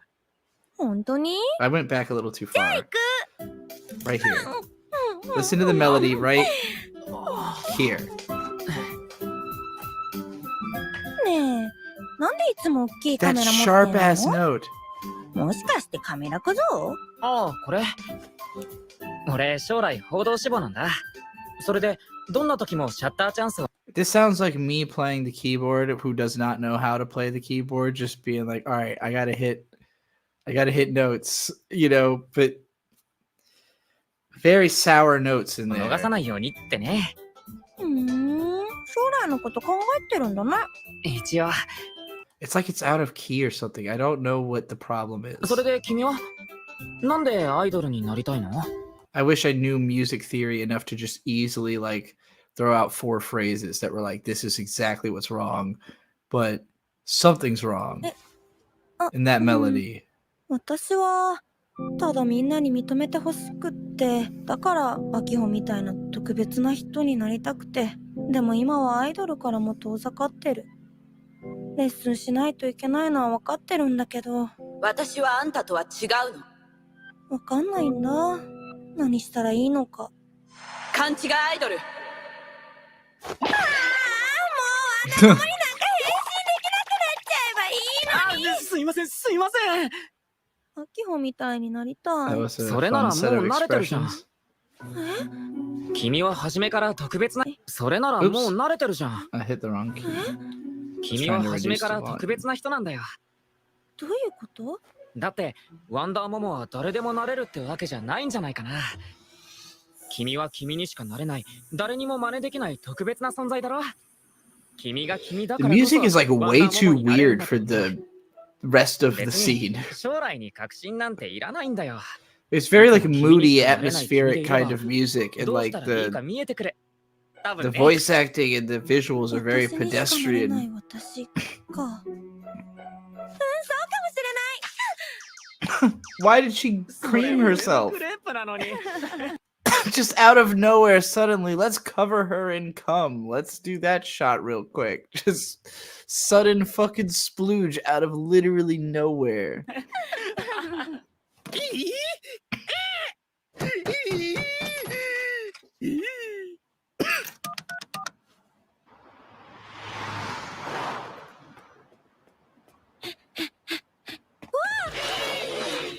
ちょっとあんたたち待ち伏せ？実は私のファンなんじゃないの？なわけないか。もういい They are literally carrying cameras and sideboards. ちょっと制服がこけたらどうすんのよ。 Oh god, what the fuck is this guy?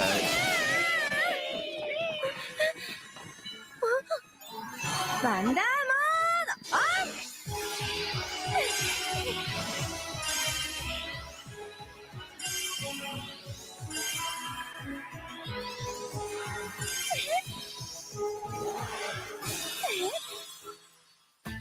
さあかかってきなさい。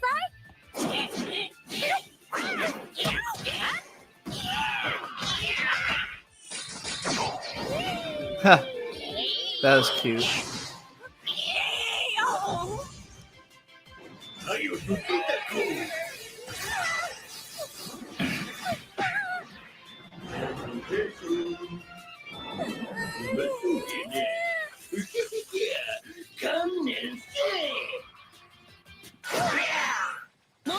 Oh, get fucked. オリジナルワンダ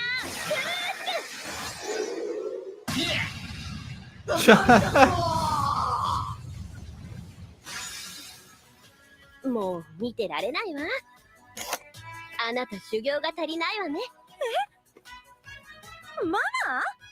さっさと片付けてお家に帰るわよ。I like that the way they did the guy getting cut in half and then exploding was actually really clever because it struck me as a tokusatsu approach to animation, because there is an element of special effects, like literal physical practical. I know the Japanese phrase special effects usually refers to like practical effects combined with special effects, but like with animation, especially in like the 70s, you'll see a ton of where they would put like shiny bits on the cells so that like when they take the photo and the flash hits it, it creates this like sparkling effect and stuff. Like there's lots of little practical effects you can do with animation. Cutting a cell in half, even if it's not literally a cell, like a computer cell, having the whole image slice and slide, and then like a CGI explosion following it. Very mixed media, very tokusatsu as anime. That's better than most of what's happened so far in terms of being like an interesting fusion of those genre or media.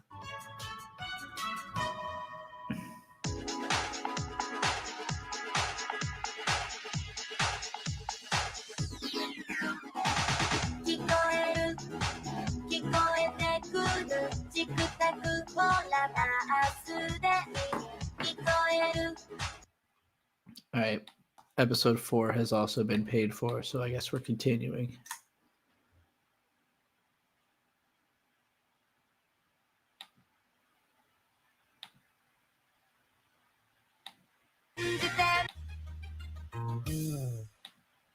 Code 1987ワンダーモモピンチ。ワンダーモモに危険が迫っているようだ。それおかしいな。引退したモモがピンチだなんて。 Who the hell are these aliens? 引退? Why do they know Wonder Momo? とにかくまずは無事でよかったわ。でも私に内緒で放課後にエイリアン退治だなんて。当分バイトもカラオケも禁止ね。Why is her mom so hot? こんな時間に誰かしら。いやー、モモ久しぶり。あら、グリーガーじゃない。一緒に戦って以来ね。Wait, so is her mom also a Wonder Momo? Like, is it like a generational title or something? もう随分になるけど変わんないね。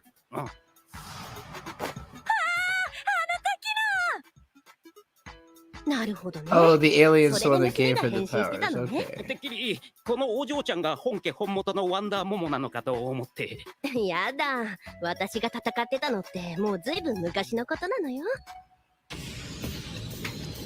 今から25年前にオリジナルワンダーモモは宇宙征服を目指して現れたワルデモン軍団と床に Okay, so is the idea that the Wonder Momo from the video game is the mom and the daughter? This is actually just about Wonder Momo's daughter is the main character of this anime? Is that what this is implying? 戦った。だが当時のマスコミは彼女をまるで都市伝説のようにしか使わなかった。まさに伝説のヒーローだ。彼女は母親になったからも戦い、平和を守り抜いて引退した。つまり今回の危険信号は2代目ワンダーモモのピンチを知らせていたのか。しかし、またしてもワルデモンが復活する。I have to imagine that for people who like had experience with Wonder Momo before this was a fucking mind-blowing series. Like, if you were like a fan of Wonder Momo from 1987 and 30 years later, they fucking made an anime about Wonder Momo's daughter doing Wonder Momo shit, you'd be like, how is this fucking possible? What is going on? それにしてもこの子ってば必殺技もまともに出せないし本当に危なっかしいんだから。それにね、私は極力マスコミにバレないようにしていたのに、あなたと来たらところ構わず暴れ回って、はあ、しかしワルデモンが復活した今、モモコにはワンダーモモとして戦ってもらわないと。ちょっと待って、そんな危ないことさせられないわ。この子はまだ高校生よ。それは大丈夫よ。ママだって高校生だったんでしょ。それに新しいワンダーモモは私だもん。やらせて。私やってみたいの。ってわけで毎日猛特訓受けてるんだよね。ママがコーチってことか。昨日 It's nice that Wonder Momo grew up with her audience. なんて夢の中でも腹筋してたんだから。おい、大変だぞ。お台場にでっかいエイリアンが現れたって。あいつら秋葉にお台場って観光客のつもり？ By the way, I don't even have a mental image of what the video game looks like. I know nothing about Wonder Momo. I've heard the name. I don't even know what console it's on. It sounded like y'all were saying it's an arcade game, but I assume it's been ported into something.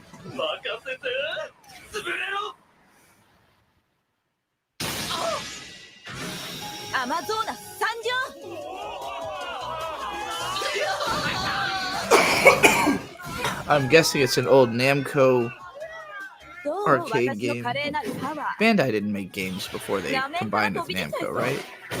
They were just toys. 決まりすぎて怖いわ。ちょっといきなり割り込んでこないでよ。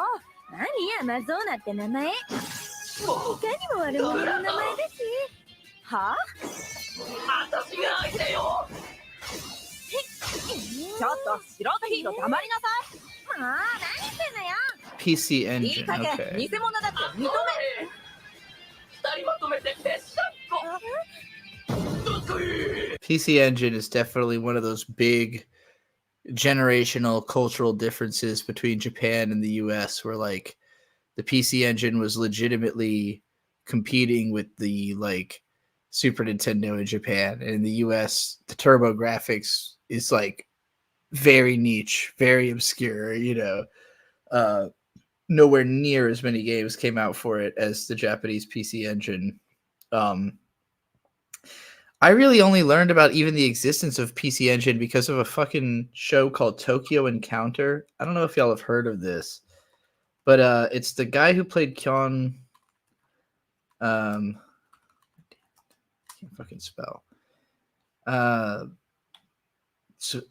Sugita and who's the other guy? Yuichi Nakamura. Both of them like major voice actors, like two of the most popular voice actors. And it's like, it kind of is like a precursor Let's Play show. It's from 2010, and it's basically these two guys hanging out in like a mock-up version of a bedroom, playing old video games and like having guests on. But like it's done up as a whole show because, you know, it's like actors and like this was before streaming and like Let's Plays became really popular and kind of made it so a show like this probably wouldn't get made again unless it was a YouTube show. It was pretty entertaining, and they would play PC Engine games on here. I remember there's a whole segment of them playing like a PC Engine Yu Yu Hakusho fighting game, and they'd have tons of other voice actors on as guests. I don't know how many seasons this went for. I don't think it was like a ton. I think there was only like a couple seasons. I'm sure I didn't see more than like 6 episodes, but when I first started making YouTube videos, I really wanted to recreate the formula of this show. I just did not. I tried and I couldn't. It was too hard for me to like get anybody to guest with me, too hard to run like multiple cameras at the same time or get good shots in my room, like create sets, create good lighting. Like I just didn't realize how far out of my depth I was, because they make it look easy, like they make it look like it would be something that you could just throw together. But like, nah, these people have production experience. They knew what they were doing. I was never able to replicate it, and I still don't think I could. Like to this day, I do not know how to create a set or light a set well enough that I could actually recreate this. But this is my idea of what would be like a really fun YouTube like Let's Play show. I guess Cold Ones is kind of similar. If any of y'all watch Cold Ones, they're like 2 Australian drunks who have like a stage set up and they just kind of do whatever in each video. But that's probably the closest thing I can think of to being. JonTron actually, is also a good example. JonTron had a lot more like cutaway gags, but I would say the production value is almost the exact same level as JonTron. Like, which is why I always thought it was weird. Like for JonTron as a YouTuber, was like you're like doing TV. I think maybe he was hoping he would eventually get bought by like somebody at that higher level, because it always seemed like to me he was actually going almost even above and beyond Tokyo, because Tokyo Encounter wasn't doing like sight gags and like spending money fruitlessly like for the sake of it, just to show that they could, which I feel like JonTron did a lot of, which was dumb. It made people think he was just wasting money, as opposed to making like a product where he's really stretching the dollar.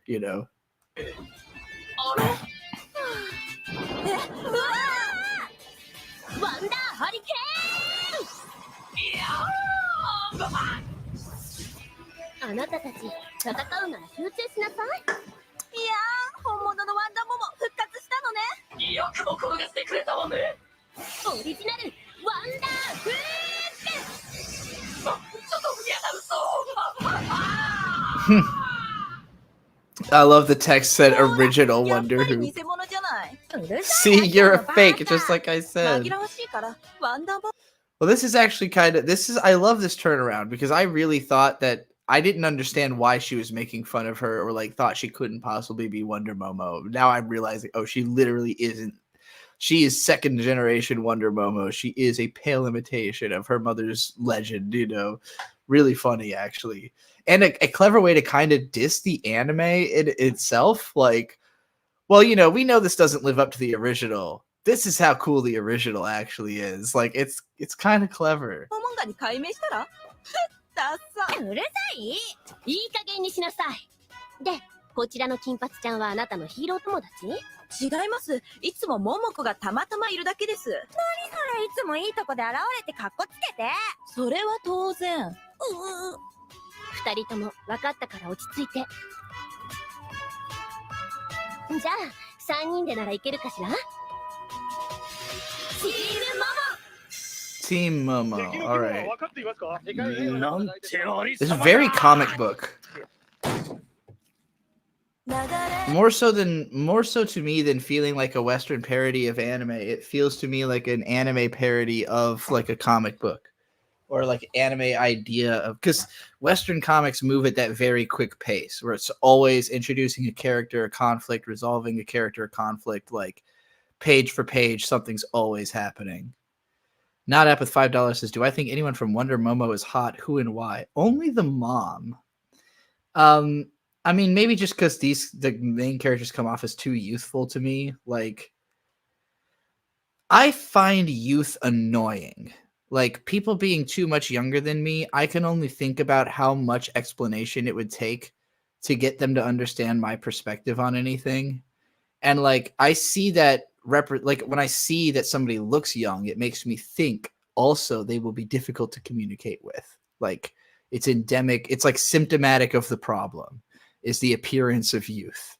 This is why I've gotten further and further, like why I've been very seriously like distancing myself from the lolly art stuff is like, look, I understand why lolly had a place in my life when I was younger. I understand what I was getting out of it. That's gone. It's been a long fucking time, you know? Young people, I can barely suffer people like a decade younger than me, much less people younger than that. And I'm 33 almost, you know? I can barely suffer a 23-year-old. So, like, the thought of having to deal with anyone on any level. Hello? Need my camera bag, the one on top of the big bag. All right, you can come get that if you want.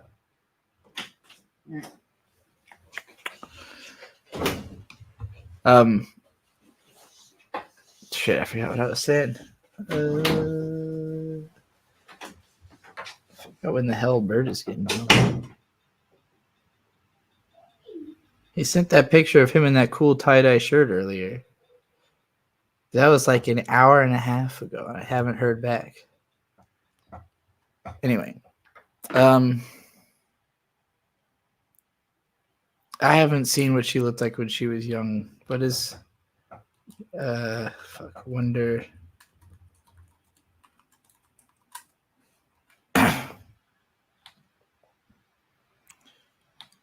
Is this original Wonder Momo? She seems cute.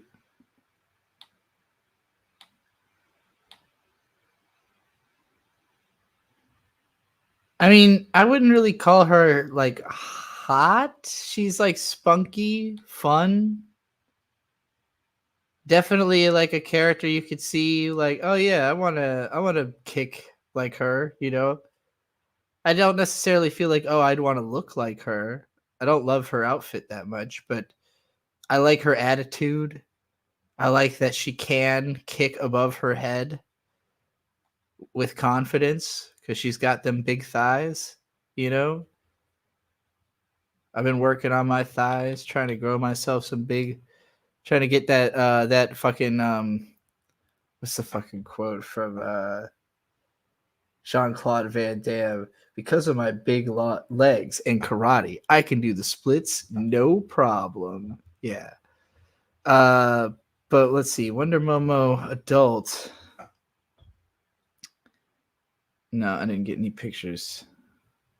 Wonder Momo mom. Yeah, there we go. This character, mom version. God damn it. Where the fuck did the image go? Why did you show me a picture and then it wasn't there when I clicked through? I hate what they've done to Google Images so much. I don't understand why it's like this now. No, fucking open image, not link. Image, thank you. Jesus Christ. Okay. This does not really look like the same character. Totally fucking different hair color.